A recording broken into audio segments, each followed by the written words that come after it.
This is my channel's monthly compendium for the month of May 2023. Enjoy. Case file number 1077, written by Zandir101, The Literal Elephant in the Room. This was back in the early 90s. I think it was 92 or 93. We were living in a very small town in Texas. I had been learning to play the piano for a while and was at a recital that was taking place at a church.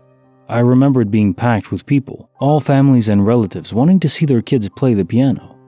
I was standing in a room off to the right of the stage where a bunch of kids were waiting for our turn. As I watched the other kids play the piano and finish, I watched several of them walk into a door behind the stage in plain view of the audience, so I figured that was where I was supposed to go after I performed. So once it was my turn, after the shock of seeing all those people, I played my piece, Ode to Joy, and stood up, took a bow, and as everyone clapped, I walked to the door where I saw other kids go. Now here is a glitch or whatever. Once I opened the door, I saw the strangest thing, and to this day I cannot find any rational or logical explanation for it. It was a pretty decently sized room, kind of like a half-normal classroom, and in the middle was, and I am not even joking, an elephant. At least that's what my mind thought, with all kinds of weird colorful sashes, tinsel, or metallic streamers, all in every color imaginable. And there was a kid to the right side of it standing on a ladder, and another behind, probably standing on a ladder as well, as if they were the ones putting the streamers or whatever on the elephant. There was no other exit in the room, and no way to get an elephant or whatever it was in there. I know I saw several kids go into this door, but only two stood there, and they were looking at me as if I wasn't supposed to be seeing this. It only lasted a few seconds, but that image has been ingrained in me since. I shut the door. The audience was laughing, but I wasn't embarrassed, just extremely confused. Interestingly enough, there is a video of all this from my dad's perspective in the audience. Of course, you don't see what I saw in the room, but you can clearly see the confusion and shock on my face. To this day, both my parents remember me telling them, and it's been a mystery to me ever since. Would you like even more content? Here's my Patreon. Now onto the stories.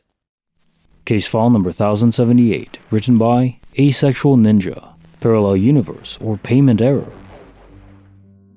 Early last month, I went online to pay a bill, like I've done for years. I get to the last page before finishing, and the webpage freaks out, with a multitude of display issues before finally receiving an error message. After several attempts to pay, I give up, assuming the site is having issues. I go back 2 days later and pay my bill, and it goes through normally with me getting my usual text and email notifying me I paid.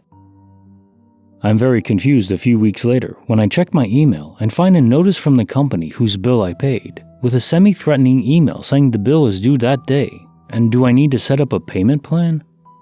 I've been dealing with this company for almost a decade and have never been late in paying.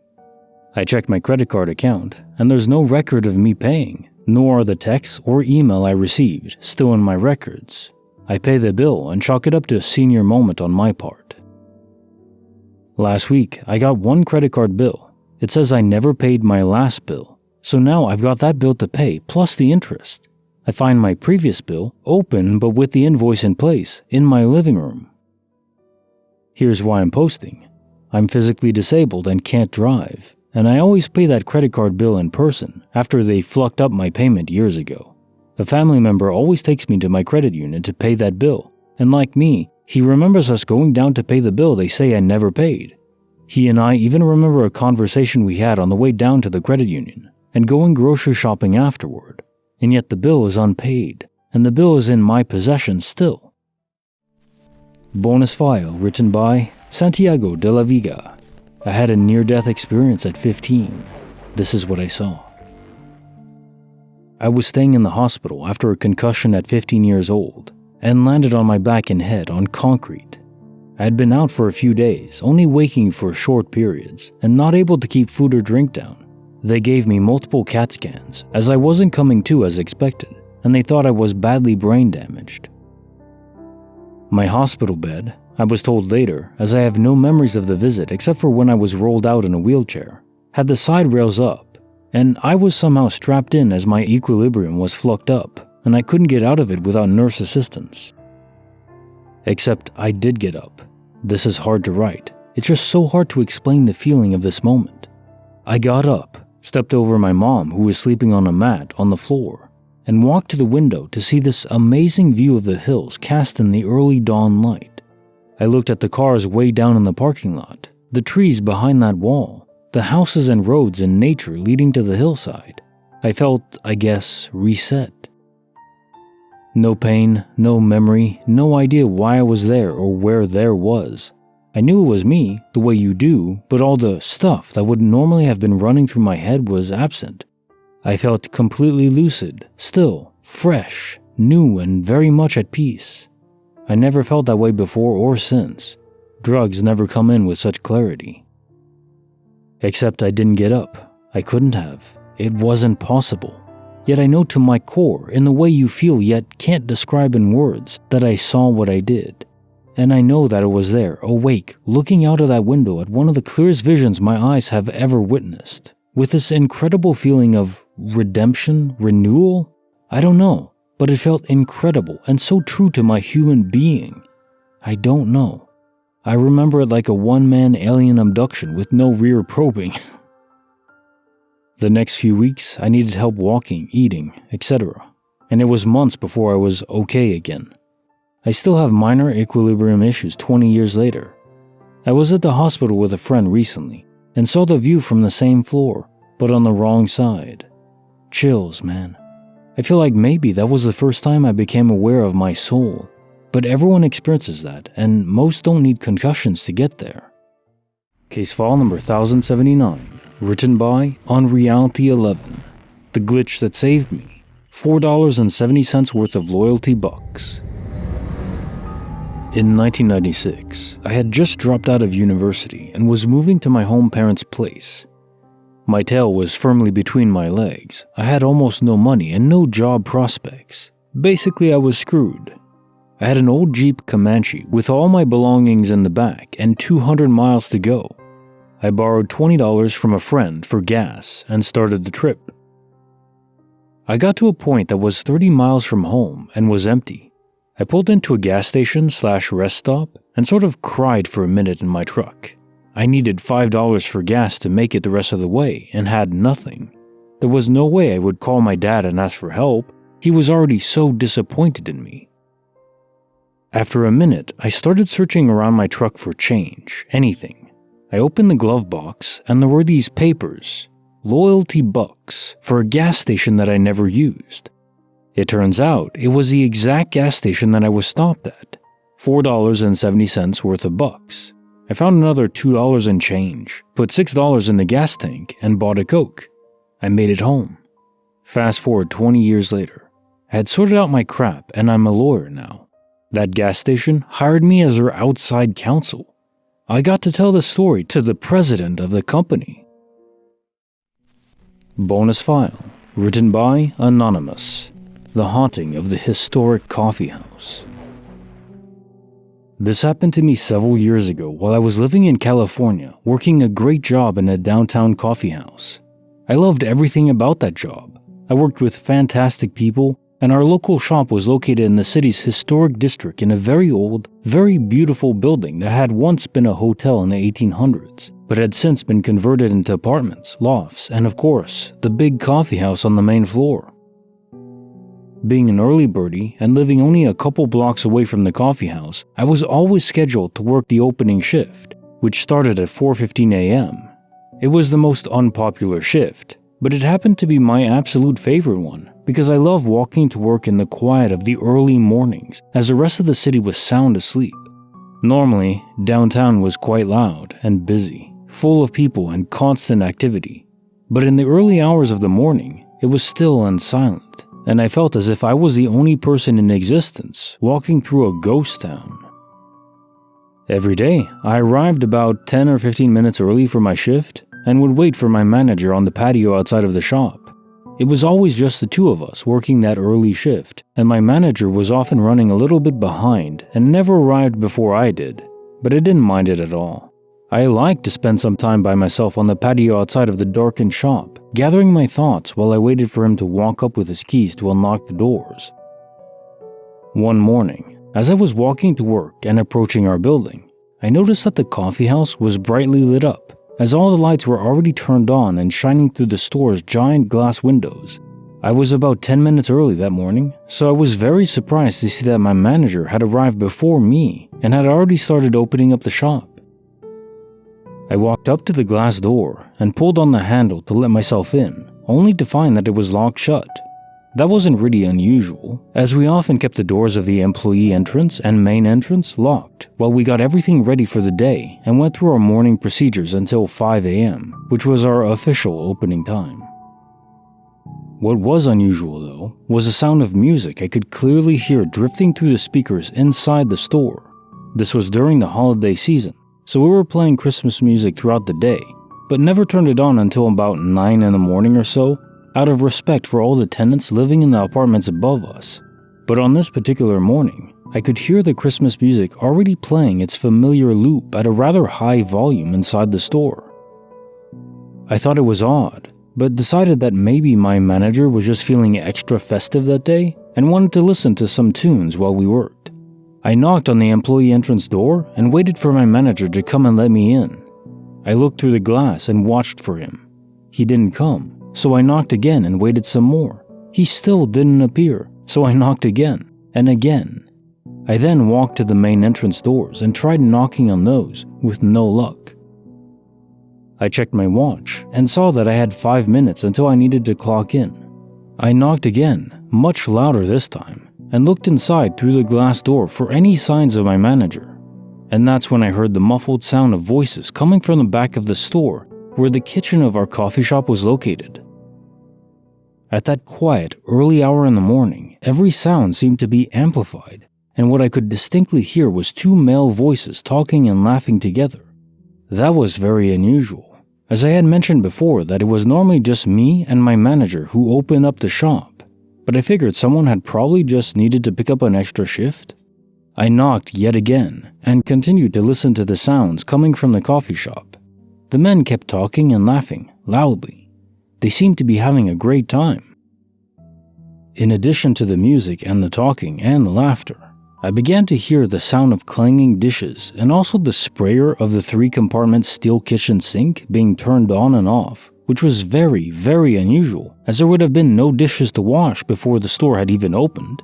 I was also confused as to why my manager, and whoever was with him, were in the kitchen in the back of the store, because so much of our opening procedures, setting up the pastry case, brewing the coffee, preparing everything for the espresso machine, were done at the front of the store, where I was waiting to be let inside.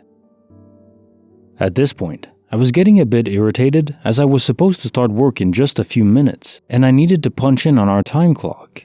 I hated clocking in late for work. I dug out my phone and dialed my manager's cell number.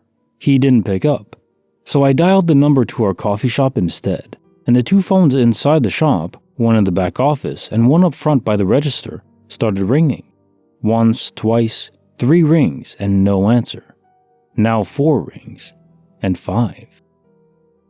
I hung up and immediately dialed again, annoyed that they were making such a racket in there with the music and all the talking and the laughter that they probably couldn't even hear the phone at all.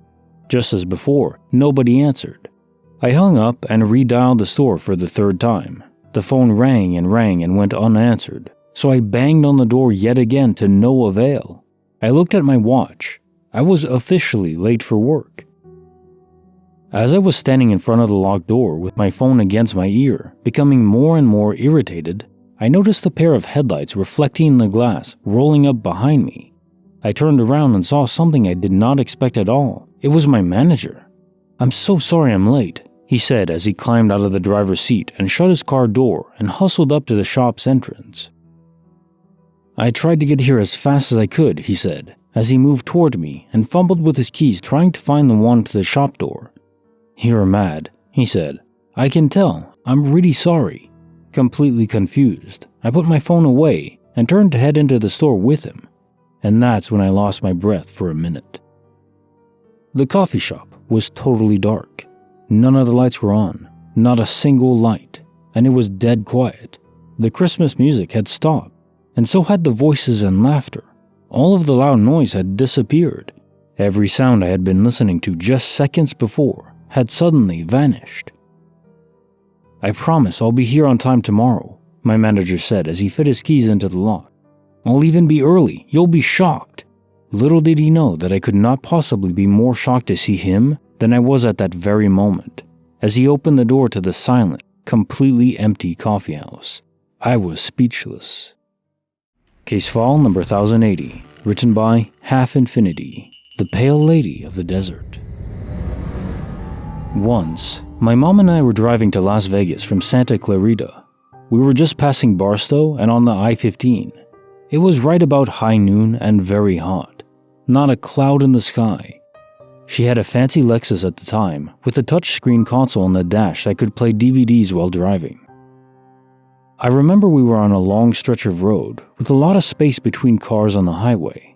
1 minute, we saw nothing ahead of us, and then all of a sudden, a woman was walking across the highway right in front of our vehicle. My mom swerved behind her and barely missed her. She pulled off to the shoulder, and we looked behind us, and we saw her go all the way across the highway, including westbound traffic. Then she turned around and walked all the way across again, each time nearly getting clipped by an unsuspecting and oncoming car like ourselves. At one point, a semi-truck almost hit her head-on by missing her literally by 1 step.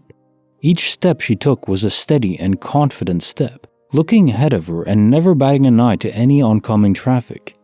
She was barefoot, mind you, and walking on the boiling asphalt with zero sense of urgency. So my mom calls 911 and we're directed to the highway patrol. They say they've received numerous reports and they're headed out to it. My mom decided after hanging up to slowly reverse down the shoulder to get a better look and see if she's okay. Yes, I know, stupid in more than one way. As we get to a spot behind her now, she's crossed the highway and is now in front of our vehicle. This part I will never forget. The woman slowly turns her head and looks at us and is now slowly but steadily walking towards our car. She was white as day in every way. White nightgown, pale, dry, wrinkled skin, white hair, and the palest bluish-gray eyes I've ever seen, and barefoot again. Almost looked like a Walking Dead version of Rose Dawson from Titanic.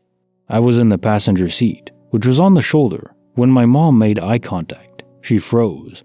Absolutely shut down. I remember the woman walking so close to my door, I could barely see her eyes make contact with mine. It looked as if she was blind and lifeless, but could not just see me, but see into and through me, like into my soul. I went cold immediately. She reached for my door handle, and I remember screaming at my mom to punch the gas, and without hesitation, she came quickly and we peeled out of there. In the back window, I saw her watch us speed off, and then continued across the road again. A mile down the highway, we called highway patrol again to see what happened, and they didn't have a clue what we were talking about, and said they got no reports of a woman crossing the highway. My mom to this day still doesn't remember the time between when we reversed to when we dipped out. I have no idea what happened that day, except for what I witnessed and experienced. Case file number 1081, written by Lord Onion Rings. Lunch and credit on repeat. This happened with a group of about 15 family and friends when we went out to get lunch. My one friend and I decided to cover lunch for the people our age since one of the guys just lost his dad. The waiter brings back our cards after splitting the bill. Everyone at the table saw me put the card away in my wallet before signing the receipts. After taking care of the tip and everything else, I couldn't find my card. At this point, everyone is confused because they saw the waiter hand me back my card and I put it back in my wallet. We searched the whole section we were sitting in and looked between every crack, but still could not find it. I finally gave up and decided to cancel the card. But right before I did, the waiter brought back my card and handed it to me the exact same way he did before. At this point, everyone at the table is freaking out and confused because we can't explain what just happened. It's almost like we stepped back in time and replayed the events that had just happened. I'd say that I stepped into the future, but that's unlikely since one of my friends casually said that it was a glitch. We were all freaked out about it, and we still can't figure out what happened, but we just kinda accepted it. Case file number 1082, written by I Heart Chimp Sandwiches, encountering my doppelganger at the supermarket. This happened to people I know, not to me directly. A woman who works with my mom was out doing her grocery shopping one night and ran into me at the supermarket. She told my mom about the encounter the next day and asked why I didn't recognize her, as we saw each other every few weeks when I'd go and help her with any heavy lifting at their store. My mom confirmed that it couldn't have been me, as I was home. The woman also mentioned feeling oddly nauseous during the interaction. I was about 16 or 17 at the time. Another woman I know said she didn't know I walked through the park near her. Dumbfounded by her observation, I listened as she explained that she'd seen me every so often after work, walking briskly through a large park, which I do know of but have only driven past, as if I was exercising. She said I walked close to her the previous evening, and she was going to speed up to catch up with me and say hello, but as she started to feel ill, she slowed down and then sat on a bench for a few minutes. By then, she'd lost sight of me. This happened about 3 years ago, and both occurrences were miles apart. It happened when I was 20. I was living on campus on the ground floor of a 3-story building. There were only 36 people in the building, so I knew everyone by sight at least when this happened. A new guy moved into the 3rd floor. We'd exchanged pleasantries and I knew his name and what floor he lived on, but not much else. I was coming out of the front door one morning, and he was coming down the stairs. "Oh, I just saw your sister going up the stairs." I asked him what he meant, and he said, "Your sister, she's here all the time. She wears her hair the same as you." I used to change my hair a lot. At the time, it was halfway down my back, and the fire truck was red. There was nobody on campus with hair like mine. I noped out and went back inside. Case file number 1083, written by Icy0706. How a door turned my peaceful night into a nightmare. I have 3 stories that really stand out to me, and as far as explainability, I can't explain any of them. But one is the winner as far as scaring the crap out of me. They all involve doors. The first one. In my teenage years, I lived in a townhome owned by my then stepdad, who freely admitted he thought the place was haunted. He was self-employed as a sound equipment installer and often would come and go during the day, and my mom worked 9 to 5 at a law firm. It was summer break, but I wasn't driving yet. I spent a lot of time outside, and this was before the time everyone had a cell phone, so I'd often take our cordless home phone outside with me. I went outside one day and realized I'd forgotten the phone. When I tried to go back inside to get it, the door was locked. Not the handle, which I may have written off as something I accidentally did on my way out. No, it was the deadbolt. The handle freely turned, but the deadbolt was engaged. The deadbolt that requires a key to unlock from the outside, which I did not have. I stood there dumbfounded for a few minutes. Nobody else was home, and the only other entrance to the house was a set of sliding doors in the basement that was always locked. What the fluck just happened?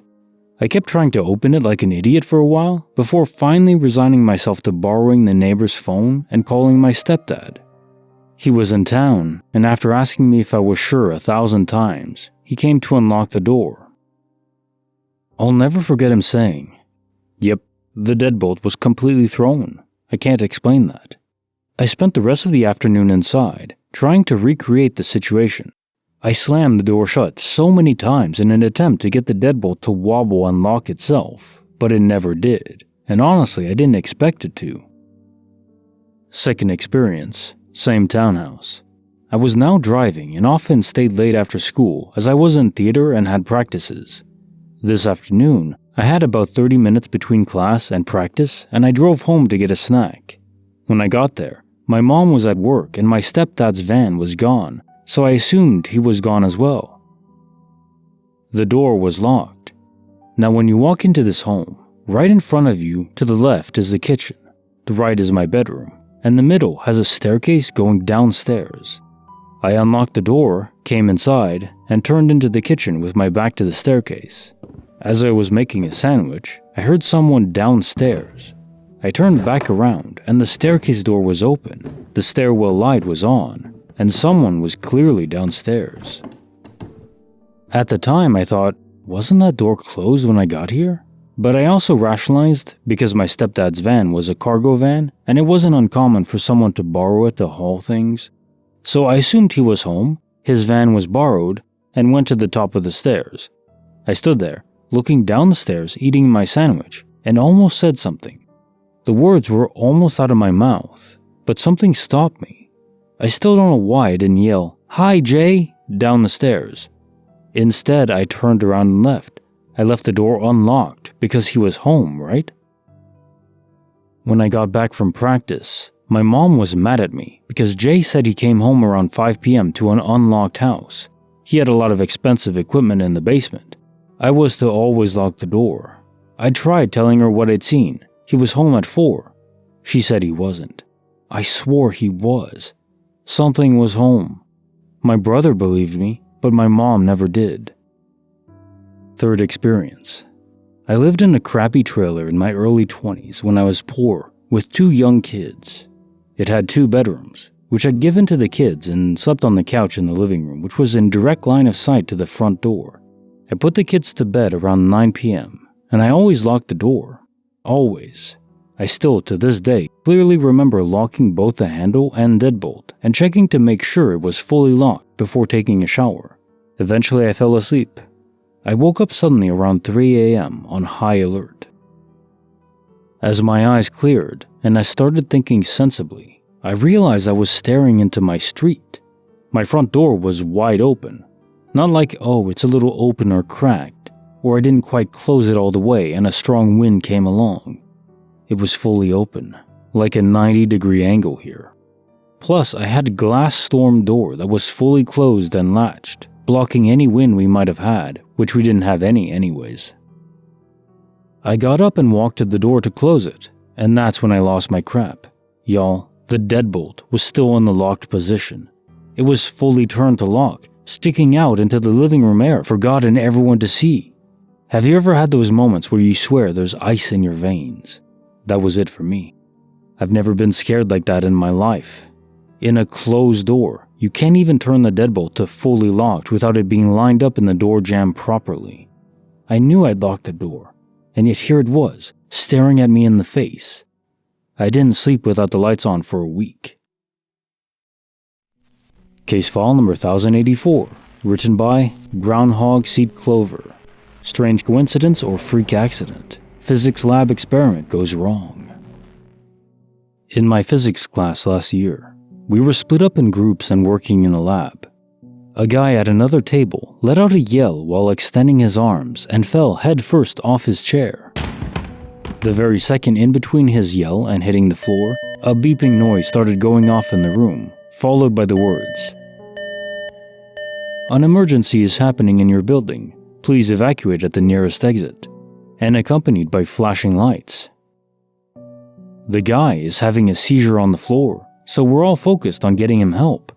A campus police officer comes in and tells us the rest of the science buildings have already evacuated due to the fire alarm. Most of us leave to give some space to the people helping the guy. While outside, we're talking amongst ourselves, absolutely baffled by the coinciding events we just witnessed.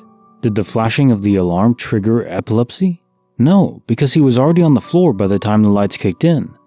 Was there some kind of sensor on him that was alerted when his body was experiencing an emergency? No, because it was his first seizure. Just reading it might sound lame, but witnessing and working out what was happening in real time was just eerie. Case file number 1085, written by Eaton Beeve. On a dark winter night, a mysterious voice saved a child's life. I'm a firefighter, and we got a call for an overdose around 3 a.m. to a rough part in our district in the middle of winter. What's the emergency?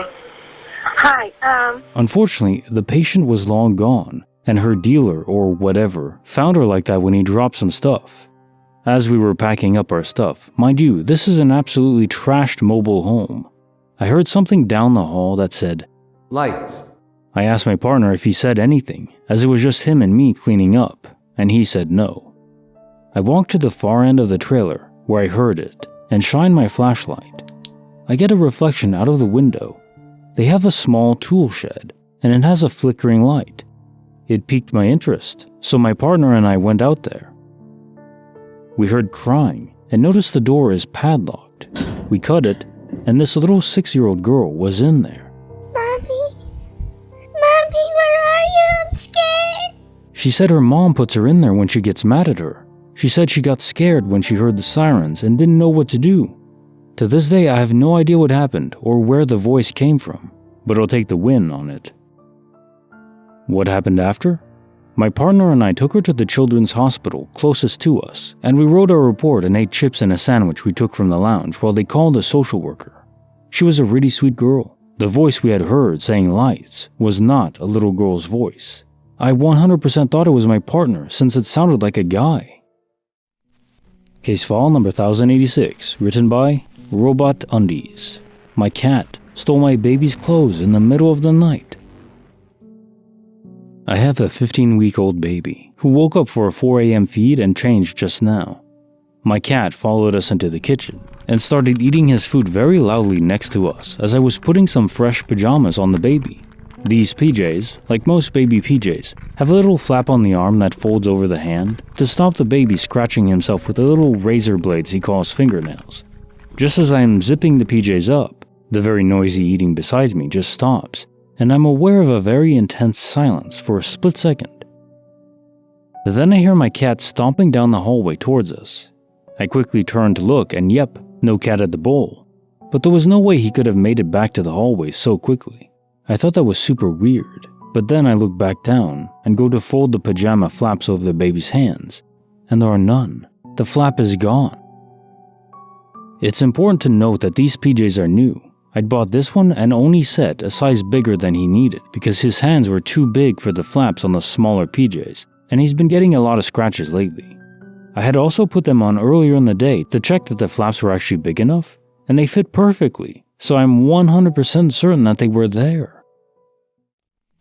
Bonus file written by Justin Nicole 777. I had a dream about my friend's death, and then this happened. This one is insane, and I'm still wrapping my head around it. It's been a long process of uncovering. It just came out of nowhere. I had a dream in April of 2021. It was nighttime, and a friend of mine was hovering in the sky above me. He was invisible, but I could sense that it was him. He was urgently asking me for help. He said, "I was murdered. I have been trying to contact someone, but no one can hear me. You're the only one spiritual enough for me to get through." I didn't understand how I could help him. I was at a loss of direction. The confusion caused me to wake up. It was an extremely odd dream that I've never experienced before. It definitely perplexed me, but I wrote it off as a really weird dream and ignored it. But then, about 3 to 7 days later, I got the news that he had passed away. Literally no one would tell me how he passed. I didn't want to be insensitive, so I didn't pry. I just waited patiently until maybe I would find out. But fast forward to October 10th, 2022. I finally decided to be more intrusive, respectfully, and messaged a friend on his Facebook that posted on his page that I didn't know personally, and I messaged a girlfriend of one of his good friends as well. I asked them if they had happened to know how he passed. I'll copy and paste what the guy friend told me. Good morning. He went to a desert party and overdosed on bad substances. They believed foul play was suspected. There is an investigation to figure out what really happened. I tried to find out more, but I had no luck. Therefore, it was difficult to talk to the people face to face. Then I'll copy and paste what the girlfriend of a good friend of his said. It's really intense. He was on psychedelics and used a bottle to reach the end. It was at a party in the mountains and everyone was flucked up, so by the time he got to the hospital it was too late. Apparently it was a shady crowd, but I'm not sure who. Demonic crap for sure. Honestly, I sensed the people he was around were dark. This feedback from them makes me believe that he truly did visit me, and that it wasn't just an odd dream. It makes me believe he probably was murdered, because he specifically told me so. I'm getting the vibe everyone was on bad substances and foul play happened. And I'm also getting the feeling that maybe he was asking me for help because he just passed. Maybe he was afraid and desperate to get back to his body, I don't know. But I like to think that it just happened, but that after he visited me, that he went into the light and it's just in a good place now. I don't know how the afterlife works, but this is really selling me on the afterlife for sure. What are your guys' thoughts? Anyone else experience something similar? Case file number 1087, written by Anonymous. How a shot mysteriously saved me from a car accident. 5 years ago, I was out with 2 friends. At the time, this group of friends liked to party hard, as did I. We were a few years out of college, living in a resort town. That night, we went out to dinner and then to a bar. We all did a round of shots when we got to the bar. Immediately after the shot, I felt like I needed to throw up. It was odd, because I had not drank much at all at dinner, and I was very accustomed to taking shots. This was a very bizarre reaction for me. I had been driven there by one of the friends, but I immediately decided I needed to leave, so I got a cab, went home, and felt completely fine when I got home. I would usually have been out until 4 to 5 a.m., but I was home by 11 p.m. I watched TV and went to bed, but the whole night I had a weird feeling. I woke up the next morning, and the 2 girls I was with had been in a car accident. The person driving was drunk and texting, and she hit a huge telephone pole. The pole fell onto the car, almost splitting the car in half. By the grace of God, the universe, something, neither of them were harmed. But if someone was sitting in the back seat, they would have potentially been dead. I am 100% certain I would have gotten into the car and likely would have been sitting in that seat. I don't fuck with drinking or driving, or anyone who attempts to drink and drive anymore. Case file number 1088, written by The Sabrina Blake. Impossible Escape, the dog that broke the Matrix. Our bonus room downstairs has doors that we shut and lock fairly often when trying to clean, because my dog likes to chase the vacuum. Well, recently, myself and my mother were the only ones home, and I was helping her clean for a party we were having the next day. So we locked our dog in and heard her scratching at the door. She cannot reach the door handle, and these doors are heavy. You have to give them a good tug in order to open them. Well, somehow, about 10 minutes later into our cleaning, my dog shows up in the kitchen.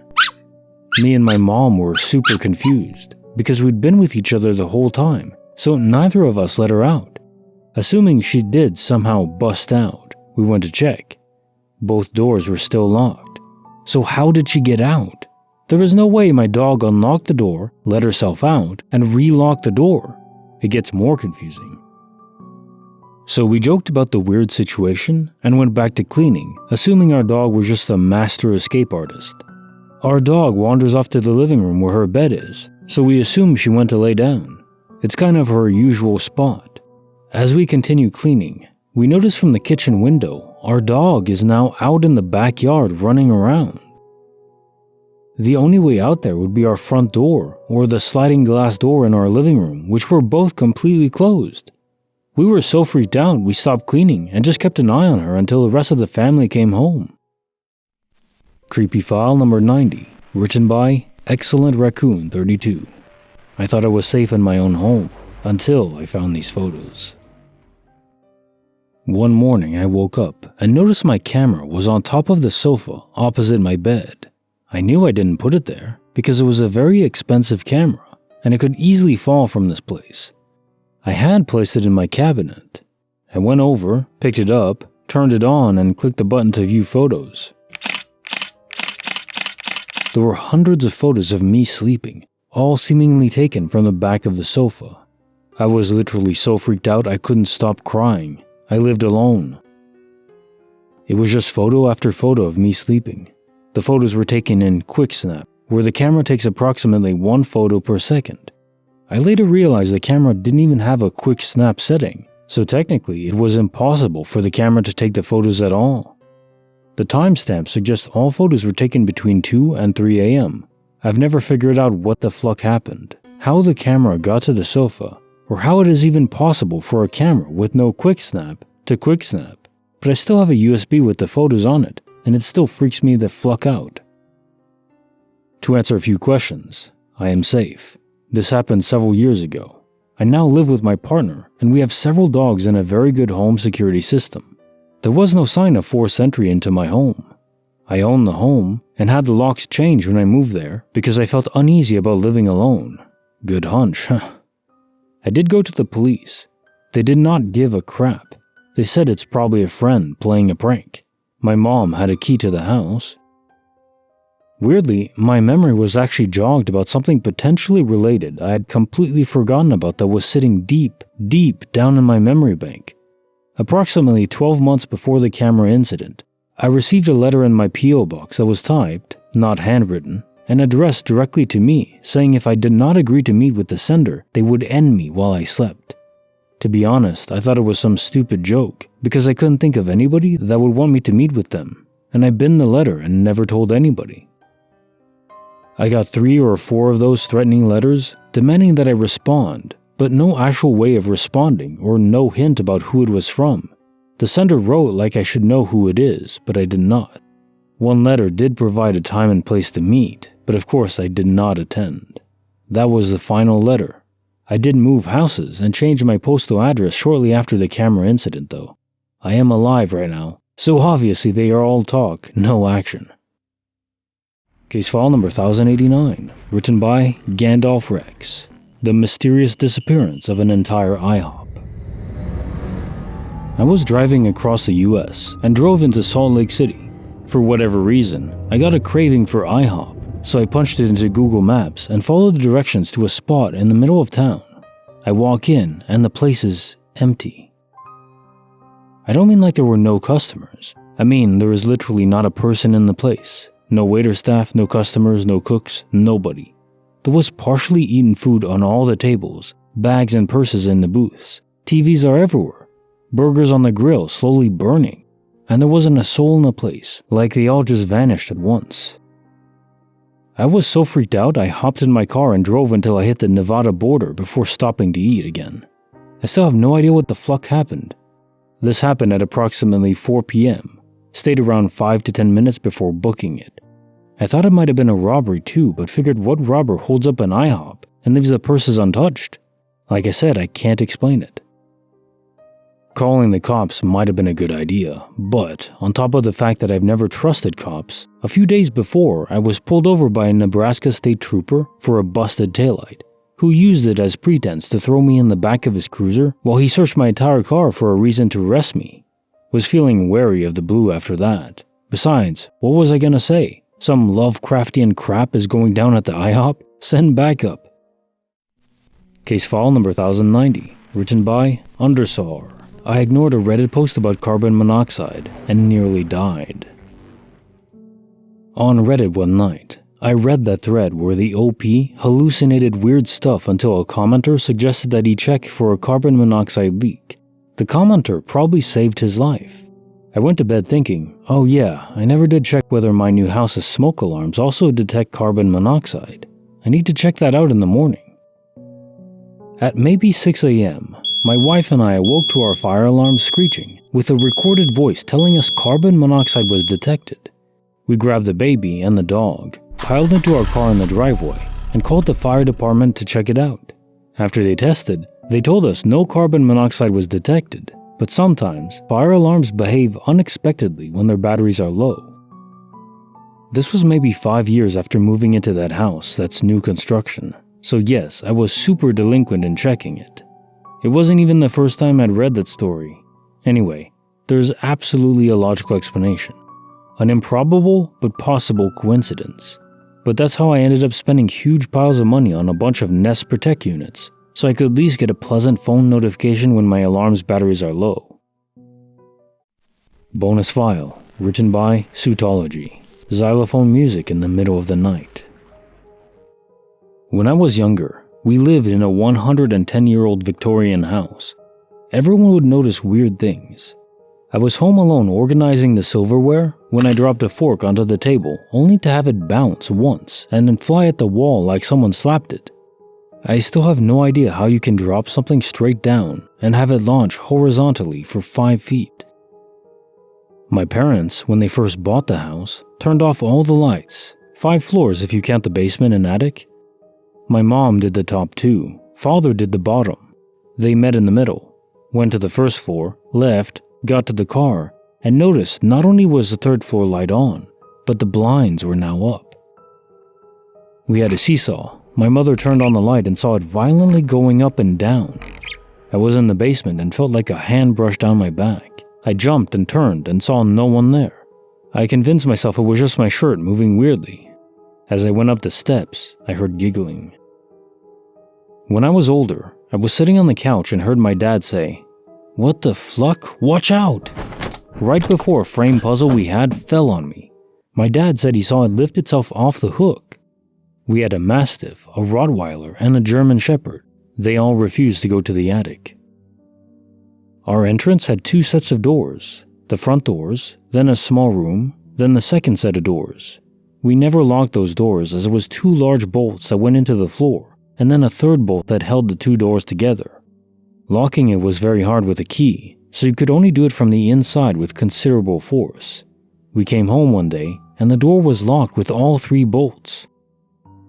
In other words, our completely sealed house was locked from the inside. My mother flipped, grabbed us, and ran to a payphone to call the police, because if the door was locked, then there was someone in the house, unless they left via a 2nd or 3rd story window. 3 cop cars came. They unlocked the door with my mother's key, and swept every last inch of the place down to one of them going into our crawl space. Nothing was there. Not only that, my mother's gold necklace was laying on the table, and all the windows were locked. We had a family friend who is a cop and one of my uncles who is also a cop come to spend the night. Next morning, everyone is up and my uncle goes to leave only to see that the door is again locked from the inside. We removed those locks that same day. Mastiff was lying next to me while I was watching TV. Suddenly, he jumps up and backs into me. He's growling and snarling while staring up at the steps. The other 2 dogs run in and immediately have their ears go back and their mohawks go up. This went on for several minutes. Our German Shepherd started inching towards the step and did a little lunge, nipping at the air, baring its teeth. About 5 seconds later, I heard what sounded like someone full sprinting up the steps of the 1st floor, from the landing to the 2nd floor steps, then the 3rd. I called my mom from the house phone. While on the phone, I heard what I can only describe as a wail from the 3rd floor. Years later, my parents are divorced, and I'm with my dad for the weekend. I helped him clean the 3rd floor. We put the toys into a large toy chest from the closet they were in. While brushing our teeth, I go pale. I'm hearing something, so I shut off the water and ask my dad to listen. We both are completely quiet. The sound starts again. It's a sound of clink, clink, but a bit of a rhythm to it. I couldn't place it at first, then said, "Dad, I think that's a xylophone." We go up and the toy chest is open and the xylophone is on the floor. Case file number 1091, written by Amethystia, the night I predicted an earthquake. I have very vivid and intense dreams. One night, when I was around 13 or 14, I was dreaming of a safari hunt for T-Rexes, and we had to save a golden idol from pirates in the jungle. Strange dream, but during it, while running, everything suddenly stopped. I saw myself face me, not sure how to phrase that, and I said, "Amethystia, wake up! Everything is about to shake, and you're in danger, wake up!" I woke up instantly and sat up confused. Roughly 15 seconds later, my boxer puppy woke up and started whimpering and whining, and the rabbit I had started hopping in his cage. Seconds later, an earthquake occurred. It wasn't very big, but strong enough to knock several photos down and my shelf.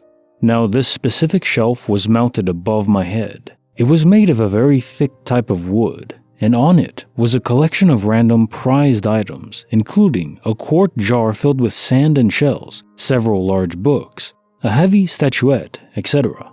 Suffice to say, it was quite heavy. When it fell directly onto my pillow where my head had been a moment before.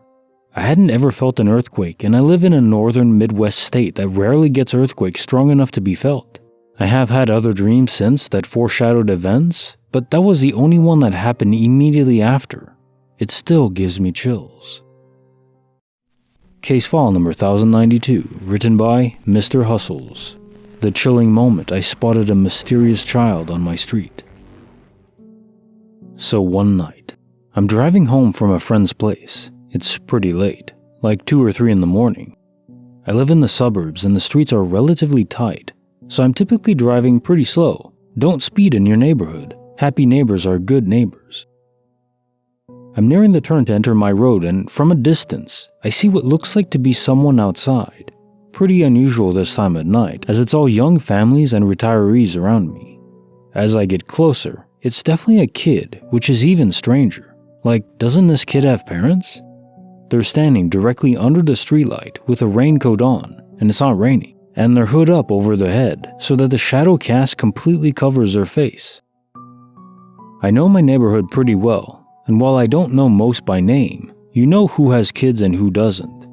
This corner house 100% doesn't have any kids.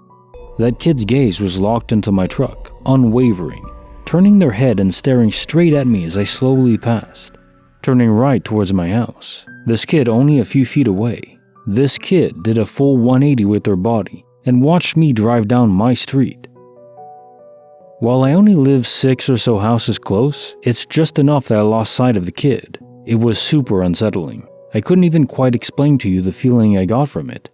I went back into my driveway, put my truck in park, thought about what I saw, and said, I've got to check this out.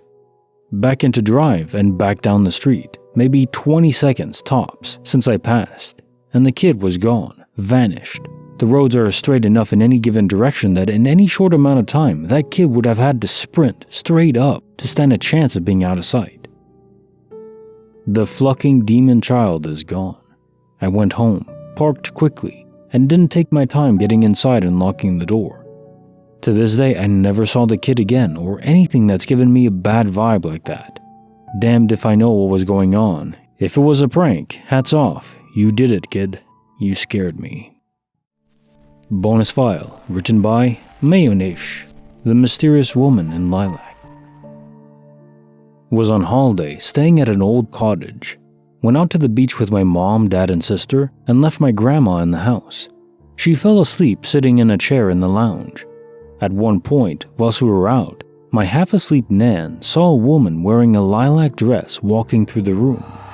She assumed it was my mom back from the beach.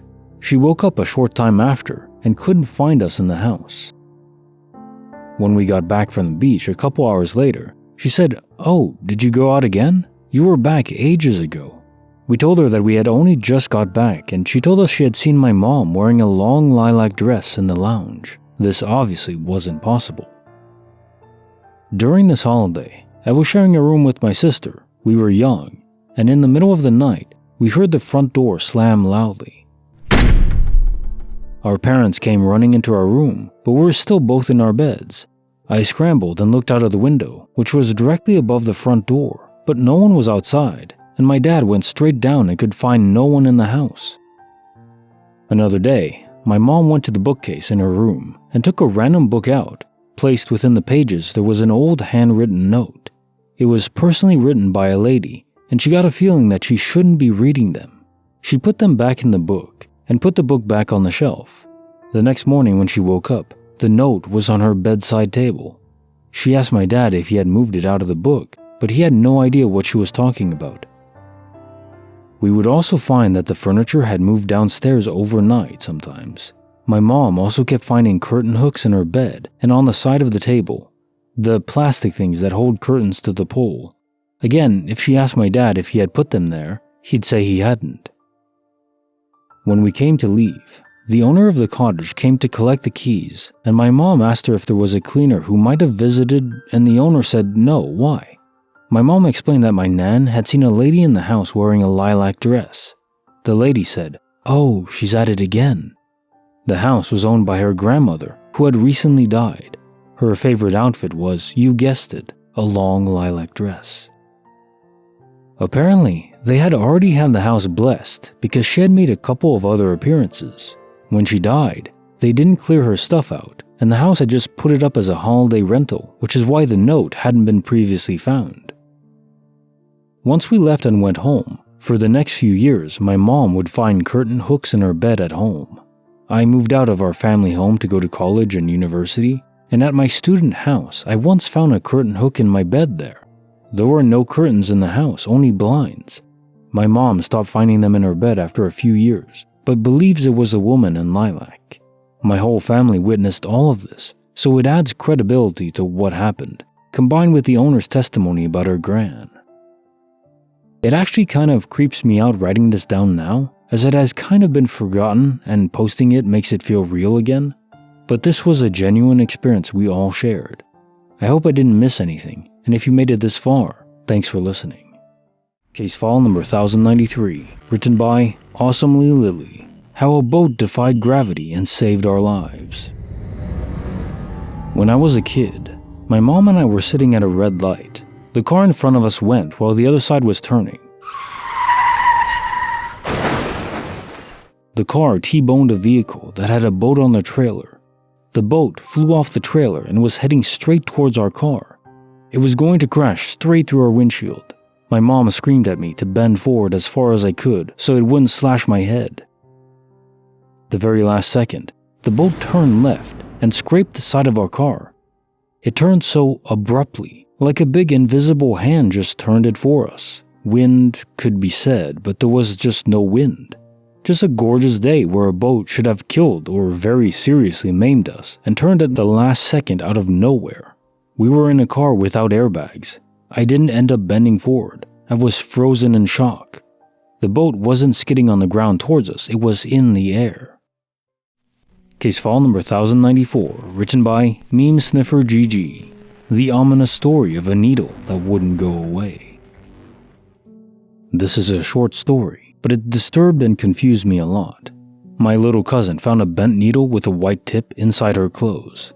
I took it out for her and threw it in the trash. Later, when we were having lunch, I made myself a sandwich with my own hands. When I took a bite, I found the exact same needle digging in my teeth. My gums started bleeding.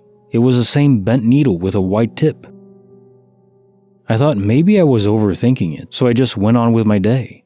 When I went to sleep the same night, I found it under my pillow, and yet again, it was that bent needle with the white tip. I threw it in the trash again.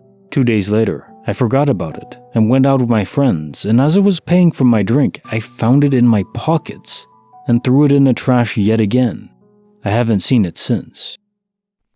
Case file number 1095, written by Garbage Goat.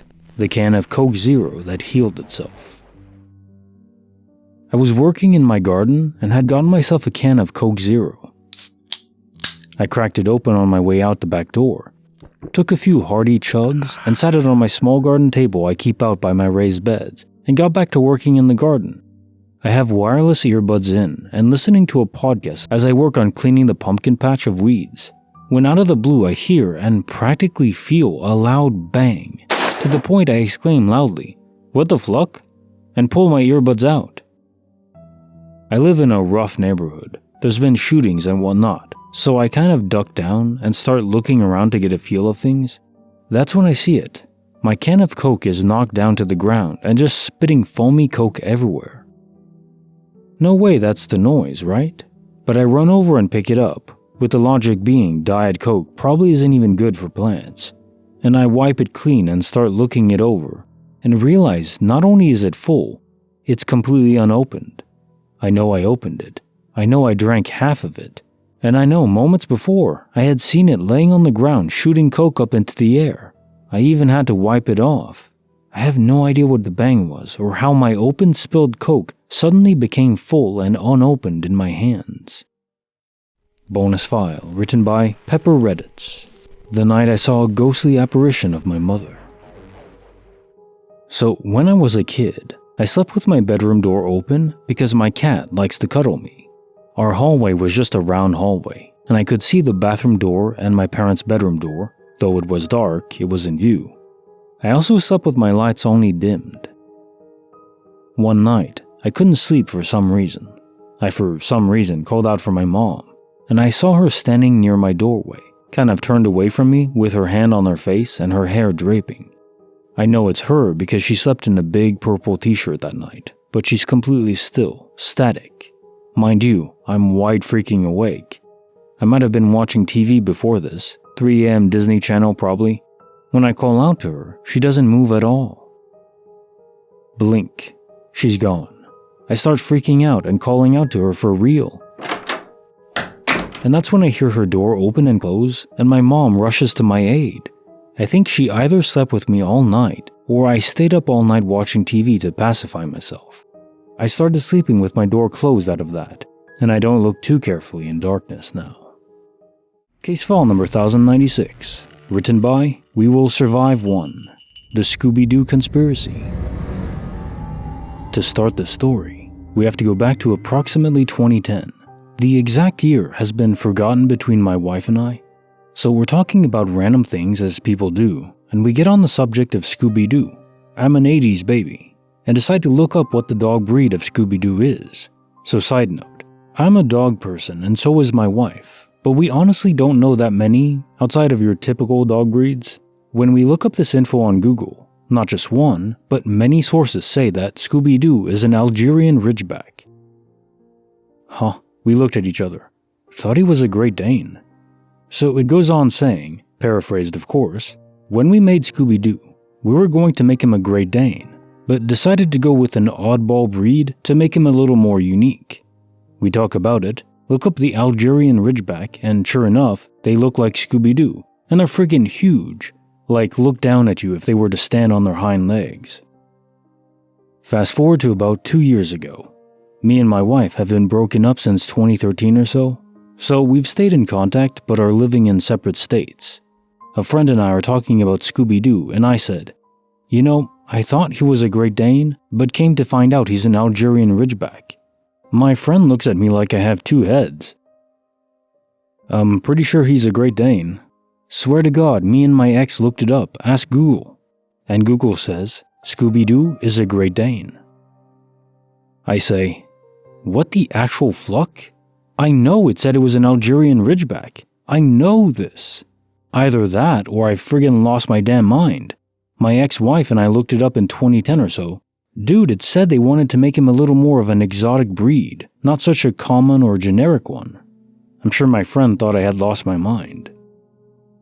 So came last October. My wife and I work things out and get back together. We're getting a ride from the aforementioned friend, and my mind clicks. I can prove the whole Scooby-Doo thing to him. "Hey Jess," my wife.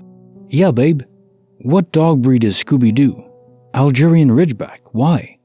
"See dude, I'm not losing my freaking mind. She saw it too." My friend is just a blank stare, stuck. I know his brain is trying to process it all. My friend says, I don't know what to say. "Jess, what the hell are you talking about?" And I say, "He's not an Algerian Ridgeback no more. He's a Great Dane now." "What do you mean?"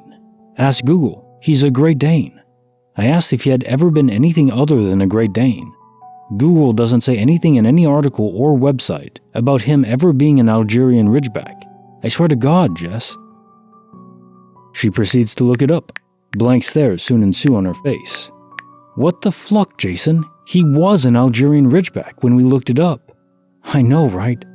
Now, side note to this. My wife and I believe in quantum immortality. We both believe we've died and jumped parallels at least once each. Other stories for other times.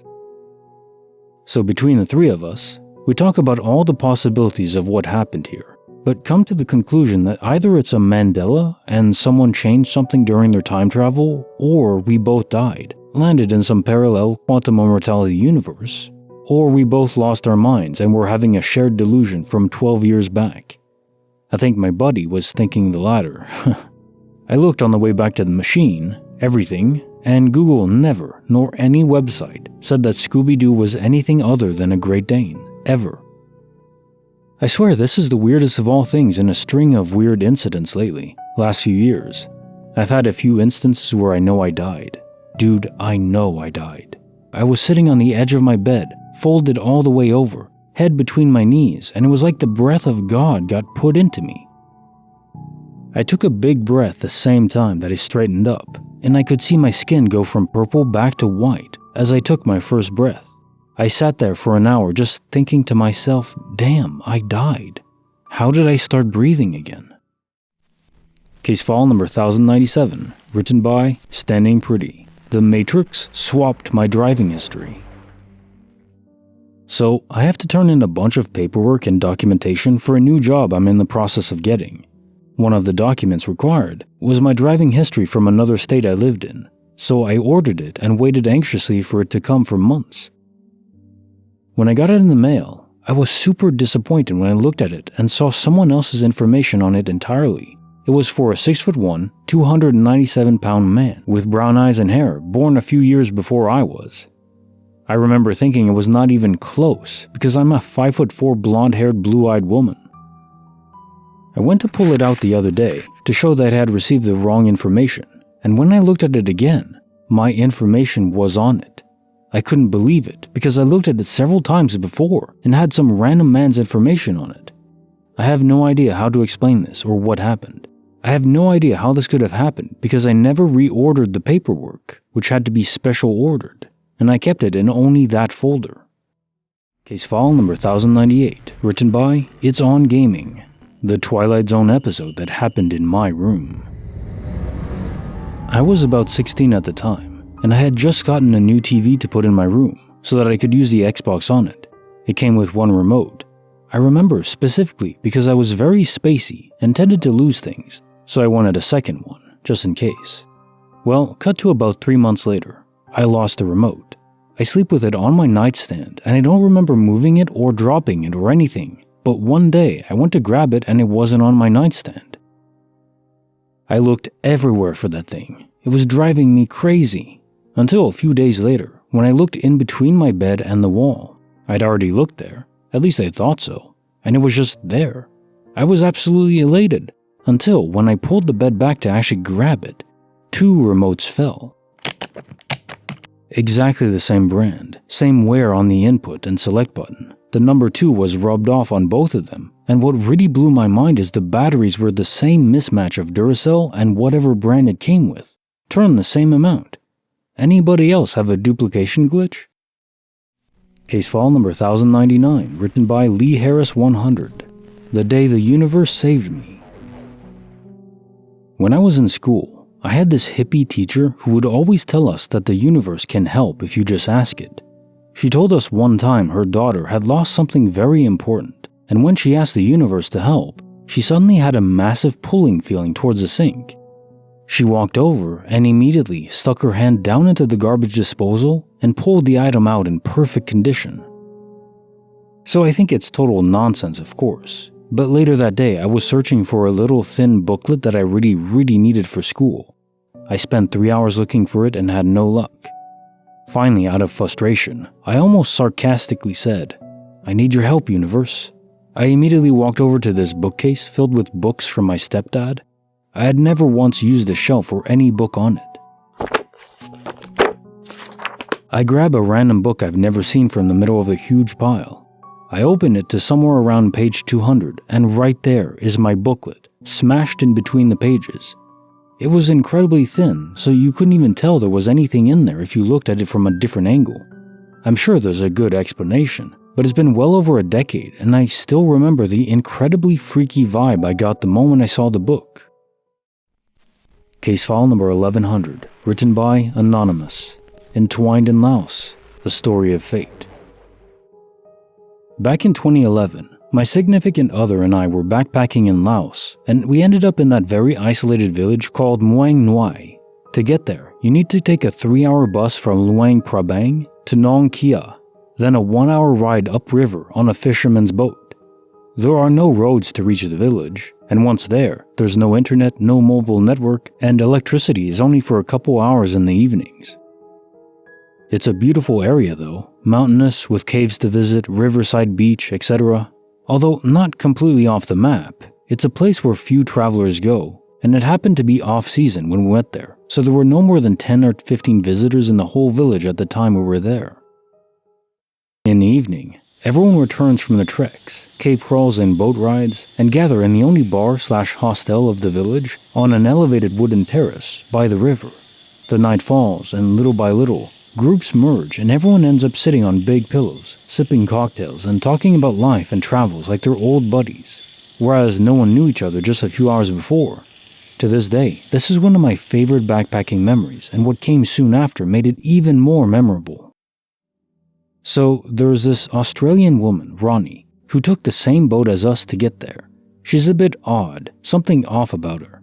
She tells people how she was diagnosed with a terminal illness but made a miraculous recovery, and now she's traveling everywhere in Asia with the funds that her friends had collected for what was supposed to be her last trip, bucket list. Then there's this other Australian guy, Ken, who arrived one day after us. He is quite the traveler, and quite the talker too. There are also Spanish, American, and French people. At one point, someone asks Ken if he's married. He starts joking about it, but then he proceeds to tell the story of how one day, about 20 years ago, his wife, who was from New Zealand, just vanished. She left him without warning, a note, or anything. They got in touch later to arrange the divorce, but Ken said he never saw her again, and he never heard anything from her after the divorce. He told the story with humor, but you could tell that this had been a devastating experience for him. At that point, Ronnie, with a very calm voice, inquires, "Was her name Karen?" I look at Ken and see his face decompose, going from brash and confident to livid. The place falls silent. "Yes," he replies. "How do you know her name? Do you know her?" Ronnie proceeds to explain how, when she heard this story, she realized that she knew the exact same story but from the wife's perspective. She had met Karen at one point in her life. She described her physically to Ken, and it was an exact match. At this point, we were all looking at each other with big eyes, speechless, stupefied by the scene we were witnessing. So then comes the mega what the fluck moment. Ken asks if she knows what Karen has been up to since they met, and Ronnie replies, "She's dead," with a dead flucking serious tone and face. I swear to God, although I had quite a few drinks, I sobered up instantly, like I was feeling danger. No one was speaking. Everyone was staring. Ken was absolutely stunned. At that point, I was half expecting to see an alien ship come out of the sky or that Ronnie would turn into a demon and eat us alive. She gave some more details about Karen's passing. It was a car accident. But unfortunately, I don't remember much else of what was said after that. Soon after, the bar owner was closing and asked everyone else to leave, and so we called it a night and all went to our rooms, dumbfounded. What are the odds of something like that happening? File number 1101, written by Sleazy for Weasley. My car healed itself. I bought a brand new Kia Telluride last year. I keep tweezers in my car because you can't beat that natural light. I'd only had my car for about a week. I was holding my tweezers, I made a right-hand turn, and accidentally sliced a large chunk out of the back of the steering wheel. Devastation. I couldn't believe I had been so foolish. As my fingers wrapped around my steering wheel, I would notice the slash every single time I drove my car for the past year. It was probably about a quarter-inch long. It was a deep cut, very obvious and noticeable. Until last week, I was driving and noticed the slash was gone. When I got home, I peered around the steering wheel. It's completely smooth now, as if there was never a cut. I'm so confused. Every person who had driven my car commented on it. What? Case file number 1102, written by The Snyderman, a time loop of cash. I used to ride my bike to school when I was a freshman in high school. One day after a heavy storm, I was riding my usual route through the parking lot of a local restaurant. I thought I saw some money on the ground, so I stopped and looked. First there was a 20, then another 20, some singles, a 5, and finally a 50. I was shaking as I picked up all the money and looked around to see if I was on a hidden camera show or something. I picked up my bike after shoving the money in my pocket and rode off to school. Later that day, when I got home, I counted all of my new loot and basked in my good fortunes. Fast forward a few years, I actually work at that restaurant now. As a bartender at that particular restaurant, you get to take your cash tips home with you at the end of the night. So I had a particularly good night and figured I would go to the bar next door for a drink.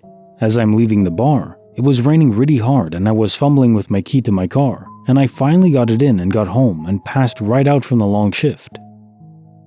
I woke up the next morning to find that my earnings from the night before were missing. I figured I must have dropped them in the parking lot when I was fumbling with my keys. I went back to the parking lot and looked around, but to no avail. All in all, I lost, you guessed it, 2 20s, a 5, a couple singles, and a 50. After I got over the fact that I just lost about $100 due to my own stupidity, I was seriously weirded out at the idea that there may have been an infinite loop of me giving myself $100 in the past. Case file number 1103, written by Dying to Meet You 5, The Great Nexus Pass Disappearance. This was during the pandemic, 2021. I, female 53, work in an animal rescue as a cross-border transporter, and I have a Nexus Pass to get back and forth. The card is the same size as a driver's license, but it's kept in an RFID envelope to protect the data. One day, I was supposed to go back to the US from Canada, and I reached into the side pocket of my purse where it's kept to pull it out for crossing. The border was closed for regular traffic, but rescues could cross via commercial because having a pet is considered helpful for isolated people. So I reach in, and my pass isn't there. Now here's the odd thing. I had just put the pass in my pocket 30 minutes prior as I was bringing a load into Canada. I knew I had put it there because I checked before I zipped up the pocket. I'm paranoid about losing my pass, so I'm ultra careful with it. I'm trying not to lose my mind because I need to go back, and losing your cool isn't helpful with border agents. I pulled over to the side of the road and methodically went through my purse. Nothing. I empty out my purse completely, looking at each item carefully to make sure I'm not confused. No Nexus Pass. I search for the driver's seat. Nope. I get out and do a grid search of my whole vehicle. Not there. I went back to the CBSA office to look around. I asked the officer I dealt with. He tells me that he saw me put it in my purse pocket. I must be losing my mind. I thank him and leave. I check the car and my purse again. Nada. I even went back that night to see if the cleaners found anything. Nope. Meanwhile, I let all my rescuers know that I can't cross. I don't know what's going on, but I order a replacement just in case. I am stuck for a month, waiting for the replacement, periodically searching for the card. It comes, and after I activate it, I go to my purse and put it in the zippered pocket, so I won't lose it again. As soon as I open the pocket, there's my old Nexus Pass, while I'm holding on to my new Nexus Pass. I've turned that purse inside out, looking for that bloody pass, and it's sitting in the pocket, all pleased as it can be. I feel like I've gone and lost my ever-loving mind, holding 2 Nexus Passes. I yelled at the poltergeist that must have been farting around because that pass was gone. I had other people looking for it too. Matrix or whatever, I was hopping irritated. What pocket universe did it slip into for all that time? Case file number 1104, written by Dextroskeletal. The moon moved faster than light. Once, my now ex-wife and I left a friend's house to go back to a house a block down the street. When we left, the moon was in the middle of the sky. By the time we got home, I noticed it was much closer to the horizon. I first thought it was simply the angle from which we had viewed it originally vs where we were viewing it now. As we stood watching it out of the kitchen window, it was actually moving so quickly we could see its position changing in relation to the objects on the horizon. In short order, it was completely gone behind the horizon. I've tried watching the moon once it was near the horizon since, but it's never seemed to move this fast. There was another time I had very intense déjà vu that lasted perhaps half an hour. It was overwhelming. Years later, I started getting déjà vu frequently. I got this idea that I exist in a simulation, and whomever the operators were playing on waking me up. Movies like The Matrix and Vanilla Skies only added to this obsession as I got the idea that the movies were inserted into my life to tell me something. Case file number 1105, written by Savigi13, a duplicated purple Titan Wildcat mountain bike. Context: when I was in high school, 16 or 17, I'm 27 now, my family was, let's just say, lower middle class. I came from a family of 5 kids, I was the oldest, so money was often tight. Despite being driving age, my parents couldn't afford to help me pay for a car, so my bike was the only thing I had if I needed to get somewhere my parents refused to drive me to. Glitch in question: we lived on the corner lot on my block. Because of that, we had a bigger front lawn that my siblings used to leave their bikes out on all the time. My mom used to get pissed because my brother went through bikes left and right. She would always threaten us, saying that if we didn't put our bikes away, they would rust or get stolen, and she wouldn't replace them. One day I got home from a friend right before it started to rain, making it a point to put my bike in the garage ASAP. About 20 minutes later, my mom burst into my room screaming at me about my bike being out in the rain. At this point, I figured maybe my brother had taken my bike and didn't put it back. He did this from time to time. I went outside and found my bike lying on the far corner of our front lawn, right next to the sidewalk. I walked my bike up to the garage, pissed that my brother took my bike without asking. He got me in trouble for it. But when I opened the garage, my bike was already inside, right where I had put it earlier. I stood there utterly confused with literally the exact same bike in my hands, the same brand, the same color, purple Titan Wildcat and mountain bike with handbrakes. Same everything, it even looked like my bike, exactly. To this day, I still have no idea where that bike came from. No one ever came to claim it or say it was missing. My siblings also, to this day, still claim to not be responsible for bringing it home. The bike is actually still hanging in my parents' garage, right next to my actual bike. Thinking about this interaction often leaves me with a weird feeling of being watched. I chose to accept this as a glitch, mostly because the alternative of who or whatever left this bike on my lawn being close enough to know what bike I rode and where I lived creeps me out much worse. Has anyone else ever had an item duplicate itself? Case file number 1106, written by Molecule 2003. The Old Man's Warning. 3 years ago, in spring 2013, I used to work at a small manufacturing firm. Every morning I would get on the number 8 bus to get to work. The bus ride takes roughly 10 to 15 minutes. I would arrive at the entrance to my office building, leaving me about 30 minutes early. And as usual, my coworker who works beside my desk would offer to buy me coffee. One morning I was going to work on the usual number 8 bus. I looked out the window and the fog was very thick. I remember it due to the very heavy rain last night. Then, as I slowly looked around, I saw there were only elderly people riding on the bus. Suddenly, an old man sitting behind me whispered, "You shouldn't be here. Get off the next stop quickly." I felt very strange, and following my instinct, I got off the next stop. As soon as I did, I saw a young woman entering the bus.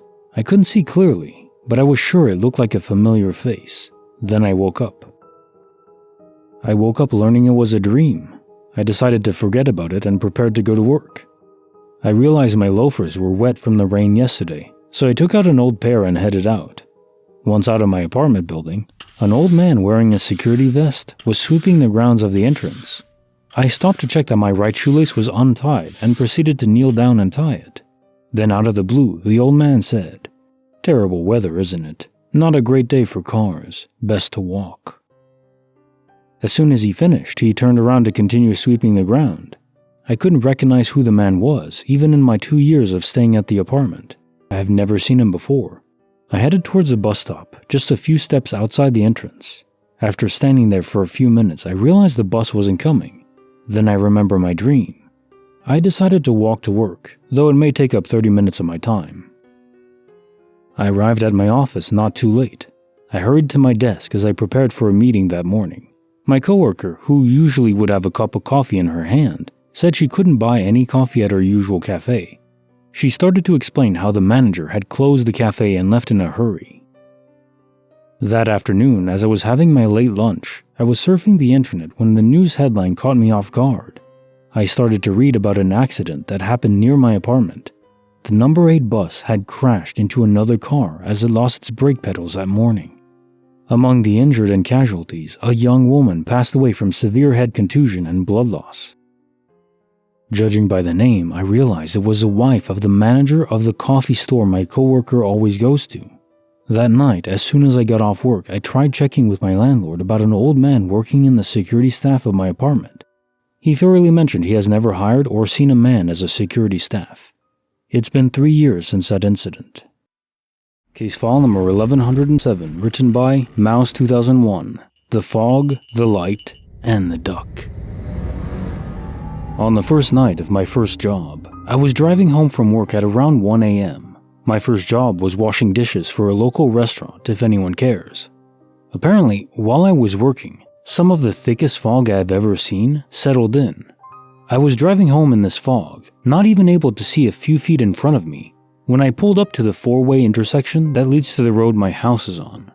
This particular 4-way intersection is marked by a blinking red streetlight, It's also the only light on the entire street. So here I am, driving through the heaviest fog of my life, on my way home from a crazy night at work, with nothing to light the road. I lived in a small country town, so most roads didn't have street lamps, but my worthless headlights, and the blinking red streetlight off in the distance. As I creep up to the blinking red light, lo and behold, my headlights reveal a single mallard duck standing perfectly still in the middle of the intersection directly under the blinking red streetlight. At this point, I wasn't sure if I was fatigued or crazy because it was 1 a.m., so I began to wonder if it was real, because it was just so weird and was standing perfectly still, so I honked at it. The duck slowly turned its head and stared at me. This was some eerie crap, man. Only me, a duck, heavy fog, and an ominous blinking red light at 1 in the morning, and to make it worse, it was staring at me. Me and the duck were locked in eye contact for a solid minute until I slowly made my turn, the duck's gaze following me as I went, careful not to run him over, and I returned home, not believing what I just saw. To this day, I search for that duck every time I pull up to that intersection, in the hopes that I will get one more look at the mysterious intersection duck of legend. But I never saw him again. Case file number 1108, written by Anonymous. The unbelievable party prank that wasn't a prank. One time, I was throwing a party at my house. Well, at some point, I got pissed at my sister because she was drunk and being belligerent. So I left the house and hung out with some friends who were smoking outside. We ended up leaving and cruising for a couple hours.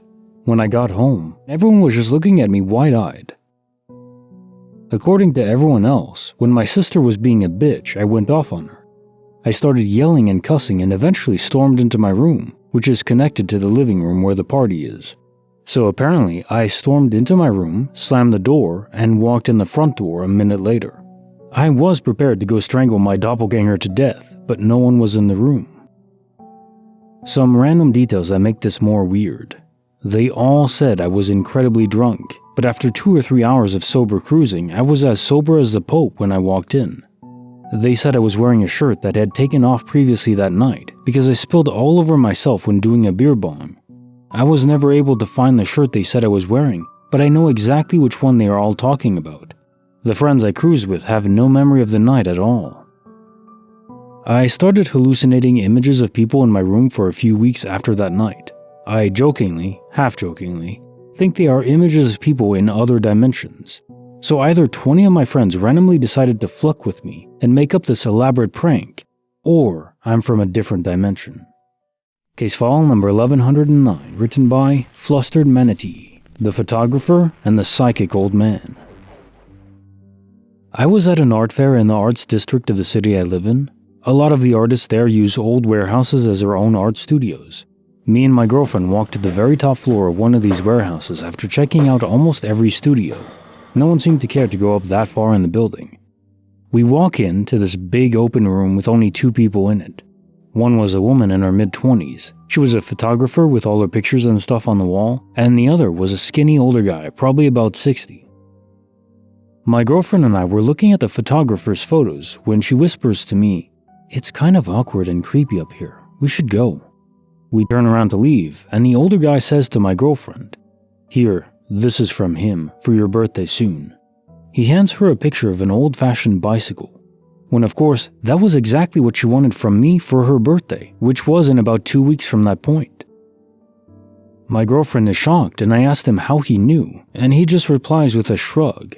We're then leaving. He then says, "Be on the lookout, you know," and points to his glasses. A month later, she got a job offer as an optician. We still talk about it. It was absolutely insane. I don't even believe in psychics or anything.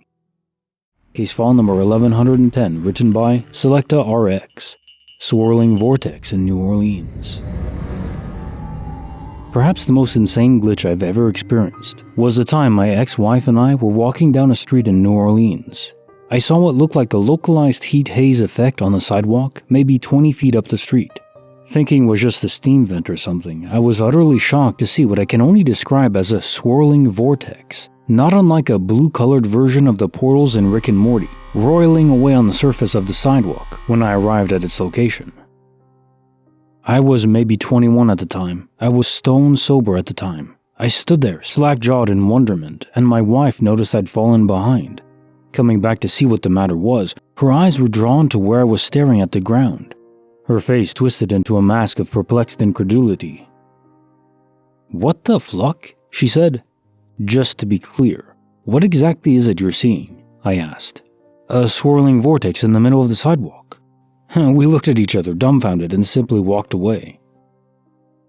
Her and I have verified this story numerous times as not being a dream or even mere suggestion, as the conversation before seeing this aberration of time and space certainly had nothing to do with quantum anomalies or anything of the sort. This truly stands as one of the all-time absolute glitch-in-the-matrix experiences of my life and defies even the most ambitious explanation besides shared hallucination, the likelihood of which I won't rule out, but seems a bit 1 to 20 gazillion odds of randomness, and quite well outside the realm of possibility. The world is weird as fluck sometimes.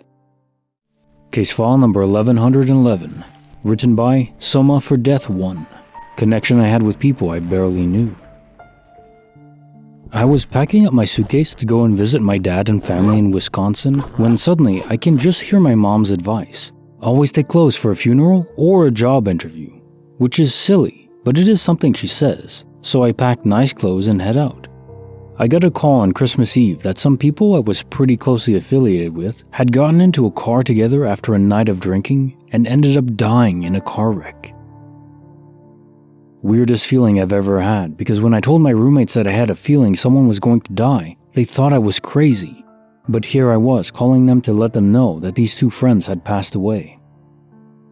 What I find even more bizarre about it is that one of them, let's call him R, dated a friend of mine for years before I ever met him. When I did meet him, I always just felt a slight twinge of sadness around him. Always. And we ended up going our separate ways when I went to college. The other person, let's call him T, was actually a local celebrity in my college town and was good friends with my then boyfriend. The only thing though is that I had the same feeling of just kind of sadness or emptiness when I was around him, even though he was the life of the party. It's just strange looking back. Maybe my gut feeling was just telling me that I wasn't comfortable around them, because it is strange looking back and remember that sad, hollow, empty feeling and then feeling it again when I learned of them passing. Almost like I was expecting it to happen all of these years. But that could have been because of the life they led. They were huge partiers. It's a weird feeling though, that's for sure. Case file number 1112, written by Marmalade. Encountering an arcade bus in the middle of nowhere. Back before the PlayStation killed off coin-op games, I used to like visiting video game arcades. Anyway, I was riding home from work on a push bike at about 11 p.m. in this small Australian country town. My workplace was on the outskirts, and it was midweek, so the whole town had pretty much gone to bed already. The air was really still and kinda hazy, like a warm summer night. Anyway, I see this strange bus parked on the side of the road. All the windows are covered with white boards on the inside, and there are multicolored lights around the top of the bus. They're not lit. I can just see the colors from the reflection of the streetlight. It's parked outside a series of vacant blocks and opposite wetlands, and the closest house is a couple of 100 meters away. On the side of the road next to the bus is a small white folded sign that says arcade in black letters. The door to the bus is open. There's not a person in sight, and the windscreen of the bus is dark as though it's tinted, although that was probably just the angle of the streetlight as well. I remember feeling really curious about the bus, but at the same time I was tired and hungry and just wanted to get home and eat dinner. So I rode home, fixed a snack, and thought about riding back past the bus to scope it out some more. I had that weird feeling then, like who the hell would set up a games arcade inside a bus and just park it randomly on the side of the road in bumfuck nowhere in the middle of the night, waiting for someone to show up with a pocket full of coins? It wasn't even a feeling like I was going to get murdered, because Australia is fairly short on creative serial killers. It was more like a feeling that the bus didn't quite fit in with reality. Of course, it was gone in the morning, and although I mentioned it to a few people, nobody had seen a bus like that around town. Case file number 1113, written by Fawal. The Bird.exe Fatal Crash. One afternoon in July, in the northeastern United States, my family and I were outside enjoying the weather and slightly drinking. I've only had 2 beers and was on point with the others. I then noticed a bird in the sky that was standing still, not flapping its wings. No movements or variations in location to accommodate change in wind speed or direction. Its head wasn't moving around, not gaining or losing altitude. I don't think I can convey how motionless it was. It was just sitting there, frozen. Bird.exe has stopped working. I brought it to the attention of everyone else. We all stood there, looking at this bird, waiting for a sign that it was real. It took over 2 minutes of watching this bird and it finally moved, like it was no longer frozen in time, like nothing was ever weird in the first place. Whatever it was we witnessed, it was not normal. Something was at work. Something was different about that bird. Creepy file number 91, written by Fulcanelli, The Ghostly Meow. About 7 years ago, when I was in middle school, I often had to wait at the school for an hour or more because I couldn't ride the buses and had to wait to be picked up. To pass the time, I often spent my hour, or even longer in some cases, on the side of the school where I could watch a multitude of cars go by and sometimes see a stray cat roam around. I had always liked cats, and so did the man who lived next door to the school. One day, when I tried to pet one of the strays I found, the cat ran over to the man who lived next door. That was really the first time I was able to introduce myself, and where he could do the same. He told me he had seen me hanging around the edge of school quite a lot, and that he noticed that I wanted to pet some of the strays. He had told me that a lot of strays visited his home because he often left food out, and I was welcome to come over if I wanted to enjoy their company. I declined that day because it was pretty close to the time I was about to be picked up, and not to mention I had been warned to stay away from strangers. However, over the next few days, the man repeatedly asked me if I would like to come over. Being a child who loved animals, I couldn't refuse the prospect of playing with kittens over waiting in a parking lot. He led me to his back porch where there were quite a few cats coming and going, though some seemed a little afraid of my presence. I wanted to reach out and pet one as I was about to ask a question, but the man put a finger to his lips as he told me in a whisper, "They'll run away if you make any noise." I drew back a little and nodded as I just watched for a while. Eventually, a few of the braver, or possibly curious, cats ventured closer. I was even able to pet a few, and that soon became my afternoon ritual on the weekdays. However, when I was reaching my final days of middle school and about to advance to junior high school, the man asked me if I would still come by to see him and the cats. I told him that I wasn't really sure if my parents would let me, which gave him a rather stern expression. We didn't talk much after that, and any day afterwards when I came to play with the cats, he never came outside. On my final day of waiting on the middle school grounds, I knocked on the back door porch for the last time. I wanted to say goodbye at the very least. I didn't notice it at the time, but I didn't see any cats hanging around the porch this time. It wasn't the same man that I knew that answered the door. I could see similarities, but he was much younger. He looked a little confused, and I asked him about the older man who lived there. He told me that he was the only one who lived there, other than his father before him. I told him that was who I wanted to talk to, but he quickly informed me that his father hasn't been part of this world for at least 20 years. I asked him if he was joking, but he didn't find the whole situation very funny. Before he could tell me that I should leave, I excused myself. It was time for me to go anyway. Maybe it was best not to think about it. As years passed me by, I started to think that maybe I just imagined the whole thing out of boredom. A group of friendly cats was certainly more interesting than sitting in a parking lot, but that never explained why I never met the older man's son before. Eventually, I came to forget about it until my family decided to move out of our neighborhood. We moved somewhere a little closer to the high school I was currently going to, and it was just our luck that there was a cheap house available in the area. We moved into the home right next to the one where the old man had lived, which made me think about the whole situation all over again. My first few nights in the house were spent wrestling with thoughts about what was real and what wasn't, until each night my thoughts were broken by a faint meow of a sickly sounding cat. Each night I heard it, I sat up in bed instantly and looked around. I never saw a thing but the empty space in my new room. I was almost convinced I was just imagining the whole thing. A few nights had passed where I never heard the sound of the cats again, finally letting me think in peace and try to drift off to sleep, and rest assured that everything was only taking place in my head. Until I finally heard the sound of a cat once more, this time closer than all the rest. I sat up a few moments after hearing it, thinking that there wasn't any chance that I'm just hearing things this time. When I sat up, my eyes instantly went to the corner of my bedroom. There was an old man with his back to me, kneeling over a small orange tabby. I didn't speak. I couldn't speak. I didn't know what to do until he turned his head to look at me. My widened eyes locked onto his before he placed a finger to his mouth. "They'll run away if you make any noise." Case file number 1114, written by Chilly Breeze, The Trail Guide's Time Loop. I was about 13 years old, away at summer Boy Scout camp. On this particular day, we were taking a trail ride on horseback, the first part of which started from camp. 15 minutes or so to pick up some supplies, then on for several more hours. Our guide, Carrie, told our group of 4, "Go ahead, I need to pack some more things. I'll catch up in a few minutes." We were experienced and pretty responsible for our age, so this wasn't a big deal. It should be noted that we were headed down a mountain. About 10 minutes later, we can see our next stop, and Carrie coming up the mountain towards us. She should have been catching up from behind. When she went to us, she said the exact same thing. "Go ahead, I need to pack some more things. I'll catch up in a few minutes." Then she rode off towards camp.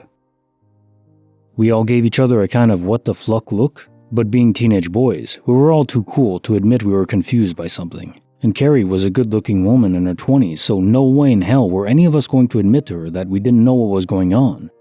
She did catch up with us later, never saying a word. If she was pranking us, I don't get it, and it would have been pretty dangerous for her to go off the trail in that area at a speed to get around us that quickly, just to come back up ahead of us. Still dumbfounds me to this day. Case file number 1115, written by Maria Computer, The Mystery of My Magic Bottle Opener. I have this really unique bottle opener. I've never seen anything like it before, and people are usually really thrown off when they use it for the first time because it's kind of unconventional and they're not used to it. But I love that bottle opener, and I'm always careful to consistently put it away in the same spot so I don't lose it. Just about a week ago, I dropped my chapstick in my car between the driver's seat and the middle console. I fumbled my hand around in there for a minute trying to find it, but instead, I pulled out my trusty bottle opener? Weird, I thought to myself. Maybe it fell out of my purse someday recently? I just couldn't imagine why it would ever be in my car, but I shrugged it off because, hey, at least I found it so I won't be totally screwed next time I try using it. I throw it in my purse and move on with my day. Didn't find the chapstick though. Rest in peace. Few hours later, I get home, prepare some food, and there's my bottle opener, sitting nicely with the cutlery and silverware exactly where I always keep it. What the hell? I open my purse and yep, the other bottle opener is still there as well, exactly identical. I know for a fact I've only ever bought that one bottle opener before. I've never owned 2 at the same time, especially not for the same exact kind. I just assumed the thing duplicated itself or something. Whatever. Weird. Bonus file written by Through Again in Another Day, The Dark Secrets of Old Holt House. I was exploring inside Old Holt House, which was a derelict school building built in the late 1800s or early 1900s, I think. All the windows on the ground floor were boarded up. You had to go up an old fire escape and then climb in through a hole in the roof above the windows at the top of the fire escape to get in. Then you could access the rest of the building from inside. It smelled of damp, and a lot of the floor was rotten. There were old exercise books and papers scattered around the floor, graffiti on some of the walls. Lots of the furniture had been smashed up. It had 3 floors, and some hidden or mostly inaccessible rooms in the roof space, unless you wanted to crawl down access tunnels on hands and knees, which we did. That's how we knew they were there. I was with a couple of mates. They were in another room upstairs. I went down to the middle floor, and as I rounded a corner into an old classroom, I almost walked into a man with a big belly wearing a brown suit. I freaked out. How the hell did he get in there? There's no way he came in the way we did in a suit. I ran back around the corner and back up the stairs and shouted to my mates, "There's a guy in a suit down here." They all laughed and said, "What the fluck?" as if, and came to see. We went back to the room. Nothing. We searched the whole place as best we could. Nothing. Searching downstairs was impossible, really. We only had lighters, pre-mobile phone days. And a lot of the rooms were in complete darkness as they all had their windows boarded up. We never found the suit dude as he became known. I went in many other times and never saw him again. I still remember it vividly though. Super weird. The building was demolished a few years back after years of being derelict. Case file number 1116, written by the Doctor. The Bill Murray Time Loop. I went to the movies years ago after a long day at work. I started watching the film, which seemed funny. It had Bill Murray in it, so good bet it would be funny. But I got tired and fell asleep. I woke up a bit later, still in the cinema, and the movie was still on. But I swear that I'd seen this part of the movie already. I tried to make sense of the film, but once again grew tired and fell asleep. I woke up a second time, and I crap you not, the exact same part of the film was playing. I looked around and other people didn't look like there was anything wrong with the film. I checked my watch and only about 40 minutes had passed, so I knew I hadn't slept right through the film. This was starting to freak me out. I closed my eyes to calm myself and counted to 20, but in the process I must have fallen asleep again because I woke up when everyone in the cinema was laughing at something, and guess what? It was the same fucking part of the film. I had enough at this stage. I got up and stormed out. I told everyone on the way out that this film was stupid and they were all stupid for watching it. I vowed to never watch a Bill Murray film again. Case file number 1117, written by JP 1119. Dear Cops and Fate. A few weeks ago, I'm driving back from my friend's house at around 3 a.m. He lives in the country, and one of my biggest fears is to hit a deer while driving. At night, especially being in a sedan and not a truck, could be an instant fatality. So I'm literally at a snail's pace, going around 30 on a 50-mile-per-hour road. It's 3 a.m., but I can see headlights in my rearview mirror in the distance. Crap, now I'm going to have to start going. About 2 minutes later, the car catches up to me. It's a cop. He pulls me over. Just wanted to check why I was going so slow. Obviously thought I was drunk. I just told him, "No sir, I'm just afraid of hitting any deer." Literally 5 seconds later, we hear a thump. We both turned around to see a family of 4 deer cross, and one of them ran right into the side of the cop car. Cop looks at me with this perplexed look, takes a look back at the deer, and then to me and says, "Good point. Have a good night." Case file number 1118, written by White Llama. The Sicilian Nightmare. Well, when I was a kid on vacation in Sicily, and we lived in a house within a hotel area, not very important. In this house, me and my brother shared a big bed on the bottom floor, while my parents and sister shared a room upstairs. The bottom floor had the toilet.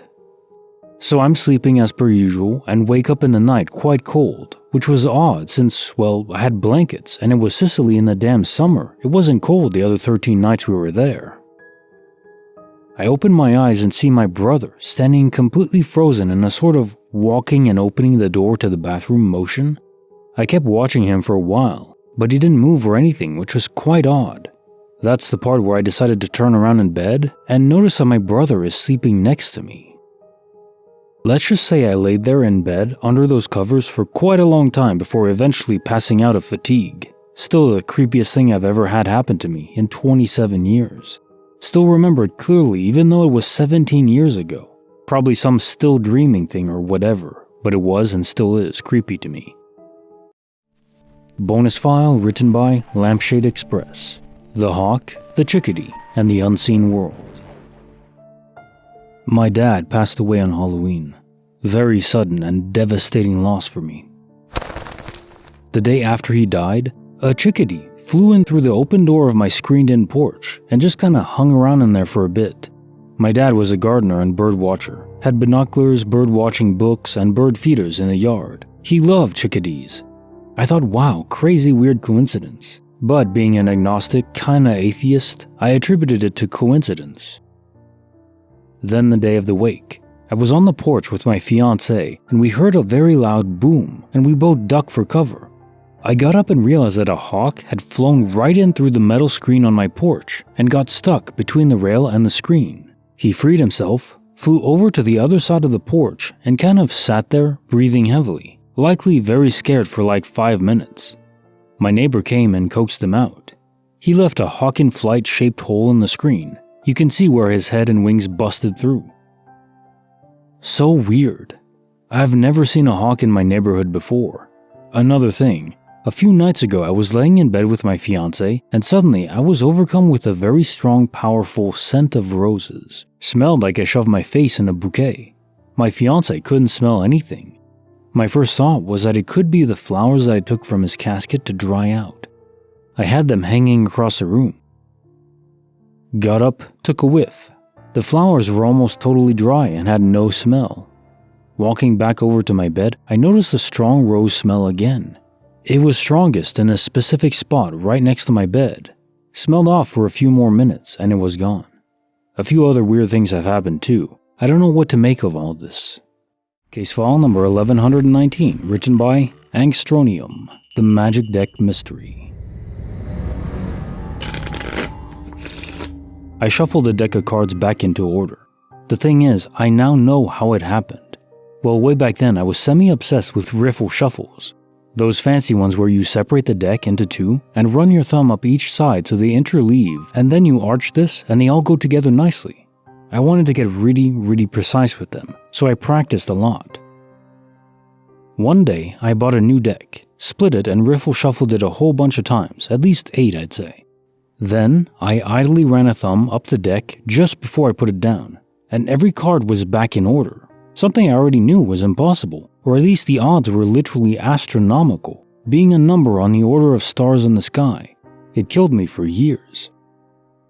More recently I found out why. If you riffle shuffle too exactly, the deck is split precisely into two, and the interleave is exactly A and B, then it is no longer a true shuffle, and it is possible to sort the cards back into order in as few as 8 moves. Think of a formal dance where you change partners. If a non-random system is kept to, then eventually every person will be back with their original partner. Bonus file written by Kukachua Rayam, The Curse of the Drumstick Tree. I live in South India. I still do, and this experience gives me nightmares. In India, as you may know, we're highly superstitious and religious. It was when I was 7 or 8 years old that my dad moved into a new rented home. My relatives were urging my dad to buy it, but my mom was reluctant, hence we never bought it, and I'm so grateful for that. I was a kid and I didn't know much about paranormal stuff. I faintly remember that we used to hang up a rectangular mirror in our hall, and one night, while I was passing that mirror, I saw my sister coming up behind me in the mirror. She was just 3 years old or so at the time, and I wanted to lift her up. So I turned back and was so excited to lift her when I noticed she wasn't there. So I ran back to Mom in the kitchen and asked where my sister was. She was like, "I put her to bed." I insisted that she woke up, so she took me to our bedroom since she and I use the same room, and she was sleeping as my mom told me. Later one night, I don't remember the date precisely, my dad had gone to work and it was 7 p.m. My mom was frying fish and I was having my dinner while watching Tom and Jerry when we sensed a burning smell coming out of the bedroom. My sister was with me at the time, so Mom rushed out to see and I followed behind. We noticed that our washing machine caught fire. We had kept our washing machine as that bathroom was huge and spacious. See, a few of you might think it's a washing machine error or some problem with the electricity. I remember my mom screaming at the brand manager of the washing machine saying that there was no electricity problem. So we got it checked too, and the servicemen told us that there was nothing wrong with the washing machine, and it anonymously caught fire. So back to the story. The machine caught fire and it blasted. We ran out of the house and fire engines and ambulances started to pull up with a number of neighbors standing outside. Thankfully, with the grace of God, we got out safe. After a few years, since we moved to a new apartment, my mom was telling a very close neighbor about how our previous home got fired, and I was curious to listen, so I sat beside her as she told her experience. 4 or 5 days before the washing machine caught fire, my mom had bought some groceries and put it in the refrigerator. The next day, all the lemons and eggs specifically got rotten, and my mom had an ominous feeling about it, and then our house caught fire.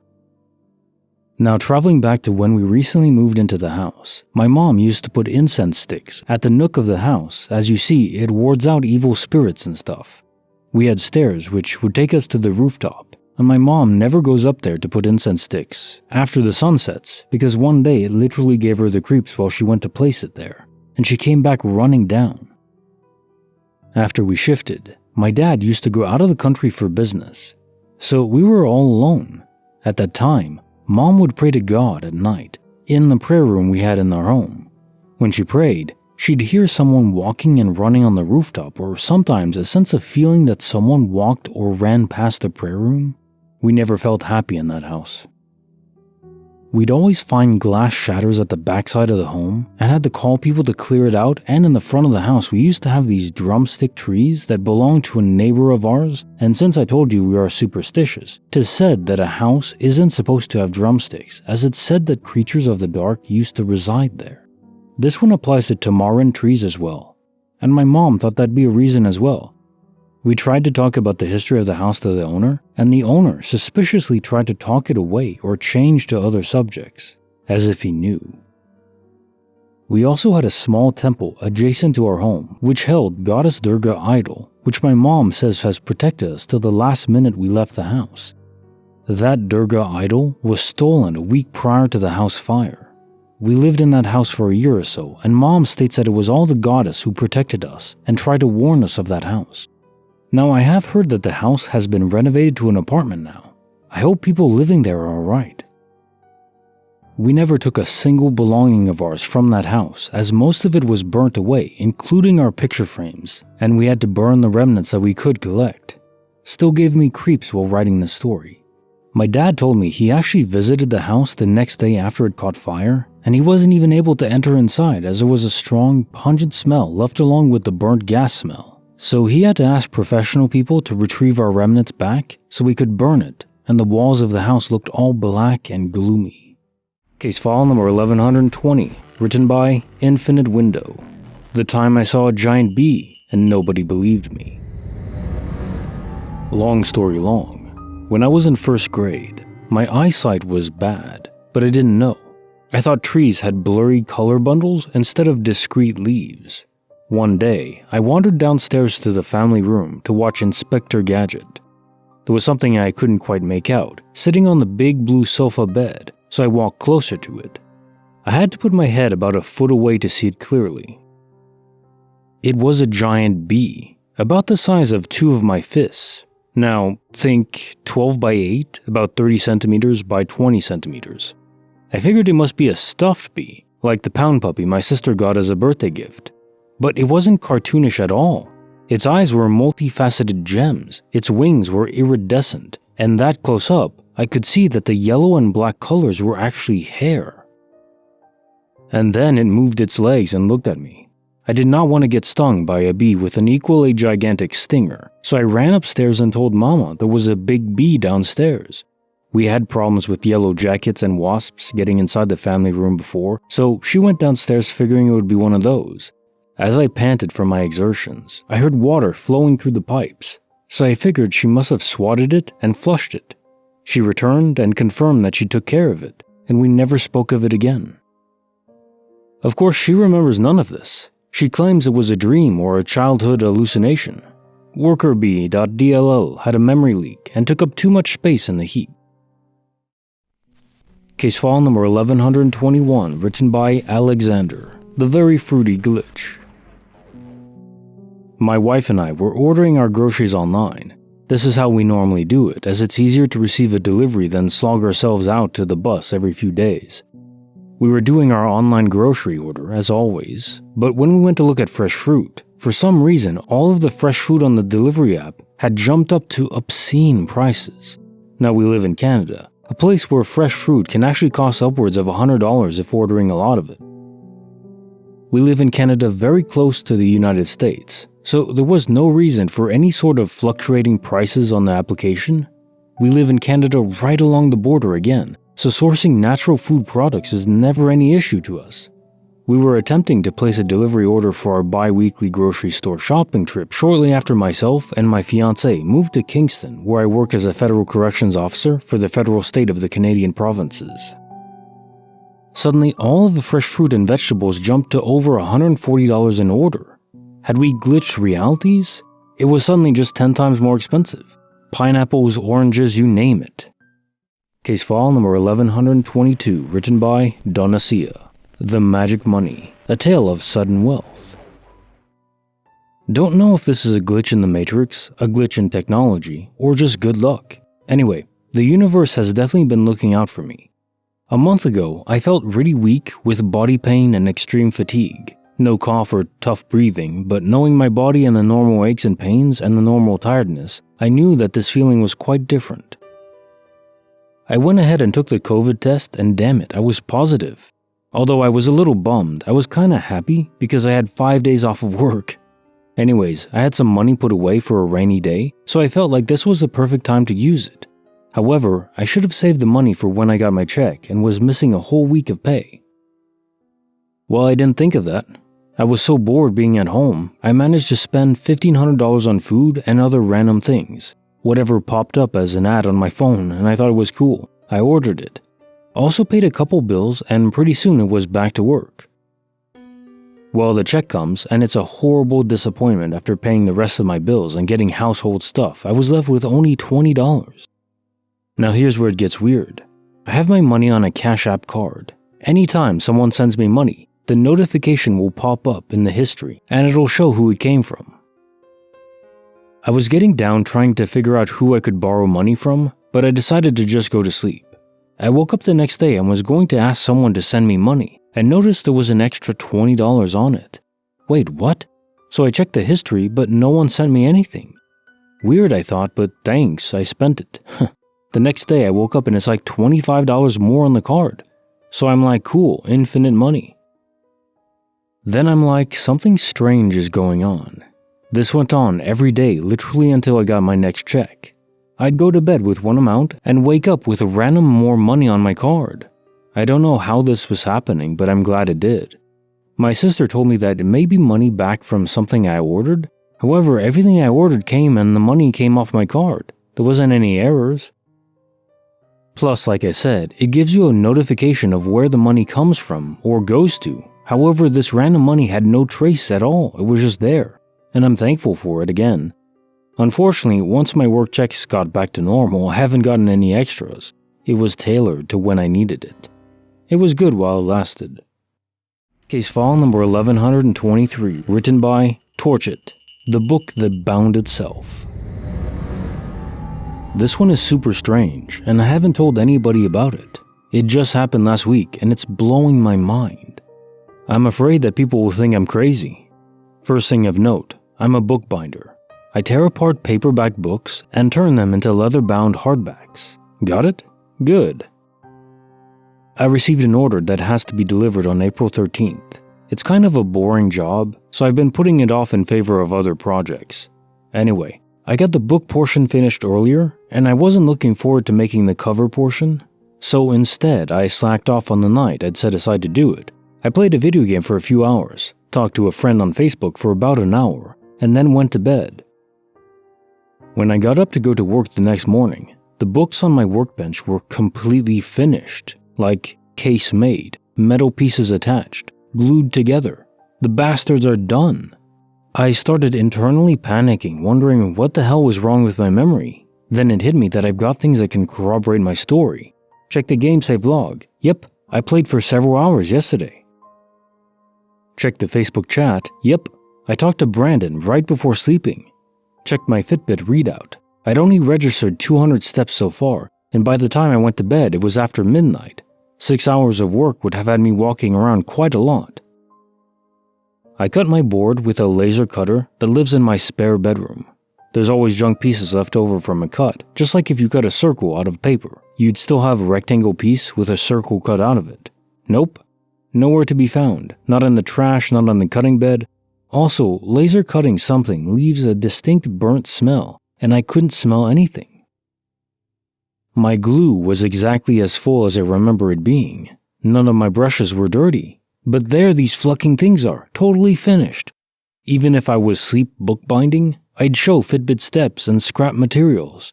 I have no idea what happened. Case file number 1124, written by B-Win Shoots, My Dog's Mysterious Backyard Adventures. This was fucking crazy.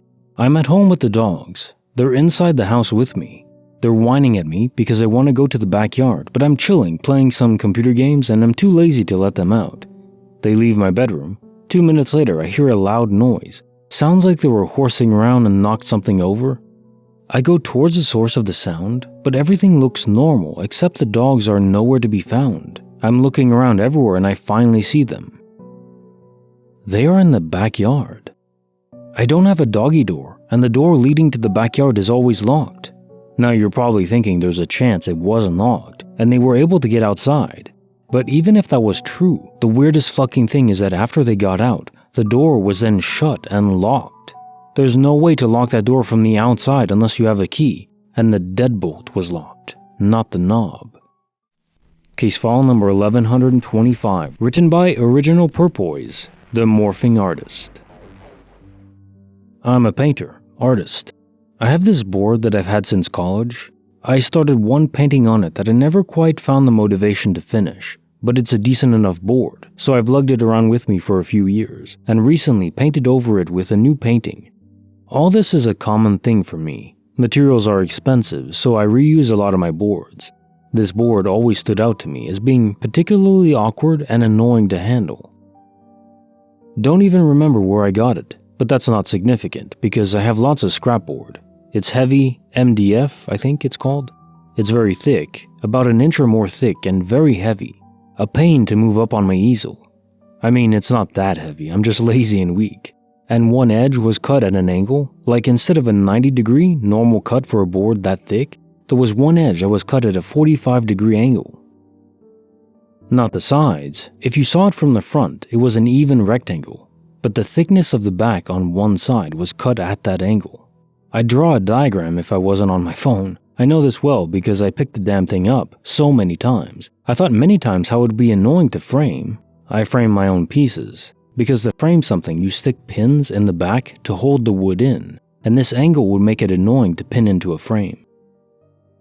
I mean, all of this is no big deal, but it's all things I've thought and experienced to a pretty detailed degree while living with this board for a few years. Then one day, a month or so ago, I went to grab the board to work on the painting I've started on it.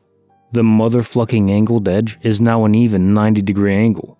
Totally normal now, just a rectangular piece of board, cut normally. No damn angle. This happened around the time I was getting more curious for a sign, even though I've been given a few already. It felt like a cosmic joke. Like, you wanted to see some crap? Here's some crap that literally no one will believe, but it's going to drive you crazy. I've examined all edges, most with paint flecks from my work on it. The previously angled edge with less paint flecks, but still looking worn and real. My roommate laughed my incredulousness off because I must have just remembered wrong, she said. But I remember so many details, so many times that this weird, heavy, awkward board was in my thoughts, and then just bam, it's a different shape. It's like waking up to find a plate that you used all the time is now oval, not circular. But who would believe you when you point out such an innocuous thing? They would just say it's always been oval, you're crazy. But I know this board was a different shape before. Case file number 1126, written by Anonymous. How Google foretold my future. I had an Android phone which had a Google Cards feature option that could notify you like 15 minutes to home if you were out. I thought this feature was annoying and useless, so I kept the feature off. After several months of no card notifications, one night I'm at home and a card pops up saying 35 minutes to home, pinning me at a random intersection on the other side of town. Let's call it First Street and Story. So I think that's weird. I'm not even way over there. I don't even know where that is. I've never been to that area. I go to my card settings to turn it back off, but it's already turned off. That's weird. Next night, the exact same thing happens. 35 minutes to home from First Street and Story. What the? Still definitely not over there. Check card features and the notifications are still turned off, so no idea why I'm getting a notification. Few days later, a friend and I are out running errands and he misses his intended exit, so he takes the next one. Once on the streets, I ask, "Where are we? I've never been over here." Suddenly, a car to our right tries to turn left and crashes right into us. Messed up the wheel to be unable to turn, so he pulled forward to the curb to call a tow truck. We had our kids in the car, so I called my sister to pick us all up. When my sister asked me for the location, I look up at the street signs, First Street and Story. Case file number 1127, written by Avocados Are Great, the case of canine teleportation. A couple of weeks ago, my dog Coda came into my room and started to try to jump on my bed, which she was successful in doing after a couple of tries, and I gave her a little nudge to get you off my bed. She jumped down and left. Then I heard my phone downstairs, so I walked down and got a call from my grandma who said she made me some food. So I said, "Okay, I will stop by and come eat." I get my jacket on and get ready to leave. I get my keys and grab my dog's leash to take her. We got in the car and drove for about 10 minutes, then arrived. I was eating and talking to my grandma and things. But when I was getting ready to leave, I couldn't find Coda. I searched everywhere, in the backyard, in the front, outside, nowhere to be found. After a good hour of searching my grandma's neighborhood, it started to get dark.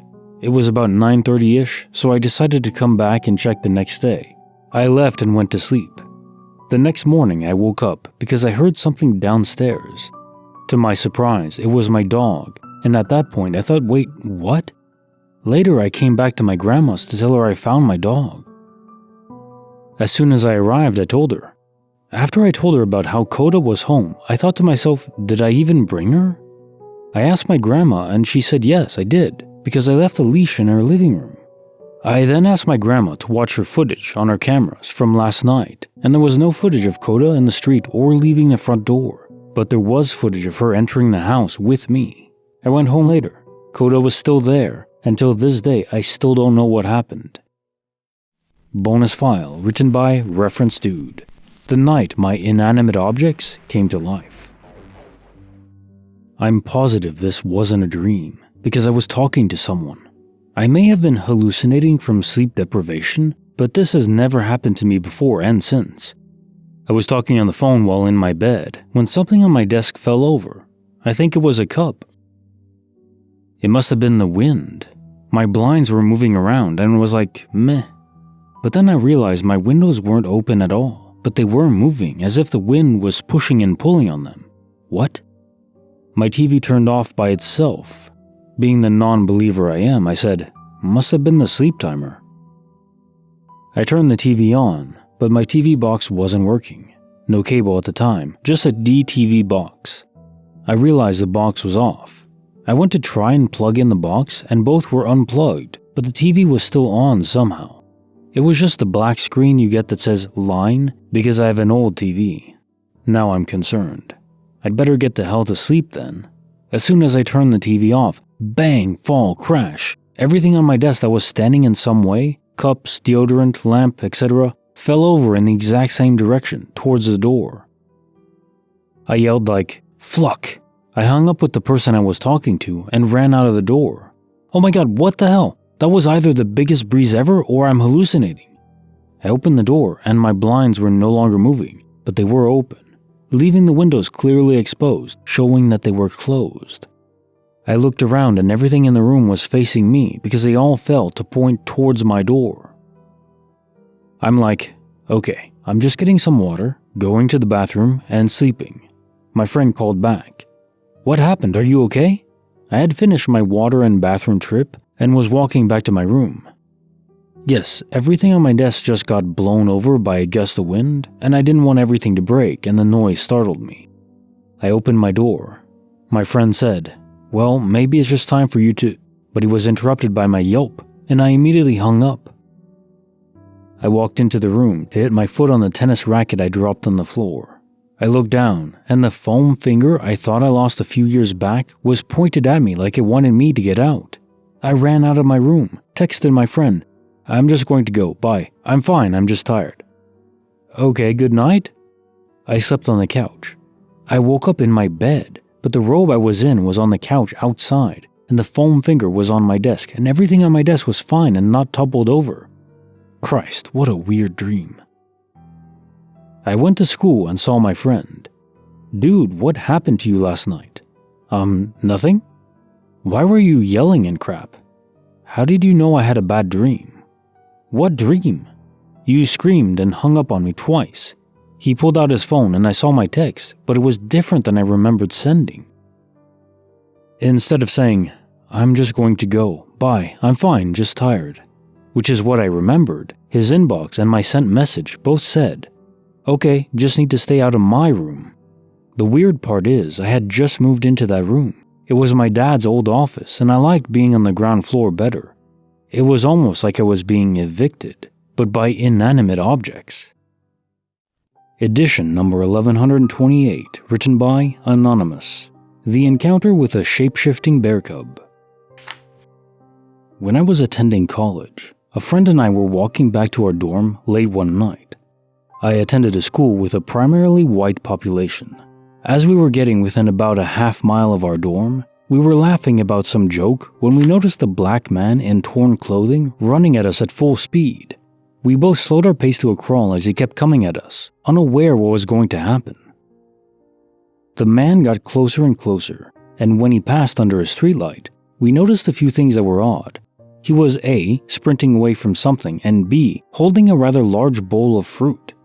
He sprinted past us without even regarding our existence, and when we looked back to where he had come from, we noticed what appeared to be a bear cub sprinting in our direction.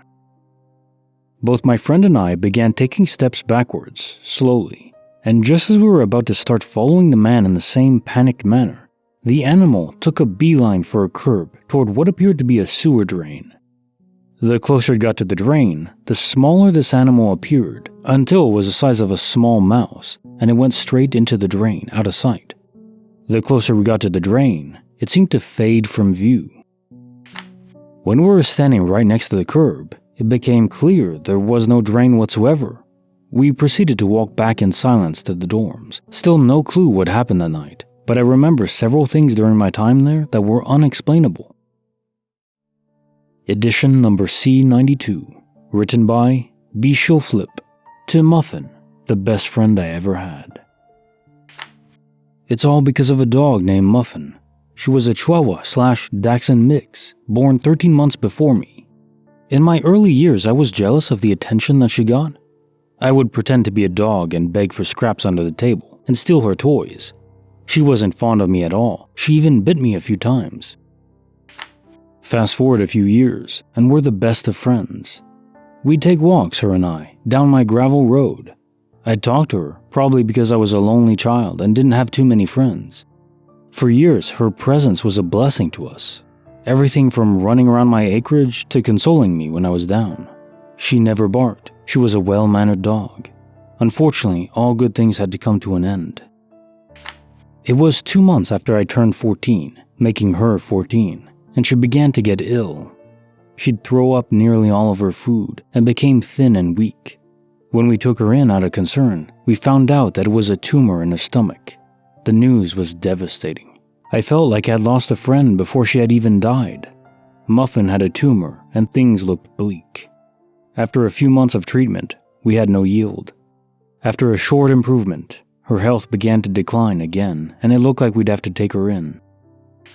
Muffin quivered in my hands as she enjoyed her last moments in my arms. The vet had prepared the needle that would end her sweet life of selflessness and was raising it to her neck. She looked up at me and didn't squirm one bit as the needle discharged the antidote for life. My friend would be gone forever. "Do you think that dogs go to heaven?" I asked, face buried in my dog's dying hair. My mom just looked at me and nodded, with tears in her eyes. About a year later, I had a dream. My house was dark and it seemed to have dark curtains hanging everywhere. I made my way down one of my house's flights of stairs and looked to my left, through the dining room and to the kitchen where there was a light on and some movement. Something else caught my eye. It was a shining object in the dark of the dining room. The closer I got, I realized that it was Muffin.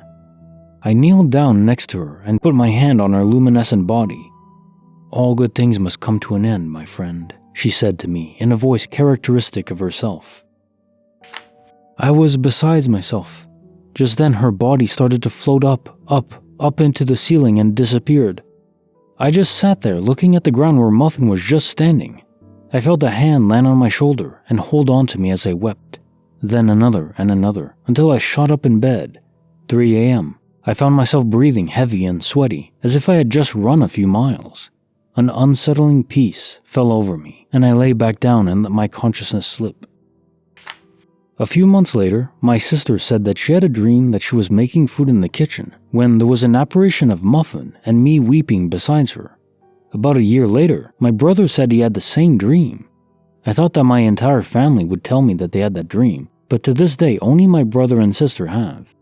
I like to think that my friend was telling me goodbye that night, and that yes, someday I'll see my friend again. Dedicated to Muffin, the best friend I ever had. Case file number 1129, written by Real Victor Giraffe, the phone call that guided Cupid's arrow. I have a weird one. Back in October of 2005, I met my now wife. We had first gotten together on a Saturday night at a gig in the city, and we arranged to meet again the following Wednesday night for a beer or coffee. I remember the feeling like absolute crap on the Wednesday morning after being out the night before at a bar for my birthday with my buddies drinking and getting high and whatnot. I really did want to call her and see her again, but I felt so crappy that I just knew I wouldn't make a good impression. I had no energy, looked and felt like something the cat dragged in, and I just wanted to sleep. I was really dreading calling her to postpone in case she took it the wrong way and thought I was ditching her. When my cell phone rang that afternoon, I answered it automatically without really registering the number, as it was on an old Nokia with a green 2-inch screen. It was a girl's voice on the line asking me if I mind that she took a rain check on our date that evening. She said she was hoping we would meet again following the next weekend instead, as she was really tired from work. Totally relieved, I said no problem at all.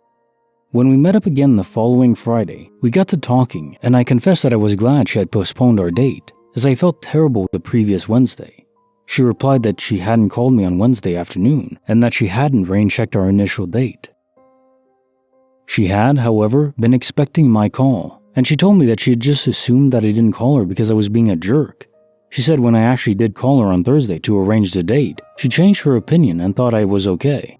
My phone record showed that I had accepted a call on Wednesday afternoon that lasted 3 minutes, but the number came up blocked.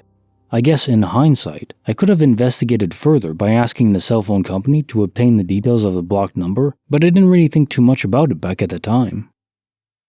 As time goes by, I sometimes wonder if whoever I spoke to on the cell phone that Wednesday afternoon intervened in our lives in some way for some reason. We are married with children now, and from time to time when I contemplate the event, some Marty McFly Back to the Future comes to mind. I just know it was something odd as a cod. Case file number 1130, written by Pacifica NW, How My Boyfriend's Shirt Confirmed the Multiverse. I've written about this before. It's one of the weirdest things I've ever experienced. When me and my now ex-boyfriend had just gotten together, I went out and bought him some new shirts. We had just fallen in love, and I saw a shirt that said, Love Life, on it in big red bold letters. The shirt was all white, with only the words on the front. It was a little inside joke between us, I guess, because we would use that phrase to describe our life and name our business Love Life. He really loved it and wore it a lot before it sat in the closet for a couple years. Well, a couple years go by, and let's just say Love Life was a horrible definition of our relationship. He was horrible. Anyways, I'm cleaning out the closets, getting rid of old clothes, and there's a shirt. I pull it out, and the shirt now reads, Low Life. The exact same way it looked before, but it now says Low Life. Low Life. I immediately ask him if he remembers the shirt and what it said, and he tells me, Love Life. Well, as soon as I show him the shirt, he flips out the same way I did. Both of us know that the shirt never said Low Life. Why would I buy anyone a shirt that said that, let alone my boyfriend? It's like I flipped dimensions into the reality where my now ex-boyfriend was a complete abusive douche and it showed up in the shirt. Case file number 1131, written by SM127, How a College Writing Assignment Changed My Life. I took a hard news/soft news journalism class in college where one of the assignments was to write an obituary for one of my grandparents. The professor told us to write it on a deceased grandparent, but if all of your grandparents were still alive, we had to choose one. In my case, all of my grandparents were alive. I procrastinated until the night before it was due because it seemed like a dumb assignment. Scramming for an easy grandparent to write about, I gave my mom a call and asked her for some basic biographical information about my maternal grandfather, who again was still alive. As we were talking about my grandpa's career, my mom couldn't recall the name of one of the companies he worked at.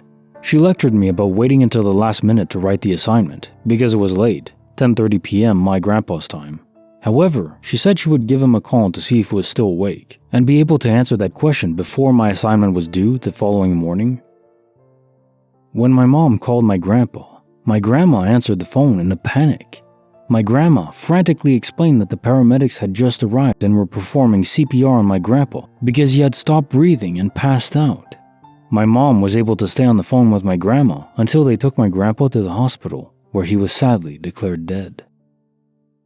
At the time my mom and I had been talking on the phone about my grandpa's obituary, he was dying, out of the blue at that. He had been otherwise healthy considering his age. We ended up using the obituary I wrote for the writing assignment as his actual obituary. Still freaks me out when I think about the timing. Edition number 1132, written by Bunny Lover, The Glitch with the Flash. I'm finally ready to share my own glitch story. After hearing about the return necklace, it's small but really bothers me. I heard about some glitch stories but really had just heard of the Mandela effect, which I was really interested in.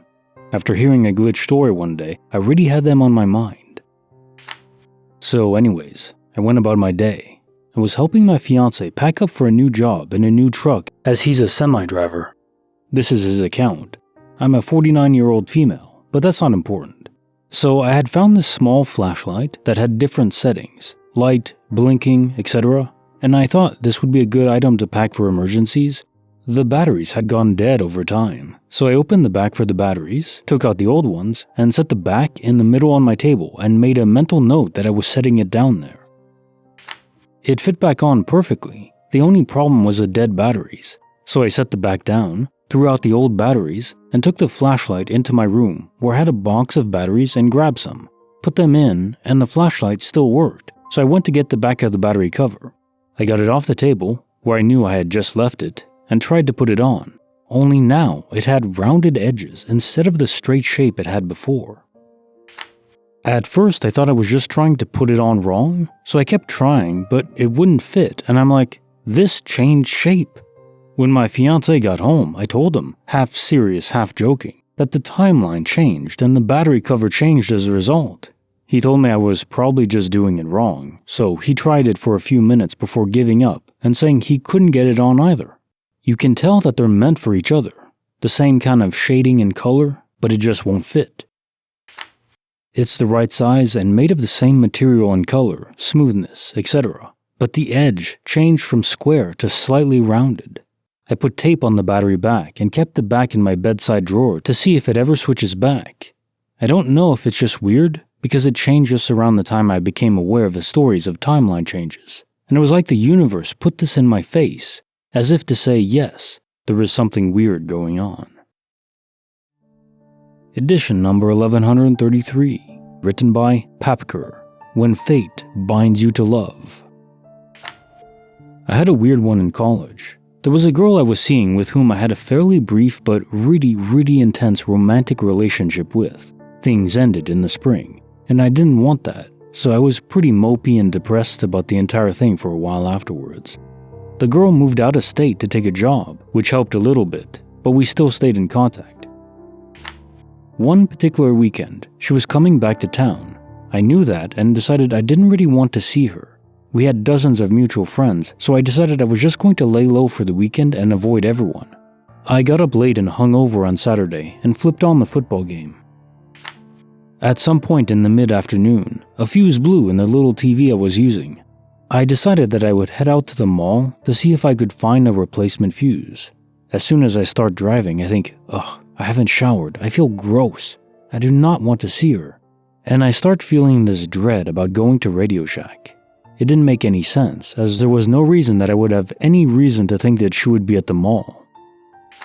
So finally it bothers me enough that I think, hey, maybe mayors would have fuses? Even though I knew that they wouldn't. So I head there, and of course come away empty-handed. So then I'm starting to get that feeling of dread again about seeing this girl, because now I think I have to go to Radio Shack at the mall. I feel gross, and I don't want to dredge up old feelings again. It is to a point where I am aware of the dread and aware that it doesn't make any sense to be worried about running into her there. So I decided instead to go to Best Buy, which I knew wouldn't have the fuses, just on the chance that they would, and I could avoid Radio Shack at the mall. Well, of course they didn't have the fuse. So now I have resigned myself to going to Radio Shack at the mall to get this fuse, and I feel awful, like heading to the gallows dread, and butterflies in my stomach as I drive over to the mall. But when I get to the mall, I think, of course, Sears will have fuses, and have this exhilarating feeling of relief.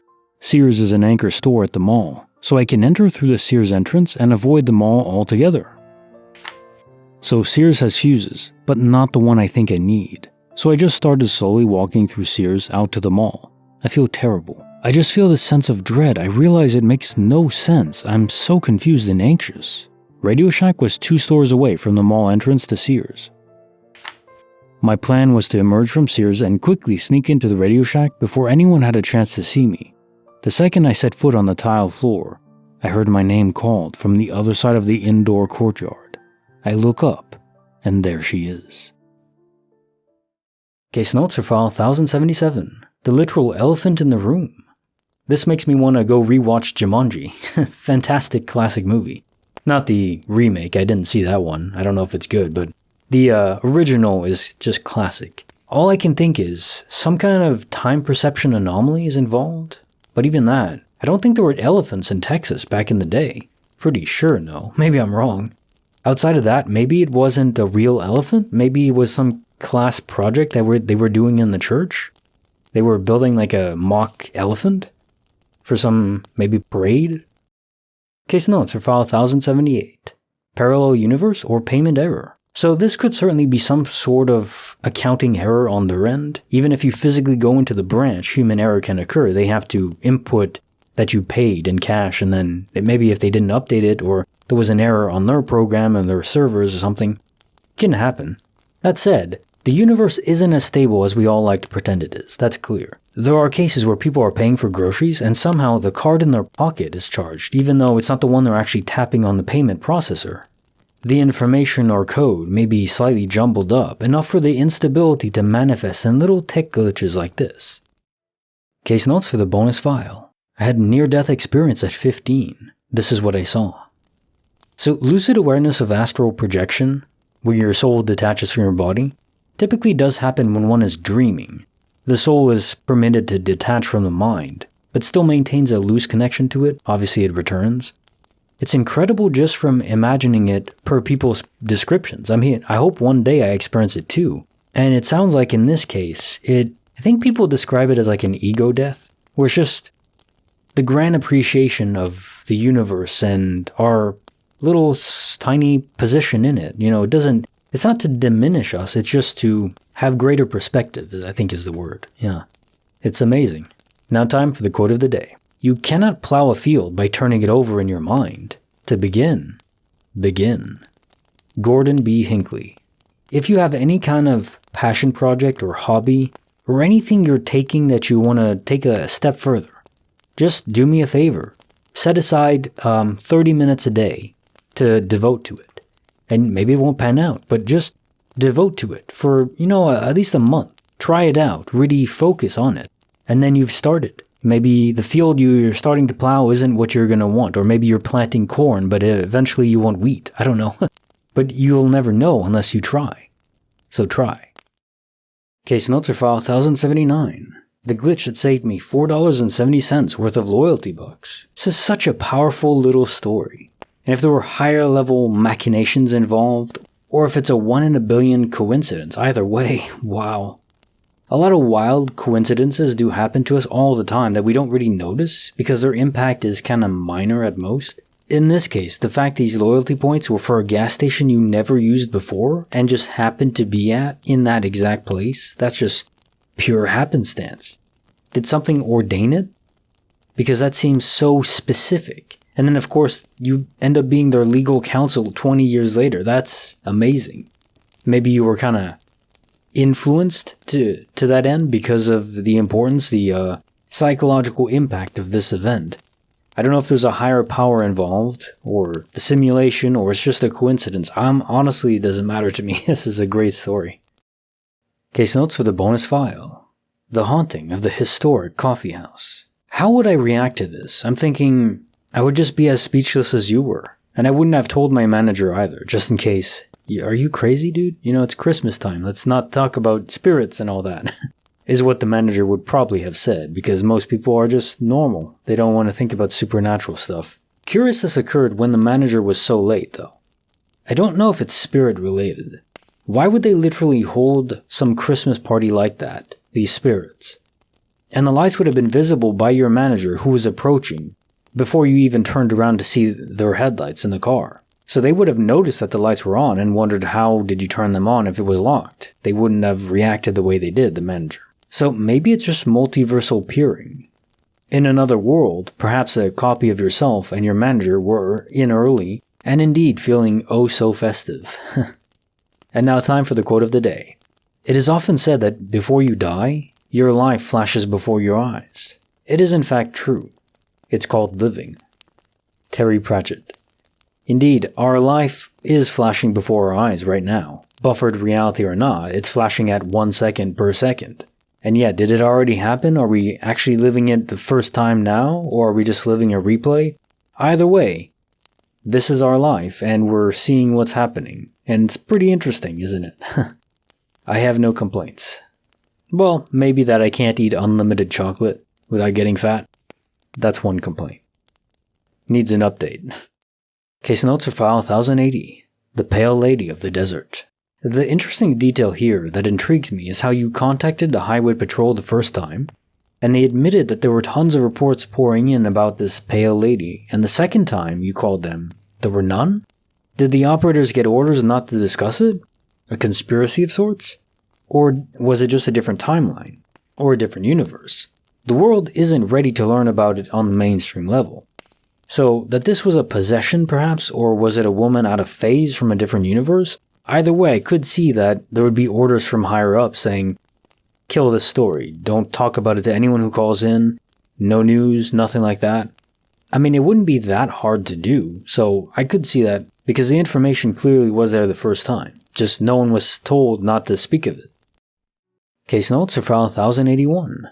Lunch and credit. So this would be a localized time pocket, a rewinding within that localized confine. Like the dog on the bed with kibble, one story I read with that, where the dog jumps on the bed, there was kibble there, it falls off, and then the person sees it rewind back. Time resets back just a few seconds, maybe a minute or two.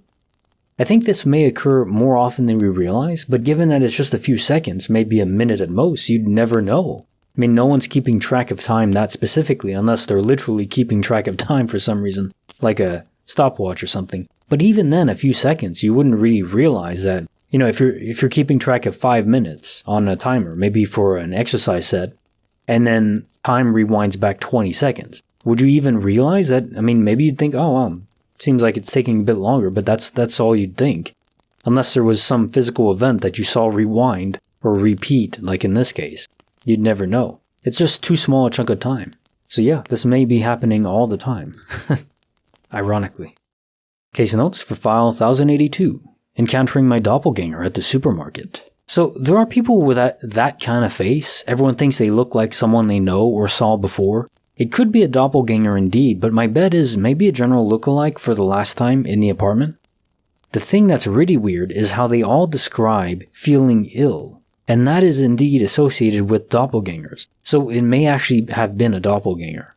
And at least the first 2 stories.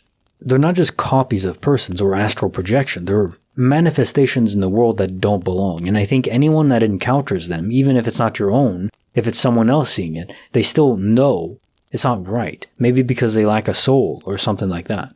The vibes are all wrong. And now time for the quote of the day. People will forget what you said. People will forget what you did, but people will never forget how you made them feel. Maya Angelou. And yeah, this is true. It can be difficult for people like myself who are very logical, who are very direct. I'm not really thinking exactly of feelings. Not that I discount them, it's just not my main focus. I try to make sense of things, but I think sometimes it can come across as cold or unfeeling. That's not the intent. But the quote, I think, is very true. I mean, it's the reality of how people associate and make friends and all that, or even like in the workplace. It's not necessary. I mean, how you perform is important, but if you're always invisible or you're not social enough, it'll be harder to advance and make friends and network and all that. So, I mean, we are social animals, right? Even if some people are more introverted or not as specialized in socializing, it's the reality of humanity. Making people feel good is important. And I think, even if you're not the most social person, just being kind is a good first step. Having empathy, trying to put yourself in their shoes or understand their viewpoint. It doesn't mean they're correct, but at least you're giving it an honest interpretation. Case notes for file 1083. How a door turned my peaceful night into a nightmare. So in all these instances, if we go with the idea that spirits are involved with all of our door shenanigans, what exactly are they doing? In the last story, did they manage to phase the deadbolt metal itself through the door? So just the metal was taken unphased, the one that actually latches into the door frame with the deadbolt. So then it opened, but there was still a force required to push the door open. Was there an actual gust of wind in that moment? But even if that's the case, again, what is the point of all that? Another peculiarity, especially in motives. Maybe it's not spirits and simply instability in the laws of physics, which I postulate is increasing. Hell, there was a family that experienced a momentary gravity turnoff. Their entire dining room table floated for like a second or two, and everyone there saw it, and then just crashed back down. So if things like that can happen, why not a tiny deadbolt just phasing through? Kinda makes more sense in spirits in this case because I don't see the motive. The first step when trying to solve a case is motive, right? Motive means opportunity. Well, maybe they have the opportunity and means, but I just don't see the motive.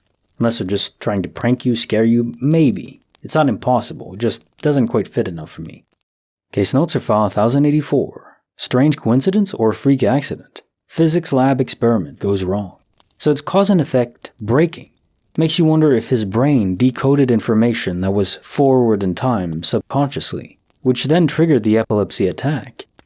So if it was all subconscious, he would never have been aware. Since even if our brains are able to gather and process that information about the future, the buffered reality, it's not until it's filtered down to our conscious player view that we know it, the part that we're actually experiencing sentience of the world, the driver at the helm. If all the crew doesn't pass the information to the captain at the helm, then it may as well not exist per him. Maybe they were able to sound the alarm but not give the information as to what the hell was going wrong. So I guess I wouldn't chalk this up to a coincidence. It seems too improbable. Now time for the quote of the day. We suffer more often in imagination than in reality. Seneca. Like, oh, I'm going to jump into this pool, but the water's too cold. And then you do it, and yeah, it's not pleasant, but then it's over and it's not as nearly as bad as you think it is. Or going up to the girl to ask her out, generally it's perfectly fine. Nothing bad happens. Even if she rejects you, it's not the end of the world, Try not to live in your fear too much. Just try things out, take chances. Yeah, maybe it'll fail, maybe spectacularly, but it's much less likely to be a spectacular, catastrophic failure than just something that didn't work out and you move on and that's it. No big deal. Case notes are file 1085. On a dark winter night, a mysterious voice saved a child's life. So this is a genuine guardian angel story. I honestly think there was some force or entity, a will, a sentience involved, benevolent, that wanted to help save that precious baby girl with a full life ahead of her. And I don't think it was related to whoever died because, again, you said it was a male voice, not female. It's a dead of winter, freezing. She wouldn't have lasted the night, most likely, if that voice hadn't appeared from nowhere to alert you. Just incredible. To that mysterious voice, if you're God, the simulation developers, spirits, whoever it was, thank you. Case notes for file 1086. My cat stole my baby's clothes in the middle of the night. So cats are expert thieves, masterclass indeed, rivaling even raccoons. They get more credit than they deserve in their criminal level. But seriously, it may not be related to the cat. That was the distraction, pulling your attention away for the universe to go along with the shenanigans of de-rendering and not properly re-rendering an item. As disappearing objects almost never, I think. I only read one story out of hundreds where a person saw the vanishment with their own eyes. It never disappears in front of us. And I think even in that context, it wasn't like a visual sight. It was just like on his lap or something, so it was still something you think would be rendered, but he didn't see it with his own eyes disappear. Something about perception prevents it. It's like game code. Wherever you look has to be rendered, and then when you're not looking, it's off screen, it's de-rendered, but still kept in RAM so it can be quickly refreshed. Or not RAM, the video GPU memory, I believe. So it's very easily accessed, but it's a way to save on system resources, and it makes sense. If this is a simulation, you wouldn't render everything at the same time always, there's just too much. You'd only render the bits where people are actually interacting with it or are able to observe it. And then when people come close to it, then you bring it into memory and load it up. It makes much more sense, and it makes it much more conceivable that this is a simulation. If you're rendering everything at the scale, it's too detailed for it to be a simulation. Well, I think. If everything is rendering at exactly the same time in the entire universe, just the planet alone is a miraculous achievement. This level of detail, it's incredible. Case notes for the bonus file. I had a dream about my friend's death, and then this happened. So I just want to say I'm sorry for your loss. It's tragic. I'm always saddened when people turn to substances for support. They don't have what they need from life itself. Maybe too scared to ask directly for help, mending, therapy, and so on. But then they have a bad batch and it just ends, even by accident or indeed maybe targeted. It's just terrible. As far as it came into your dream state, I believe he did.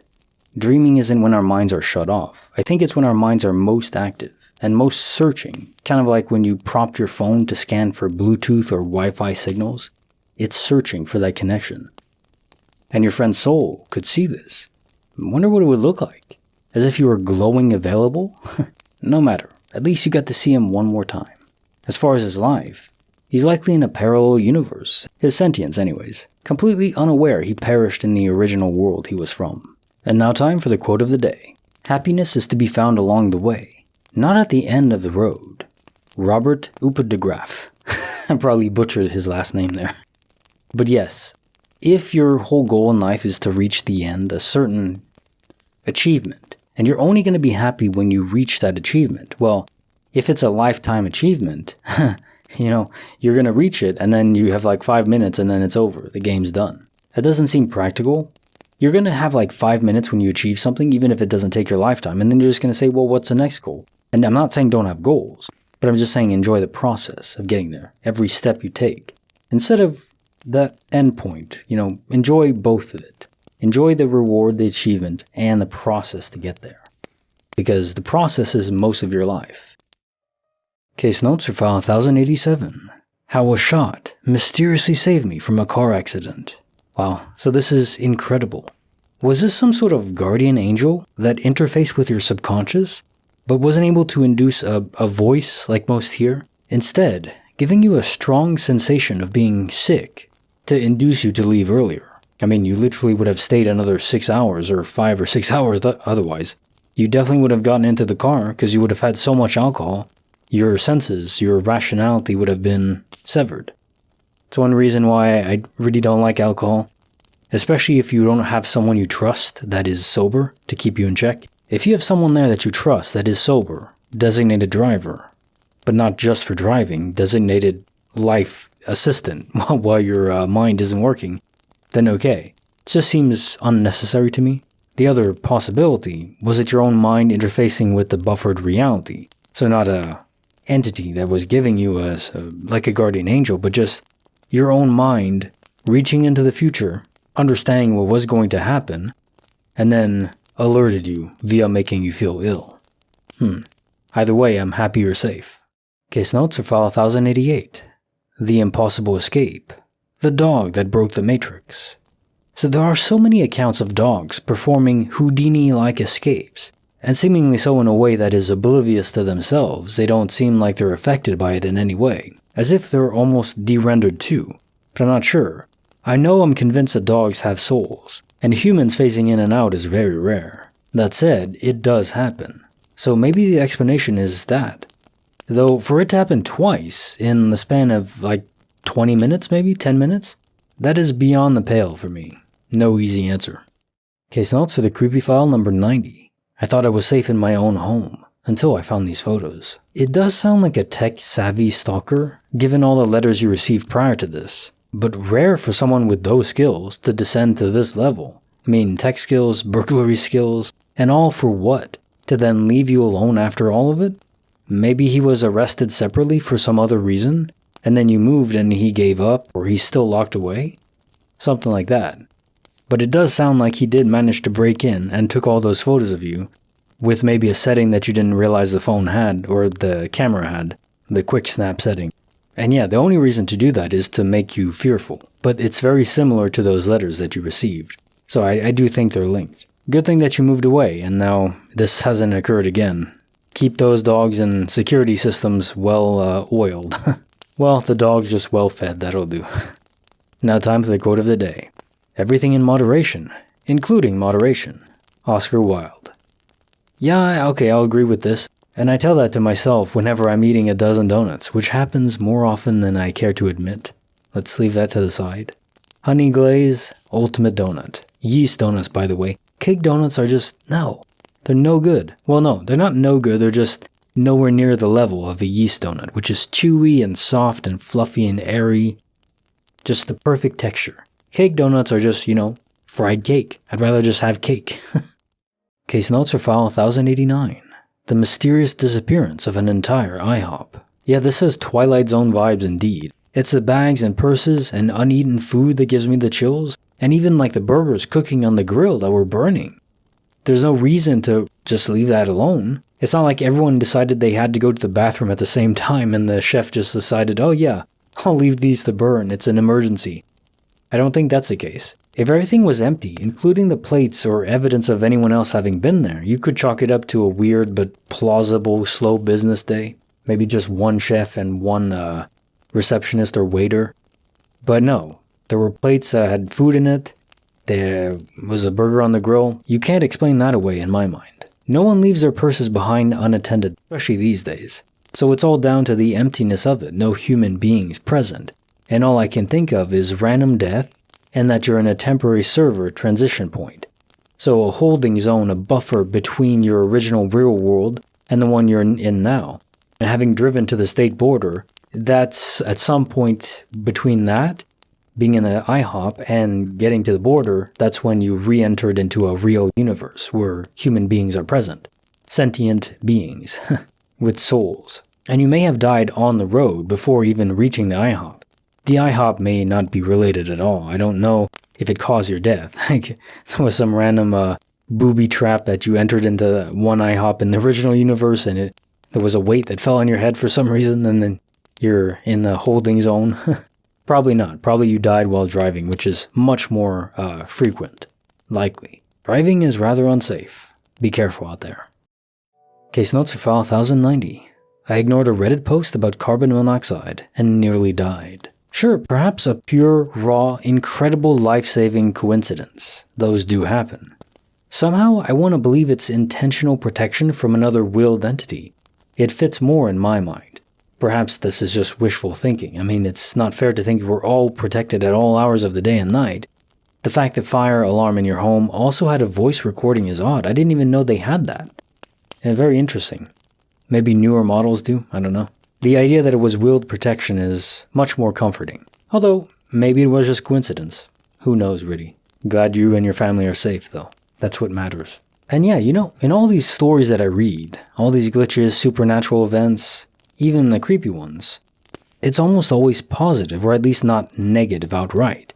Rarely do people just die or report someone else died, and of course, in those cases where they do, quantum immortality takes over, so the universe is kinda rather nice and fair and friendly, if you think about it. I mean, it can be difficult, but it's pretty decent. Yeah. Although there is survivorship bias too to account for, but still, I think we'll be okay. Case notes for the bonus file. xylophone music in the middle of the night. This is one of the more disturbing, haunting accounts, the collections of all these events that happened over your time spent there. I'd have been out of there in a day or two, even if I had to live in a tent. Especially after having cops stay over and finding the locks used again without anyone noticing a thing. Even in the realm of mundane, that would be deeply disturbing. Someone breaking in just to lock people inside, or someone like living in the attic. But you did say they searched the whole home, even in the crawl space, so I don't know where they would be hiding, if that's the case. This is like a boiling cauldron of supernatural forces with all the spices and a lot of cayenne pepper mixed in. It's all acts of poltergeist activity. Not a place to live. Whoever's living there now, if it's still around. Yeah, I wish them luck. And now time for the quote of the day. Nothing gives one person so much advantage over another as to remain always cool and unruffled under all circumstances. Thomas Jefferson. Hey, founding father. Very wise in this case, for sure. The cool and calm as a cucumber. Now, obviously, no one is perfect. No one's going to, if there's the apocalypse coming, a meteor is about to hit us, well, yeah, you can panic. Everyone's going to some extent, right? But under most cases, the best choice, and it's hard to make it a choice. If it's natural, that's even easier for you. But the best course of action in any given scenario is to remain calm and think it through, because our mind is our superpower. If we're in panic mode, we're not really thinking, we're reacting, we're operating on instinct, and we're not really able to think. So if there's an emergency, try to take a breath, try to calm down, and try to think it through, if there's time to do that at all. That'll be your best course of action. And yeah, just especially in general life, when it's not an emergency, don't suppress your emotions, have them, but have them as a complementary force to your logical mind that is thinking through what you need to do and what you can do to improve your own life or any given scenario or situation. The emotions are the spice that make life worth living, but if you only live on the spice, you're kind of missing the main dish. Let's go with that analogy. Case notes are file 1091, the night I predicted an earthquake. So animals have a sixth sense over disasters, and a lot of people report on very similar dreams like this, predicting an event that occurs, especially emergencies. And you notice in the story, all your pets react before you do. They do sense something's going on. So this proves that there is information that we may not be able to perceive, at least not consciously. We don't have the senses for it, or at least, again, not consciously reported to us. Maybe the information reaches our brain and we can process it, we just don't have it filtered down to us. To me, it's not really that the mind changes. It's not like your mind is different than it was the day before you had this newfound ability. More than that, I think it's more like invalid or rough roads. The connection in your mind to the conscious to transport the information, that exists in the subconscious. It's a link between the subconscious and the conscious, but it can be blocked off. And especially as we grow older. As kids, I think the link is much more established, but our brains are still too young to really fully materialize or benefit from this higher connection. Unless the child is gifted, and then all the kinds of wild things can happen. The thing is, I think one time where even as an adult, it can be traversed more freely is when we're dreaming. The mind is more active and the roads, freeways clear. And the travel is even in a different format. It's like, instead of driving on a road, when we dream, all the roads flood and then we have access to boats. And with boats, you can travel maybe not as quickly and maybe not in the same direction exactly because rivers meander. But you do get there, where otherwise the road may be entirely blocked off. The connection is not there. Case notes are file 1092. The chilling moment, I spotted a mysterious child on my street. So was it a sleepwalking kid? There's a lot of stories involving strange children at night, especially while driving. Why is it always while driving? And then the black eyes. Besides blacked out black eyes, these children typically appear normal. Sometimes their attire seems outdated, if we go by the black eyes mythos. In extremely unusual instances, people have even reported encountering creatures with talon-like feet, and there's speculation of aliens. I like the last bit. Posing as children. kinda innocuous if you're gonna study humans up close. It's not a bad bet. Case notes for the bonus file. The mysterious woman in Lilac. She sounds like a sweet lady, the gran that passed away in Lilac. Honestly, perhaps just lonely. But curious that as a spirit, she was able to follow you both, your mom and you, presumably a fair distance away from her tether, which usually are physical possessions of particular meaning to that individual that died. So maybe in this case, somehow the curtain hooks are what tethers are.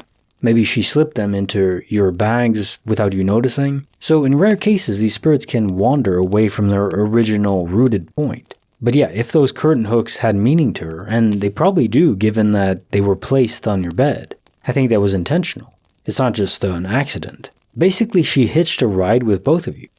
Curious possibility. Reminds me of Bobby in Supernatural using his flask to hitch a ride with Dean to try to get his revenge. Hey, if you can do it, why not? If I was a spirit and was locked into one area, I would still want to travel, so you'd find what's important to you and try to slip it onto someone else, like passing the TSA at the airport. Have to make sure they have it on them, and then you can travel with them. It's an interesting rule, or maybe a guideline of the universe. If that's how it works, well, that's what you gotta do. And now time for the quote of the day. When something is important enough, you do it, even if the odds are not in your favor. Elon Musk. Genius inventor. Eccentric too. Genius often is. Now as for the quote, I think it's extremely striking. If something is extremely important to you, and you know that it is important to you, even if you're not necessarily skilled at it yet, even if your plan isn't fully fledged out, you just know deep in your gut this is exactly how I felt with my channel, and how I quit my job working cleaning offices. Before I was even monetized, the channel was even monetized. I just knew this is what I had to do, this was my calling. If you know what your calling is, and you know if you know, don't ignore it. And yeah, maybe don't jump in like a crazy man like I did, or like Elon Musk does. But definitely work on it. Set aside a lot of time to work on it, please. You owe it to yourself, your future self. Case notes are file 1093. How a boat defied gravity and saved our lives. So even if it was a windy day, unless we're talking about a tornado-level gust of wind or a hurricane-level gust of wind, it wouldn't have made the slightest difference. The kinetic energy of an average-sized boat, figure the type you'd haul to a lake for a weekend, even traveling at a modest 10 miles per hour from a crash towards you, would be conservatively 20,000 joules of energy. We're on the order of a cannonball energy levels. No gust of wind is going to change the course of that, not over the distance you're talking about. So as you describe it, I think it's a guardian angel indeed. Nothing else really fits. Even quantum immortality wouldn't, because in those cases, there's a very obvious transition point where memory is cut. Or if you remember it, there's a small rewind, reset. If you have a memory of what happened, but you're reset back a few minutes in time in the new universe. In this case, it wasn't a transition point. It was a fluid motion from the universe itself. I'll never stop wondering why it happens, and specifically just for some people. If quantum immortality is real, then why do we need guardian angels? Maybe the guardian angels don't even know about quantum immortality. So, why not? If they're just spirits, for instance, they wouldn't necessarily know about quantum immortality. If they're just fragments of souls that are left behind, and the bulk of their soul is in a new universe, they wouldn't be consciously aware of it, and they just know about this existence here. They think if you die, maybe you're just trapped in limbo forever. So they might want to save other people from that fate. Because otherwise there is a disconnect. If it's a universe itself, I don't know why they would care. Because if you die, you just go to a different universe. Unless maybe you die in every single copy, and you can't. There has to be one copy of you to reach the end, from natural age or something. Case notes are file 1094. The ominous story of the needle that wouldn't go away. So the key detail is how it eventually did go away. But this is when you were at a different location, movie theater. So maybe the distance was great enough that even as a cursed object, it wasn't able to follow you. Frankly, I'm not yet convinced over curses exactly. But the fact it appeared inside your own sandwich is deeply freaky. It's not like you could accidentally make a sandwich with the needle. Like if you threw it away and it stuck in your clothing or something, you would still notice it. And then it kept coming back. I mean, there's no explanation for that in my mind. And it's not like it would be a prank. That would be easily attempted murder. If you swallowed it, that you don't want that to happen. Case notes for file 1095. The can of Coke that healed itself. So yeah, this probably is one of the more classic examples of quantum immortality. What an account too, damn. Imagine living in an area where there are random shootings at night. What happened, I think, is that the bullet accidentally hit you. I doubt anyone was trying to harm you specifically. It was just passing through the can of Coke, or maybe there was a second one after the first one, which did actually damage the can of Coke, which was fizzing everywhere, spilling the delicious nectar all over the place. And then there was another one, and then that's the point when you actually died, and then you're in a new universe, one where no one shot anyone, and the can of Coke was unharmed, and you were too. And even if you didn't immediately pass away, adrenaline is a crazy, wild drug where you wouldn't even necessarily feel anything. Even from the shock too, you can get hit and not notice right away, so you may have died without even realizing it happened. There's no transition point either, but the memories are very clear of what happened, and it's a point in time where I don't think anything else would explain the can of Coke just healing itself. It wasn't reset, unless it was a time rewind, but if that's the case, it would just have repeated. You would have heard the same thing happening again. One thing's for sure, I certainly hope you moved areas, because that's not a place I would want to live. Some of the inner cities aren't exactly hospitable. Although, back in Montreal, that was a pretty safe place, even at night. I like that. Originally, I was just a doorman for, like a indoor doorman, like electronic doors. So just like the night watchman, you could say, for a condominium in downtown Montreal. Quite like that. And I'd bike there at like 11 p.m., finish at 7 a.m., bike home, get a dozen donuts on the way back. Tim Hortons. Good stuff. Case notes for the bonus file. The night I saw a ghostly apparition of my mother. So I too slept with lights on, even into my teenage years. Not anymore, but there's a certain comfort from the warm glow of light. Even now, sometimes I'll nap with the lights on, and it's just kind of comforting. It's like a warm blanket of light. So in the case of this story, hypnagogia is possible here. It's not sleep paralysis, sort of a softer variant of it, where you're in that transition from sleep to waking, but you're not paralyzed. You can still move your body normally. Yet the mind can conjure up visions and other anomalies like you're still partially dreaming. It could also have been astral projection, given that your mom was wearing the proper attire, as you would have expected it based on what she was wearing the night, a few hours before she went to bed. Wearing the same thing does indicate it could be astral projection. You were calling out to her, her soul just latched on and came to check on you. Either way, pretty wholesome. Nothing to fear in my mind. And now time for the quote of the day. I love deadlines. I like the whooshing sound they make as they fly by. Douglas Adams. Right. Deadlines. I never really mentioned how I operate the channel and how I'm so consistent, and I try to be. It's not necessarily that I'm consistent day to day, it's that I have a buffer going. I keep things buffered on the channel, so there's a lot of episodes ahead. I try to make one extra per week. So that way, if I have a day where I just want to veg out and I'm lazy or I didn't sleep enough so I can't even speak, my mind's not there, then I'll just take the day off or a few hours off, or I don't really have a set schedule. I just work when I feel like it, to an extent, and then just try to produce enough to have a buffer. And that way, I don't really operate on deadlines necessarily. I think for most people, this might not even work. People do require deadlines of a certain sort, but it works for me, so that's cool. Case notes are file 1096. The Scooby-Doo conspiracy. I was gonna say that I'm really sorry for the divorce, and I guess I still am, but that you made it up with Jess and got back together, that helps a lot. And even the psychological instability from a duo Mandela effect? Mandela maybe? Personally, I think the Mandela effect is more likely not a glitch in of itself, but a simple consequence of quantum immortality. It's a symptom of the disease. Well, the effect. Moving universes, there'll be subtle changes, of course. Usually not many of them. But if you're talking about grand-scale concepts like names of characters, or a show, or a spelling of a cereal like Fruit Loops, indeed, being F-R-U-I-T or F-R-O-O-T, pretty sure it was always fruit, like actually spelled fruit. F-R-U-I-T. But apparently not, it's always been double O, so who knows. Or in this case, the breed of Scooby-Doo those definitely changing between worlds wouldn't be too surprising. The only thing that makes me scratch my head is when two people experience the same Mandela effect. If this effect is a simple consequence of quantum immortality, then it does mean that people can die together in one universe and have their consciousness move to another together. What creates this bond? Is it simply love? Do our souls literally become linked? Like some sort of quantum entanglement? And is it just the result of spending enough time in proximity to someone else? Or does it actually require a feeling of love to truly persist? Case notes are file 1097.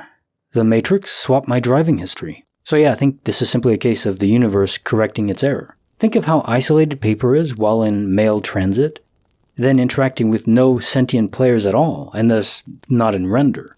I believe the universe keeps tracks of data points, like where the object is heading to, and so on, but it's not loaded in the same way objects in view are.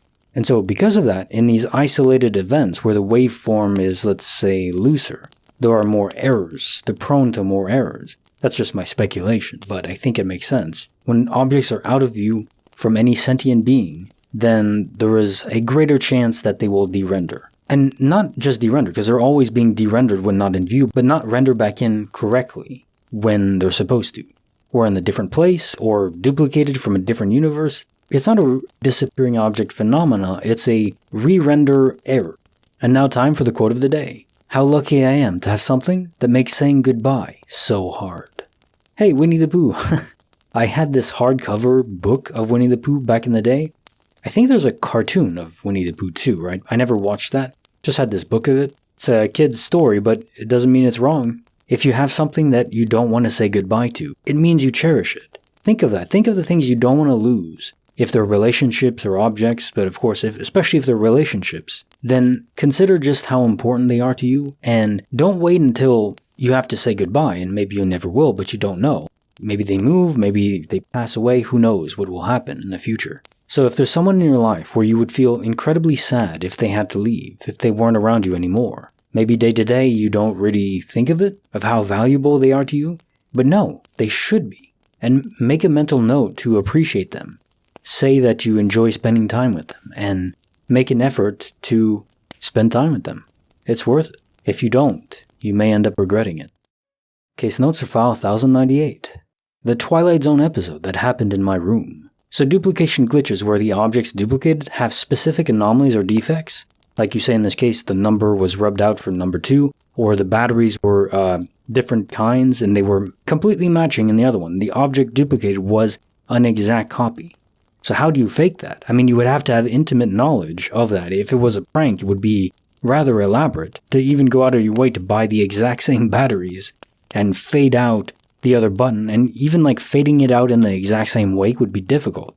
If this is a prank, I mean, it's exceptional quality. But honestly, it's Occam's razor, which is funny because we're dealing with duplication from multiverse events, but simply put, the most likely explanation is probably the correct one.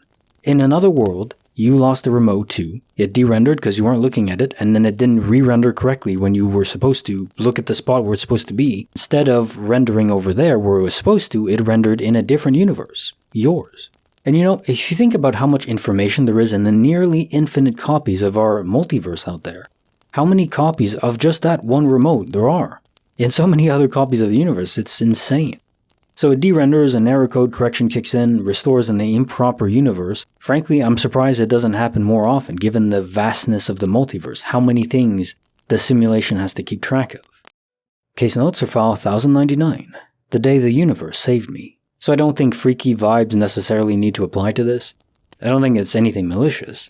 I think being open to the universe helping you to unlock subconscious pathways, otherwise dormant or suppressed. That's all that's happening. It's not magic in my mind, or even mysticism. It's just information and getting to it, decoding it, transmitting it to the conscious manifestation of our existence from our subconscious. That last part might be the hardest barrier to break through though, especially as adults. For most of us, we just feel this information as intuition. Sometimes people hear that inner voice boom and guide them as needed. Like in the case of the story where someone just heard a voice saying which paper to take when they were taking an exam, something along those lines. So it's not that we reshape the universe itself to our will exactly, it's like activating information hacks in a game, wall hacks.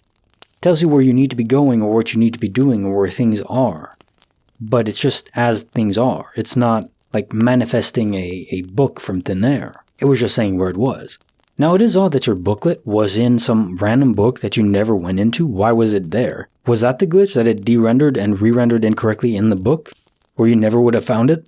Maybe that's the actual glitch. And the other thing, asking the universe, is just, asking for help, and it shall be received. The closest reference I can make would be taking an NZT pill from the movie Limitless. I freaking love that movie. And the show was great too. Damn shame it was cancelled. I think it was because it promoted drug use, but I mean, not really. How people interact with someone on a level of intellect that is beyond anything that can be comprehended unless you are on that level too. And I just love shows where there's a central protagonist that is incredibly smart, like The Mentalist or Sherlock. It's just so much fun. Case notes of file 1100, Entwined in Laos, A Story of Fate. Sounds like a cool adventure, but no electricity at night or the day? Just like a few hours? Hard to imagine being able to function there. I need air conditioning to sleep. Sounds like a very cool little village though. Off adventuring for the day, coming back to the tavern to discuss the day's journeys, like living an adventurer's life centuries ago, or like a D&D adventure. So I kinda laughed out loud when you described the surreal otherworldliness of the coincidence, where you thought, oh, demons or aliens might be involved and they're just gonna appear any second now. Who knows, right? But yes, this is an extraordinary embodiment of the saying, what a small world it is. The world is unfathomably massive. So it makes you wonder how people can be so connected, entwined, to leading very similar roads traveled, when technically they're separated by enormous distances, or they could be. I think the bonds of love extend deeper than we can see. For quantum immortality, dying together and being transposed to the same universe together because of that soul entanglement, you could say, I think that applies. And now time for the quote of the day. Since it is so likely that children will meet cruel enemies, let them at least have heard of brave knights and heroic courage. Otherwise, you are making their destiny not brighter, but darker.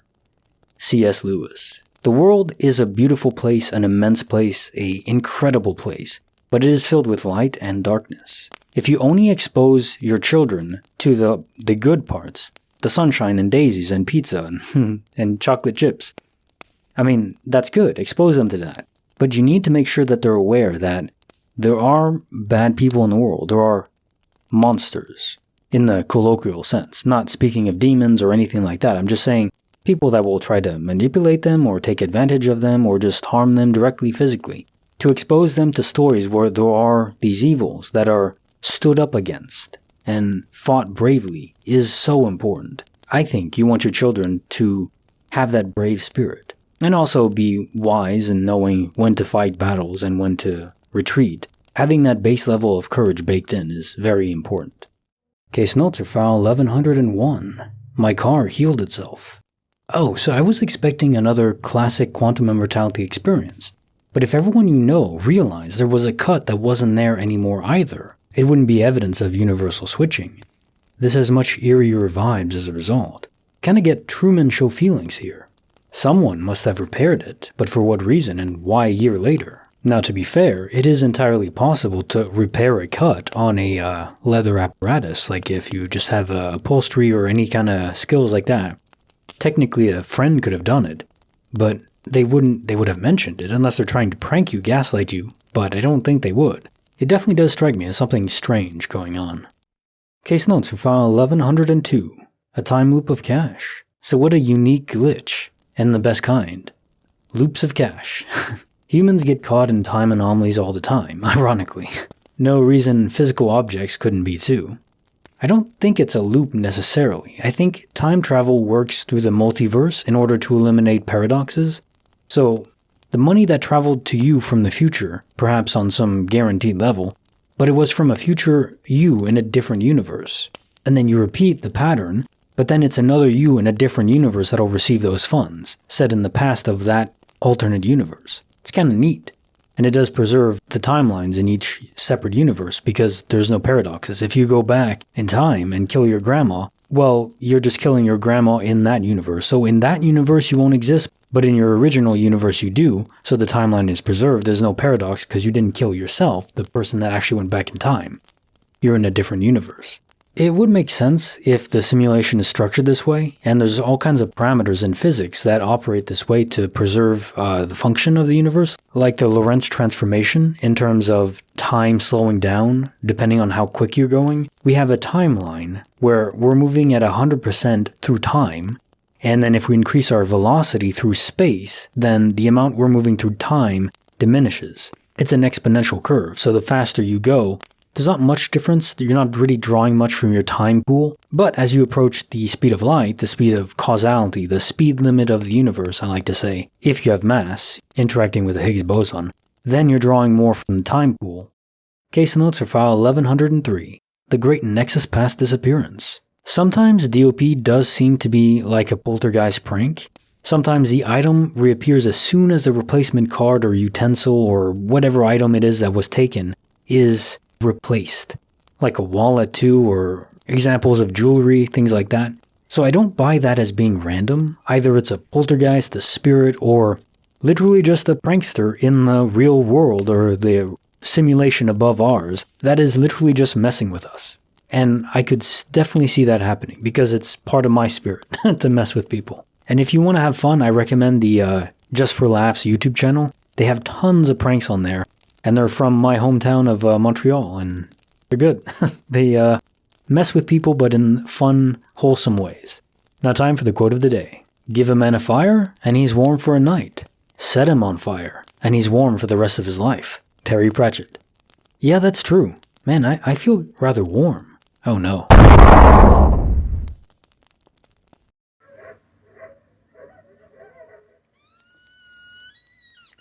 What's that, Ben? What are you doing? What are you doing, Ben? What's that? Yeah. What's that noise? You don't like the noise, Ben? What is that? Oh.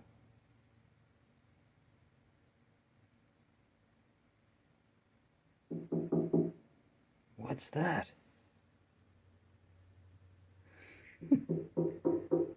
Someone's at the door? How bad?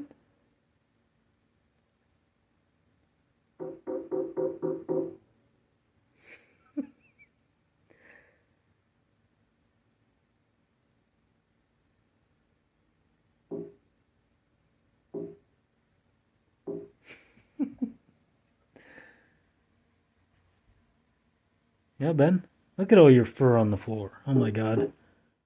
Case notes for file 1104. The moon moved faster than light. So there are ways to mess with perception. The angle of your viewing of the moon through the atmosphere at different elevations or different angles can sometimes be curved and appear to move when it's not, or even go out of view so you can't see it anymore, or see it when it's technically not in your line of sight because light is bending. Personally, I don't think the moon is fake or that we're on a flat earth or anything like that. But that said, there are a lot of reports of oddities surrounding our little lunar light, so I can't discount those. My favorite are the cases where the moon is described to ripple, like a projection that's out of phase. Are all of these merely atmospheric perception anomalies, distortions through the thick cloud that we live under? Maybe. But maybe there is more to it. I don't think it's fake necessarily, but maybe there are interactions on the moon that we're not. Case notes are file 1105. A duplicated purple Titan Wildcat mountain bike. So I love this because it's confirmation that duplicated items don't have to be small. Typically they are, but in this case, nope. An entire bike. Makes you wonder if people have entire cars duplicating. You think at a point that would hit the news though, What if all the gold in Fort Knox duplicated? Would they even tell anyone? Probably not. Maybe it'll rain down money. Case notes for file 1106. The Old Man's Warning. So I find it infinitely curious how our subconscious desperately attempts to convey information to our conscious experience of the world. It's like a waitress on rollerblades trying to bring out 10 dishes at the same time over a gravel road, but somehow she figures it out.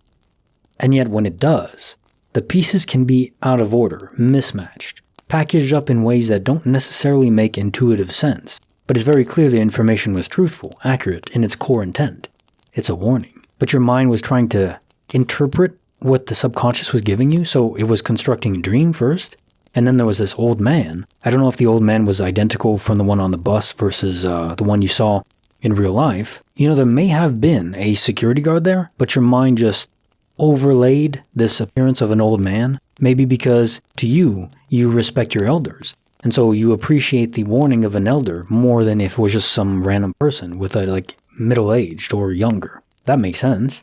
And then, of course, the warning was conveyed to you in a way that you would accept. Because if it was just this is going to happen, believe me, maybe you wouldn't have. It had to be more subtle to actually convince your conscious mind. And now time for the quote of the day. I wish there was a way to know you're in the good old days before you've actually left them. Andy Bernard. You have to embrace every moment because you don't know where you're going to be in 5 years or tomorrow. It's that adage of living like you're not going to see tomorrow. I don't think that's necessarily conveying the full point. I think it's just embrace the future without knowing what it'll be and make the best of every day you can. Case notes are file 1107. The fog, the light, and the duck. Oh my god, the memories of Howard the Duck are coming back to haunt me. I know the movie is supposed to be a comedy, but that movie terrified me as a kid. I don't remember the exact scene, I just remember Howard the Duck being terrifying. I'd be creeped out too if I was in this scenario, let's be honest. Although I'd be riding my bike, so I'd be more exposed to the duck. There'd be no barrier between the duck and me. Even though I can probably say from an outside perspective, it probably just was a duck meandering about and it wasn't evil. But who knows, maybe it was possessed by the devil. I wouldn't like that.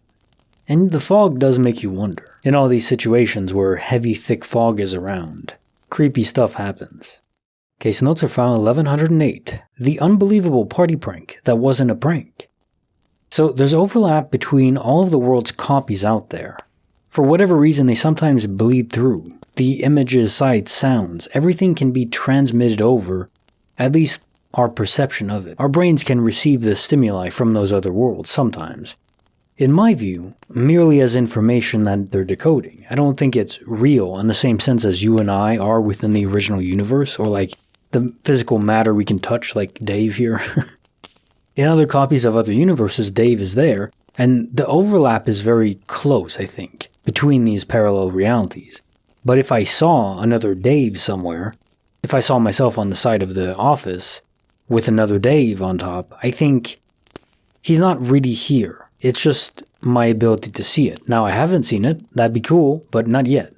I think this is good because it means that these are more like after images. They can't actually harm us. They're not really there. It's just a bit unsettling. The other possibility is you projected your soul forward, likely from intense emotions like anger and frustration, sort of like shedding the real you for a moment to say what you were really feeling towards your sister. You were just bottling it in before. Case notes are file 1109. The photographer and the psychic old man. So what is a psychic truly? I think it's a person whose brain is able to naturally decode and transmit the information on life's tapestry. Thing is, these instances are random. Even in the case of actual psychics, they can't just summon up the ability at will, or at least I've never heard of accounts of them being able to do so.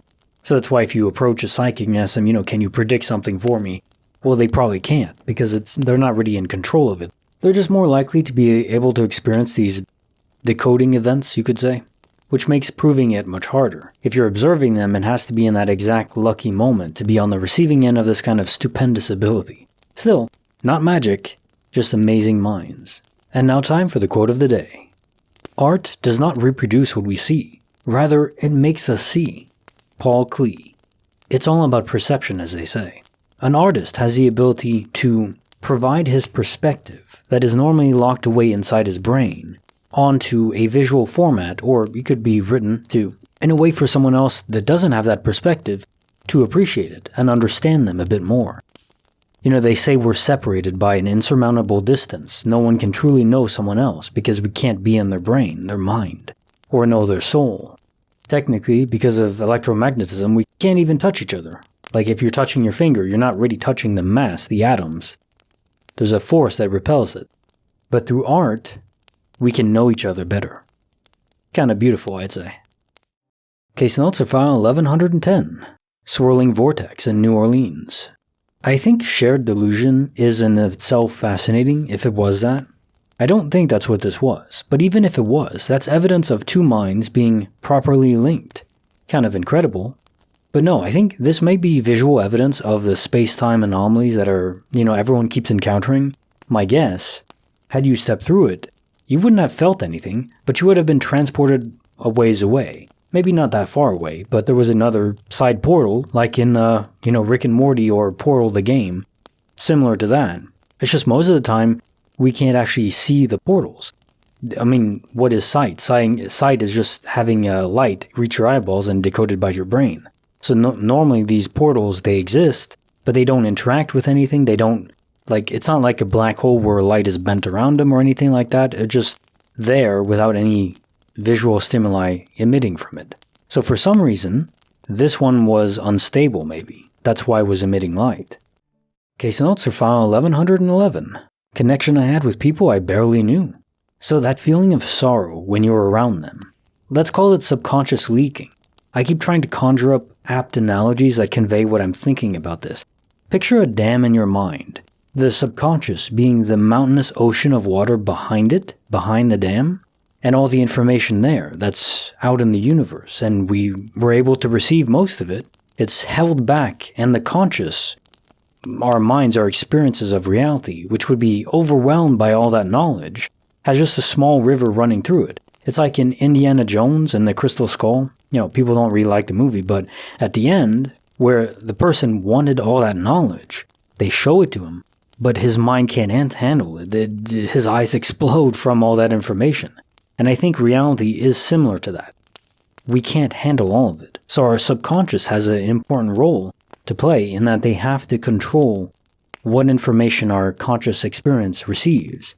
So the mind is constantly trying to balance how much to open the gate to let water through. Too much and the conscious may become catatonic, overloaded, or shut down entirely. And too little, well, you won't function very well. You'll be slow and not really able to function in reality very usefully. So it's that balancing act that some minds are better at least in certain circumstances, yeah. Case notes for file 1112. Encountering an arcade bus in the middle of nowhere. Yeah, if this was some serial killer or kidnap attempt, as you say, very innovative. Definitely would be upping the game from a white van with candy painted on the side. I'd probably have gone in myself, at least when I was a kid. At least I would have peeked my head inside just to give it a quick inspection. I'd be too curious not to. Perhaps a van from a parallel world, one where that area is actually much more urban and developed, or arcade buses are commonplace. Hell, honestly, not a terrible concept, maybe with a VR-inspired setup.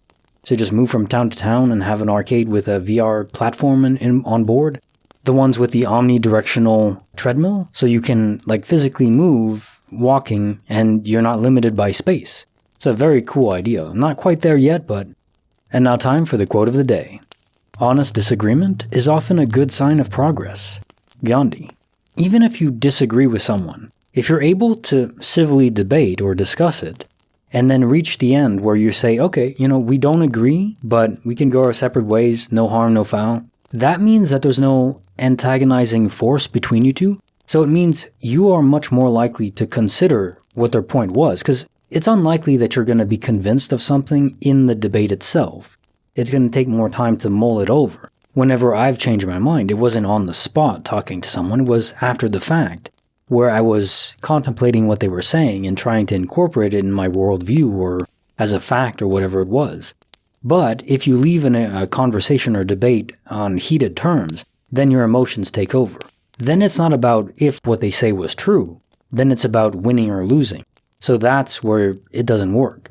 So the key, I think, is honest disagreement, because that can lead the way towards actually two people trying to find the truth rather than just win a game. Case notes for file 1113, the bird.exe fatal crash. So I think people would attribute this, if told the story, that the bird was merely gliding in place as a balancing act of physical forces like the wind, the lift from the bird's wings, etc. But we're not the average person, we know better. As described, it bears no relation to a slow glide effect, which is well known in physics. No, this is a localized time pocket anomaly. People see it often for planes and other objects too, but generally things that are naturally flying. The bird or those on a plane traveling through these anomalies don't feel different, but they may notice that more time than usual has passed. The people on the plane, I'm speaking, the bird wouldn't care.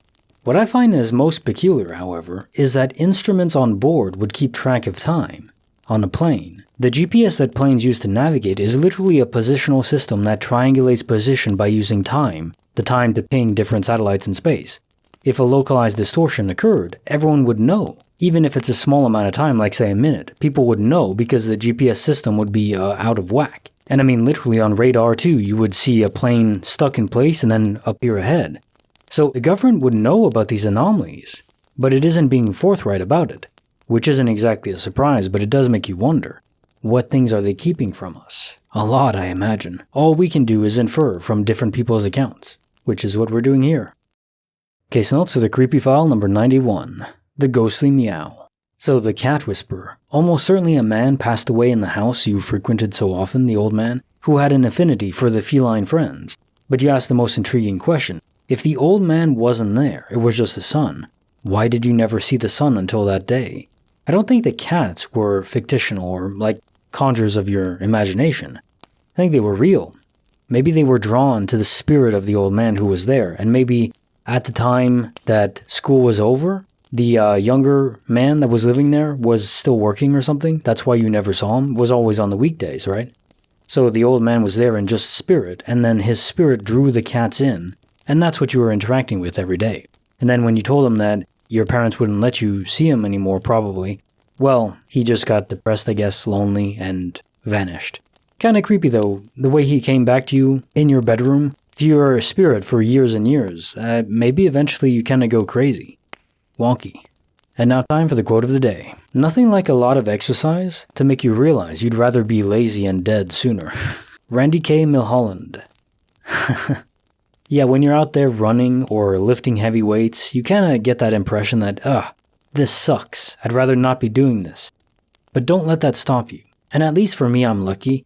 I don't like cardio, but I love lifting weights. It's fun. You're always testing yourself and your limits. You're pushing it, and there's a numerical value to it. It's almost like a video game. I love that. Case notes for file 1114, the Trail Guide's time loop. Ah yes, the peer pressure of our teenage years. I'd always speak my mind, which would get me into trouble. Oops. And also I wasn't really popular. I was always like the outcast. I was homeschooled for 4 years of high school. The first year I was there, which in Canada is 5 years of high school. So yeah, the first year I was there and I would just do my own thing, and I was never really in a group. You know, there's always niches and cliques like jocks and nerds and all that, but I just was doing my own thing. I was the tree climber.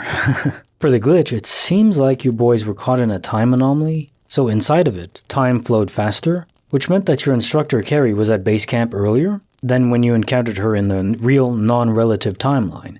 I think it's a good way to frame it. For most of our existence, time is absolute, and the relativity between us is essentially non-existent. Say there's the tiniest delay difference for, say, astronauts orbiting around Earth at 5 miles per second. In all other reference frames for us, my time is your time and your time is mine. There's no real difference. These localized pockets of bizarre world relative time really trip us up. I mean, entirely invisible, no sensation of crossing into one. You know, there is actually a hypothesis I came across suggesting that those who suffer from random vertigo, it's when their inner ears are caught between time distortions, the pocket of time distortion, and one ear is in it and the other ear isn't. And that slight variance causes vertigo. Even for a split second, you know, if a lot of these time anomalies are very small, maybe they only affect your part of your mind, and maybe the difference in time is very minute. Maybe inside the time anomaly, time is 0.7% faster or slower, but even a tiny anomaly like that would affect your sense of balance. It's a very interesting hypothesis, I think. I also think it's very cool that your summer camp was with horsebacks riding on a mountain trail. That's so cool. Like you were cast into a Red Dead Redemption game. Nice. Case notes are file 1115. The mystery of my magic bottle opener. So when unique items duplicate, there's no doubt of the glitch. If it happens to an ordinary item, say I got an extra plate in my cupboard, or I may never even realize. May just think, oh, do I already have another plate? Maybe not. You just brush it off. Or if socks go missing or cutlery. DOP and duplication events in many instances could be entirely unremarkable, unseen, and just forgotten. But when it's so unique, like a worn-down remote or a particular bottle opener, it's almost as if a neon flashing sign from the universe is there. Accidental, yes, but bright as hell. Oh, and yeah, chapstick is a must. My lips get kinda rather dry if I don't use it after showering. Definitely recommended. Case notes for the bonus file. The Dark Secrets of Old Holt House. So that you went back several times after this. I mean, you're a braver soul than I am, or at least that I would have been as a teenager. Reminds me of the Gordon story, where a cable repairman was feeding cable through a wall of a very old building. A maintenance man appeared, a friendly chap, seemingly unaware that he was a ghost, or if aware, just lonely, and acting like we're still just a maintenance man there. Maybe a similar scenario here. Perhaps the man you saw with a gut and wearing a brown jumpsuit, perhaps he was the janitor of the school over a century ago. You said you almost walked into him. Well, more likely through him. You know, I wonder if the folklore of walking through spirits invoking a feeling of extreme cold is true. There aren't many accounts of that happening. At least I don't often hear it described like that. In fact, I can't remember a time where I did hear a few accounts of people saying the room got colder, but not walking through it, like just as a presence of the ghost. So maybe just like an aura around the spirit. And maybe it's not as extreme, so most people don't mention it. Maybe it's slightly colder, but not like you're in a deep freeze freezer. And now time for the quote of the day. Every increased possession loads us with new wariness. John Ruskin. And this is part of why I'm a minimalist. I only buy what I need. And that's not to say that buying things is bad. It's just that if you overload yourself with material possessions, things you don't actually need, you clutter up your own environment, and that clutters up your mind and eventually reaches your soul. It's like trapping yourself with one of those ankle weights, you know, with a cannonball on the side of it. The ball and chain, as it said. Be proud of what you have. If you have a lot of money, that's cool. But I would suggest keep it as money, maybe invest it, you know, get gold and silver. That's cool. That's a material possession I like to have because it's shiny and valuable. But also, just get what you actually are going to use. And go, if you already have a lot of stuff, the best way to get rid of some of it is go through your possessions, and anything you haven't used for over a year, at least put it in storage. I mean, that is a good suggestion for people that have a lot of stuff that don't want to get rid of it, still own it. Get a storage, an off-site storage bin. You can rent those for pretty cheap. I think $100 a month or something, and you get a lot of space. So you can store a lot of stuff that you maybe will need once a decade. Maybe you'll never need it, but at least you have it there, and it'll free your local environment, which is, I think, a very good thing. Yeah. Case notes for file 1116. The Bill Murray time loop. Man, if you never saw Ghostbusters, Bill Murray stars as Peter Venkman, and it's one of the most classic perfection films to ever grace cinema. A freaky event this sure was. But don't knock Bill Murray. It's not his fault reality's all messed up. Damn time loops, huh? Was it a time loop though? The spatial anomaly would have to be so small and localized just around you, because it's a movie theater, presumably there's people around you. I'm not entirely convinced it was a time loop. Maybe it was your mind playing with buffered reality. In your tired and dazed mental state, you played future events multiple times.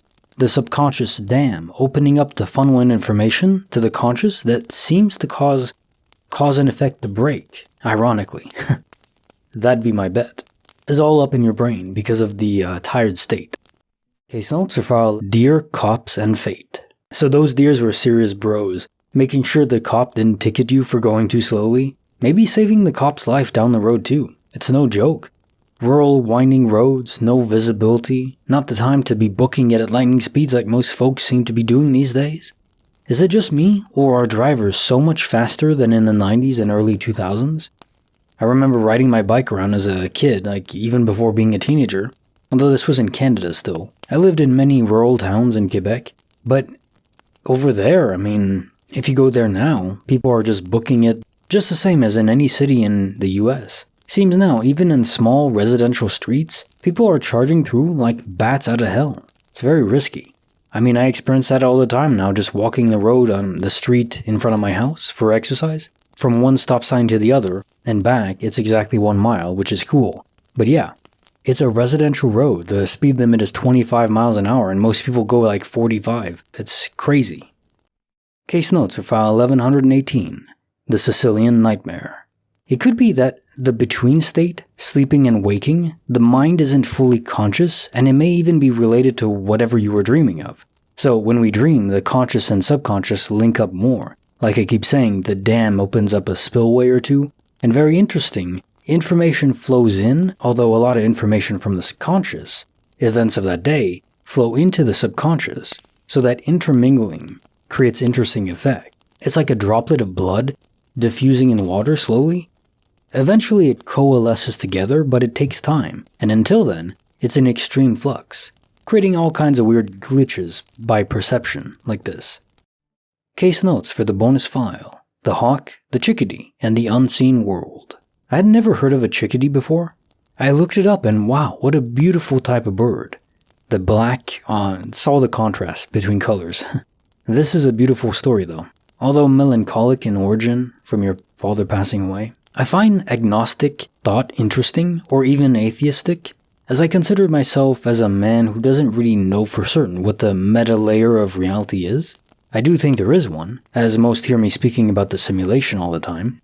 In a certain sense, if the simulation is by computers in another universe, or by God or gods, what we experience here is a sub-layer of total reality. And who knows how far up it can go? I mean, if we die, do we just go to heaven and that's it, the final layer? Or is there another reality where the simulation is being run? And maybe even that is a simulation too. It's just impossible to know right now, until we eventually move up. So that's why I don't discount these anomalies, even if they aren't easy to explain. I can't tell you the physics involved with spirits, but I can say that having read so many thousands of accounts, spirits are like ripples, imprints on the world of their form or soul, like fragments of it, I like to say. And I know your dad was positive just from the interaction and indeed strong appeal he has towards animals. Honestly, how can anyone trust someone to whom animals don't? And now time for the quote of the day. You can tell a lot about a fellow's character by his way of eating jelly beans. Ronald Reagan. This I just found like a funny quote. I'm not entirely sure what he meant, because I just eat jelly beans, like, just eat them, you know? Maybe like people who separate the colors and only eat specific colors or something like that. But I just dive in and just shove them in my mouth until they're all gone. Case notes for file 1119, the magic deck mystery. So I just really love this little story, even if it's accidentally not a glitch. I've always wanted to be a magician, but after practicing for a while, I realized I'm nowhere near dexterous enough to be on a proper magician's level. Maybe if I gave it a 10,000 hours, but I'm not really dexterous enough. And if you haven't seen it yet, check out Shin Lim on YouTube. Has to be the best sleight of hand magician I've ever seen, and I still don't understand how he does it. His Penn and Teller performance had my jaw on the floor, so definitely check it out. Case notes for the bonus file. The curse of the drumstick tree. The detail of food turning rotten, yep. As clear a sign as there can be of malevolence, of willful decay, if you ask me.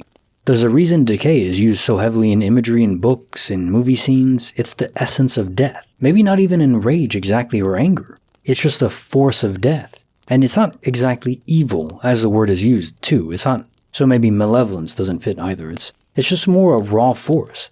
I don't think this has to be a spirit in of itself, but more of a presence, like electromagnetism or space-time itself. The Higgs boson, whatever, they're just natural forces, without consciousness to themselves. A rapid advancement of time, not through a space-time anomaly, but pure rotted force. Looking up what a drumstick tree, by the way, is, I've never heard of it before, the images don't evoke a sense of fear in me or anything like that, so if it's home to darkness, I don't know. It doesn't seem like it would be. I wonder if the folk legend is true. How does it relate to something that doesn't look like it's evil at all? Maybe any kind of tree can play host to it. I know a lot of trees have spiders in them, so that's as close to pure evil as anything can be. Maybe it's not related to the tree itself being evil, but it's like a moth to a flame. It just attracts it for some reason. No matter the type, blue, white, orange, doesn't matter. And now time for the quote of the day. A positive attitude may not solve all your problems, but it will annoy enough people to make it worth the effort. Herm Albright. That's exactly what I'm trying to do here. Overwhelm and annoy people enough with my positivity and optimism that it's all worth it. I think it is. Hopefully it rubs off on people. We'll see. Case notes for file 1120. The time I saw a giant bee and nobody believed me. So I love how you described your poor vision as blurry color bundles. I'm nearsighted too, so I could understand the description. Without glasses, I can still see objects in the distance. You know, if there's a stoplight or a stop sign or a person or a car, I see it's there, but it's just in low resolution would be the best description. It's blurred out. I couldn't read from far away, but I know something is there. Same thing in class, I could see the teacher was writing something on the chalkboard, but I didn't know what it was. So if we assume here that this wasn't a vivid dream of yours, that your mom really did go down, took care of it, it suggests that at least in this universe, the bee was normal sized, but it did exist. So did your mind glitch out in perception, somehow magnifying the perceived size of the bee? Might be that, because a bee, to my knowledge, couldn't be as large as described. Its wings wouldn't be able to generate enough lift to pick it up, because of the volume to mass ratio. If you make a bee 10 times larger in volume, its mass rises far more than a linear 10 times 2, which is why most bugs don't grow too large, which is very good. Thank you, physics, for that. And it's also one reason why dinosaurs are so fascinating. To be that large on land is very unique. Case notes for file 1121, the very fruity glitch. So I'm from Canada too, so I know fruit can be indeed very expensive there, but to me this sounds like a tech glitch, maybe? I see this on Walmart all the time these days here in North Carolina. Randomly high prices on common items, never on fruit though. If it is a glitch, I wonder what universe is seeing fruit prices that high. Is this a universe where there's like an apocalypse going on or some giant catastrophe where there's not enough fruit being grown? I hope if that's the case, then that universe is very far away. I don't want that to happen here. Things are already expensive enough. Damn inflation. Case file number 1122. The Magic Money. A Tale of Sudden Wealth. So the real oddity in the story is how the money wasn't traced. I don't use Cash App myself, but if it's anything like a normal bank or PayPal, which I do use, every single transaction, any move of money is fully traced. Like you mentioned, you should know who sent it, if a person really did send it. You know exactly where it went, even for the reason it's being sent. To have no track on where the money appeared from does strike me as more of a glitch than a tech issue. Still hard to say these days, technology is its own kind of wizardry. Often it feels more surreal than even the wildest of Matrix anomalies. In a certain context, that makes perfect sense. If we live in a simulation, it'd have to be insanely advanced, far more than our level of coding from all our gizmos and networks. So, we're just not to that level yet, but there's so many variables that it's hard to know. And now time for the quote of the day. Life can only be understood backwards, but it must be lived forwards. Soren Kierkegaard. Not sure I pronounced the last name correctly. It's that adage of learning from history, otherwise you're doomed to repeat it. Yes, we can only live forward, we can't go back in time, as far as we know. We can go forward in time faster, but we can't go back in time. So all we can do is look to the past, what's documented and what's true, and try to learn from it. Hard thing to do, because human action does repeat, especially on a larger scale. It's not repeating it, I forgot the quote, it's human action doesn't repeat, but it rhymes. Something like that. Well, yeah, we don't necessarily repeat exactly the same mistakes, but it's close enough. So let's try to do better. We can learn from it. I believe in ourselves. Case notes are file 1123, the book that bound itself. All the specific details here that prove it couldn't possibly have been some memory lapse, not even sleepwalking because there are no residual bits left over from the laser cutting process. That's what really seals this deal. Because you do this so often, our minds are attuned to what we do often, so people who sleepwalk could do something complex if their mind is adapted to it. People sleepwalk and drive and all kinds of crazy and advanced things. But, again, you have definitive proof that it couldn't have been that because you didn't have the time to do it, even if you were sleep binding. But you also didn't have any, unless you sleep bound and then cleaned up after yourself in a sort of way to try to gaslight your conscious mind. It's like your subconscious was pranking your conscious. Maybe, but I don't think it's that. I think it's more likely a multiversal switcheroo where in a different universe, you just don't have those books anymore, or you switched them out. So, in the other universe, you weren't lazy, you didn't procrastinate, you did finish binding them correctly, fully, and then overnight, they switched out. So in that universe, you're waking up thinking, what the hell, I already did this. Why are they not finished now? And then in this one, you just got a freebie. So take it, enjoy it. It's fun. When the universe glitches out in our favor, that's definitely a good thing. Case notes for file 1124. My dog's mysterious backyard adventures. Yep, something very peculiar is going on with pets and doors. They seem to phase through almost at will. There's too many accounts of this happening to brush it aside, in my opinion. And it's not just going into the backyard either. It happens with a pet is locked inside a room as well, inside the house. So do pets constantly phase in and out by their own will? Or is it some coded error within the pets that enable this to happen completely outside of their own choice? Space-time anomalies could be possible too, but why is it always with pets? I've yet to hear of any glitch where a human is in their home, in their kitchen, say, one moment, and then they're just suddenly outside in their backyard the next. Maybe one day that'll be a glitch? Maybe. If it's all space-time anomalies, then yeah, it should happen to humans too. Case notes for file 1125. The Morphing Artist. What is something that artists are known for? Attention to detail. How to torment an artist and gaslight them into insanity? Manipulate a small detail that no one else would notice, but for the artist themselves. It's deviously ingenious. And it's too calculated for this to be random. Definitely too calculated. Sure, it could be quantum immortality, but the change is so specific just to drive you crazy. Now, it's hard to say. Is it a spirit, a ghost that maybe knew you? Maybe a friend that passed away and is just messing with you? Because it doesn't seem outright malicious. Sort of. It's on that cusp, that edge where, yeah, you could actually go insane from this. But it's not so severe that you would automatically go insane. Or, go mad. So I don't know. Maybe it is a spirit. I mean, coincidences do happen even within the glitch realm. But yeah, it seems too specific to me. And now time for the quote of the day. Things could always be worse. For instance, you could be ugly and work in the post office. Adrian E. Gussoff. So if any listeners work in the post office, I'm sorry, I apologize. I'm sure you're not ugly though, if that's the case. You're probably a model. Go sign up for an agency. I'm sure you'd do well. Let's just say that yes, things could always be worse, so try to find the silver linings in any situation you're in. It's worth it. If you can't change the situation, then make the best of it. Case notes for file 1126. How Google foretold my future. So this is a straight up pure glitch, and one where I don't really know what's going on. I mean, future buffered reality probably plays a role in here, but no idea how that information was relayed via Google servers to you beforehand. A few days in advance. It's truly wild. In these future buffered glitches, it's always our own subconscious that is receiving and interpreting the data, and then struggling to feed it to the conscious part of our mind.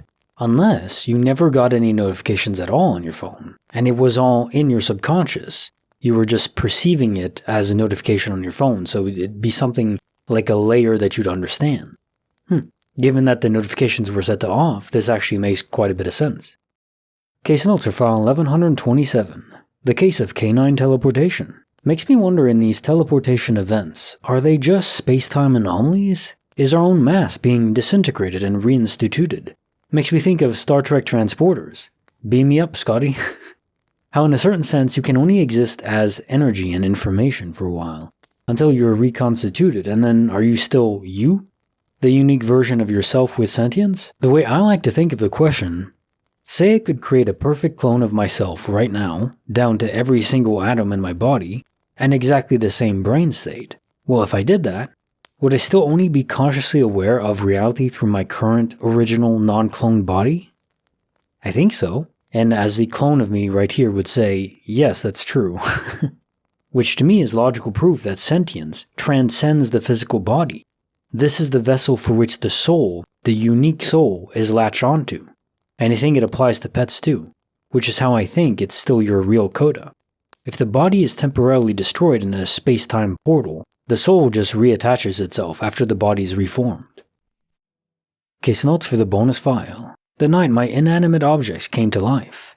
Now, clearly, your inanimate objects in your room didn't actually get infused with souls. I mean, that'd be weird. Imagine being reincarnated into a tennis racket or a foam hand. That would suck. But no, an irate spirit most likely wanting to communicate with you but struggling to do so is my bet. But personal to you, maybe a friend or close relative that passed away, it knew about the foam hand and all that. That said, how everything was placed back, I haven't heard of spirits being able to do that, being that nimble and dexterous. Maybe somehow this spirit interacted directly with your mind to conjure these visions and nothing actually fell over? Because your perception was clearly altered. And then also, given the text message differences, your perception definitely was altered to some extent. And now time for the quote of the day. My mother always used to say, the older you get, the better you get. Unless you're a banana. Unknown. Yes, this is correct. To an exception. Riper the banana, the better it is for cakes, and also, if you didn't know, you can make banana ice cream.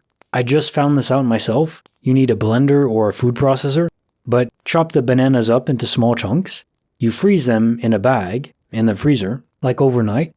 Then you take them out, you let them thaw for like 10 minutes, and then you just pop them in the blender. You can add a bit of salt, like chocolate chips, vanilla, maple syrup, and then you just whip it up, and eventually you just, whip it up, pulse it a bit, scrape the sides, keep going, and then eventually it turns into ice cream, like soft serve ice cream. It's amazing.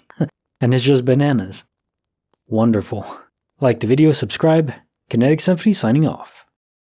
Case notes for file 1128.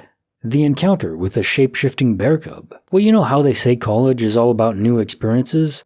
I think this would qualify. You both saw the same thing, so I can't account for this being a hallucination.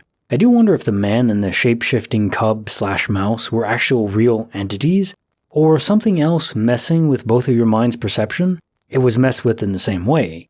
You were made to see the same thing. But I don't think we're dealing with an actual materialized shape-shifting cub. That would be quite something. And also, what was with the fruit? I have no idea. By the way, I'm trying this new style. Well, sometimes it takes a long time to do, but making a comic book graphic novel style with these stories, it's really fun. The next one you're gonna listen to now is, man, it's heavy. Quite good though. Let me know if you like it, and I'll keep trying to make them where I can. Case notes for edition C92. To Muffin, the best friend I ever had. The first time I read this story, I definitely had tears in my eyes, and actually multiple times as I was listening back to this to edit the audio and the comic book. Man. Something about loving a pet is so unique and unlike anything else. As far as the main question though, do dogs go to heaven, or rather, in my mind, do they have souls that persist beyond this fleeting mortal coil? In my mind, absolutely. They're fully connected. I think it's harder to answer when you delve down to the level of insects, maybe? Like, we know viruses and bacteria and the cells in our body don't. Maybe insects do. And then when you get to, full-grown animals, I think so. I think if there is a soul, or persistence beyond this world, then they have them too. So yes, maybe one day you will meet Muffin again. I hope so. And now time for the quote of the day. Clothes make the man. Naked people have little to no influence in society. Mark Twain. Yeah, that's correct. I mean, try to run for office as a naked man. I don't think you'll get too far. Well, I mean, maybe you'll attract a certain demographic, but I don't think you'll get mass popularity. Unless you're extremely attractive, like maybe if you're ripped, I don't know. I still think there'll be an issue there. Indecency laws and all that. Case notes are file 1129. The phone call that guided Cupid's arrow. So a comment I read, thinking out loud, what if your daughter was the one on the phone? A message from the true future, which necessitates a loop. But to guarantee it happens in the first place, your daughter had to be born. Even if we're talking about different universes, in one universe it had to happen. And indeed, you had to marry that girl there. And it's just a self-reinforcing loop.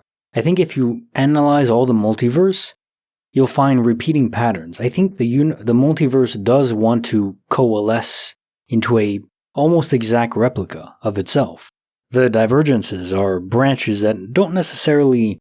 It's not that they aren't supposed to exist, it's that they don't really want to exist. They're not meant to be, but they're still tested. Anyways, I just love romantic glitches, so it's wholesome. Case notes for file 1130. How my boyfriend's shirt confirmed the multiverse.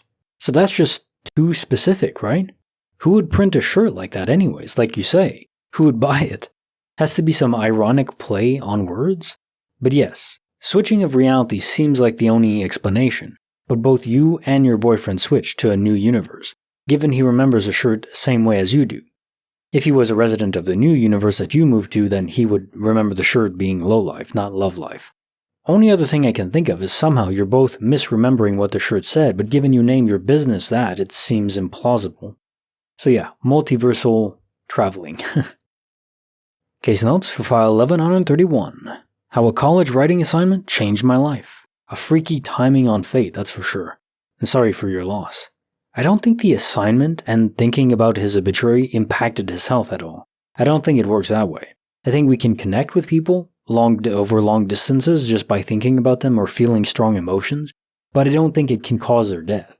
Ultimately, I think it just random things can happen, and it's certainly not your fault. So I hope you don't feel like it is. And it is kind of sweet in a morbid sense in how you use the obituary from the assignment as his actual obituary. It seems appropriate. And now time for the quote of the day. In literature, as in love, we are astonished at what is chosen by others. André Maurois. That's the beauty of writing, and it's the beauty of reading.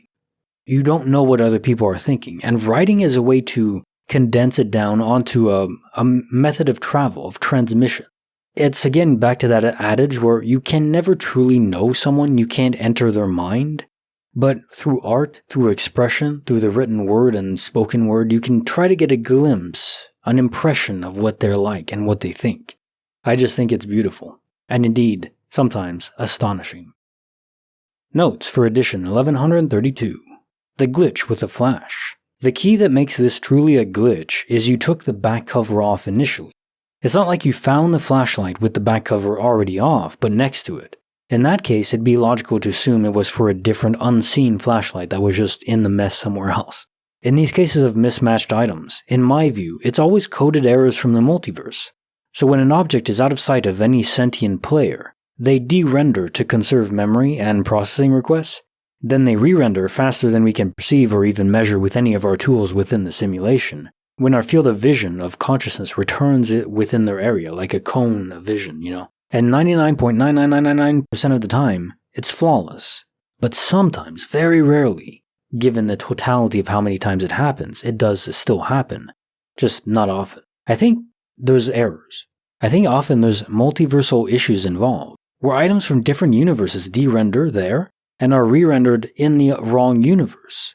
This can cause duplications and lost items in the original universe and in the secondary universe. In this case, I think it's simply that the object re-rendered with improper parameters.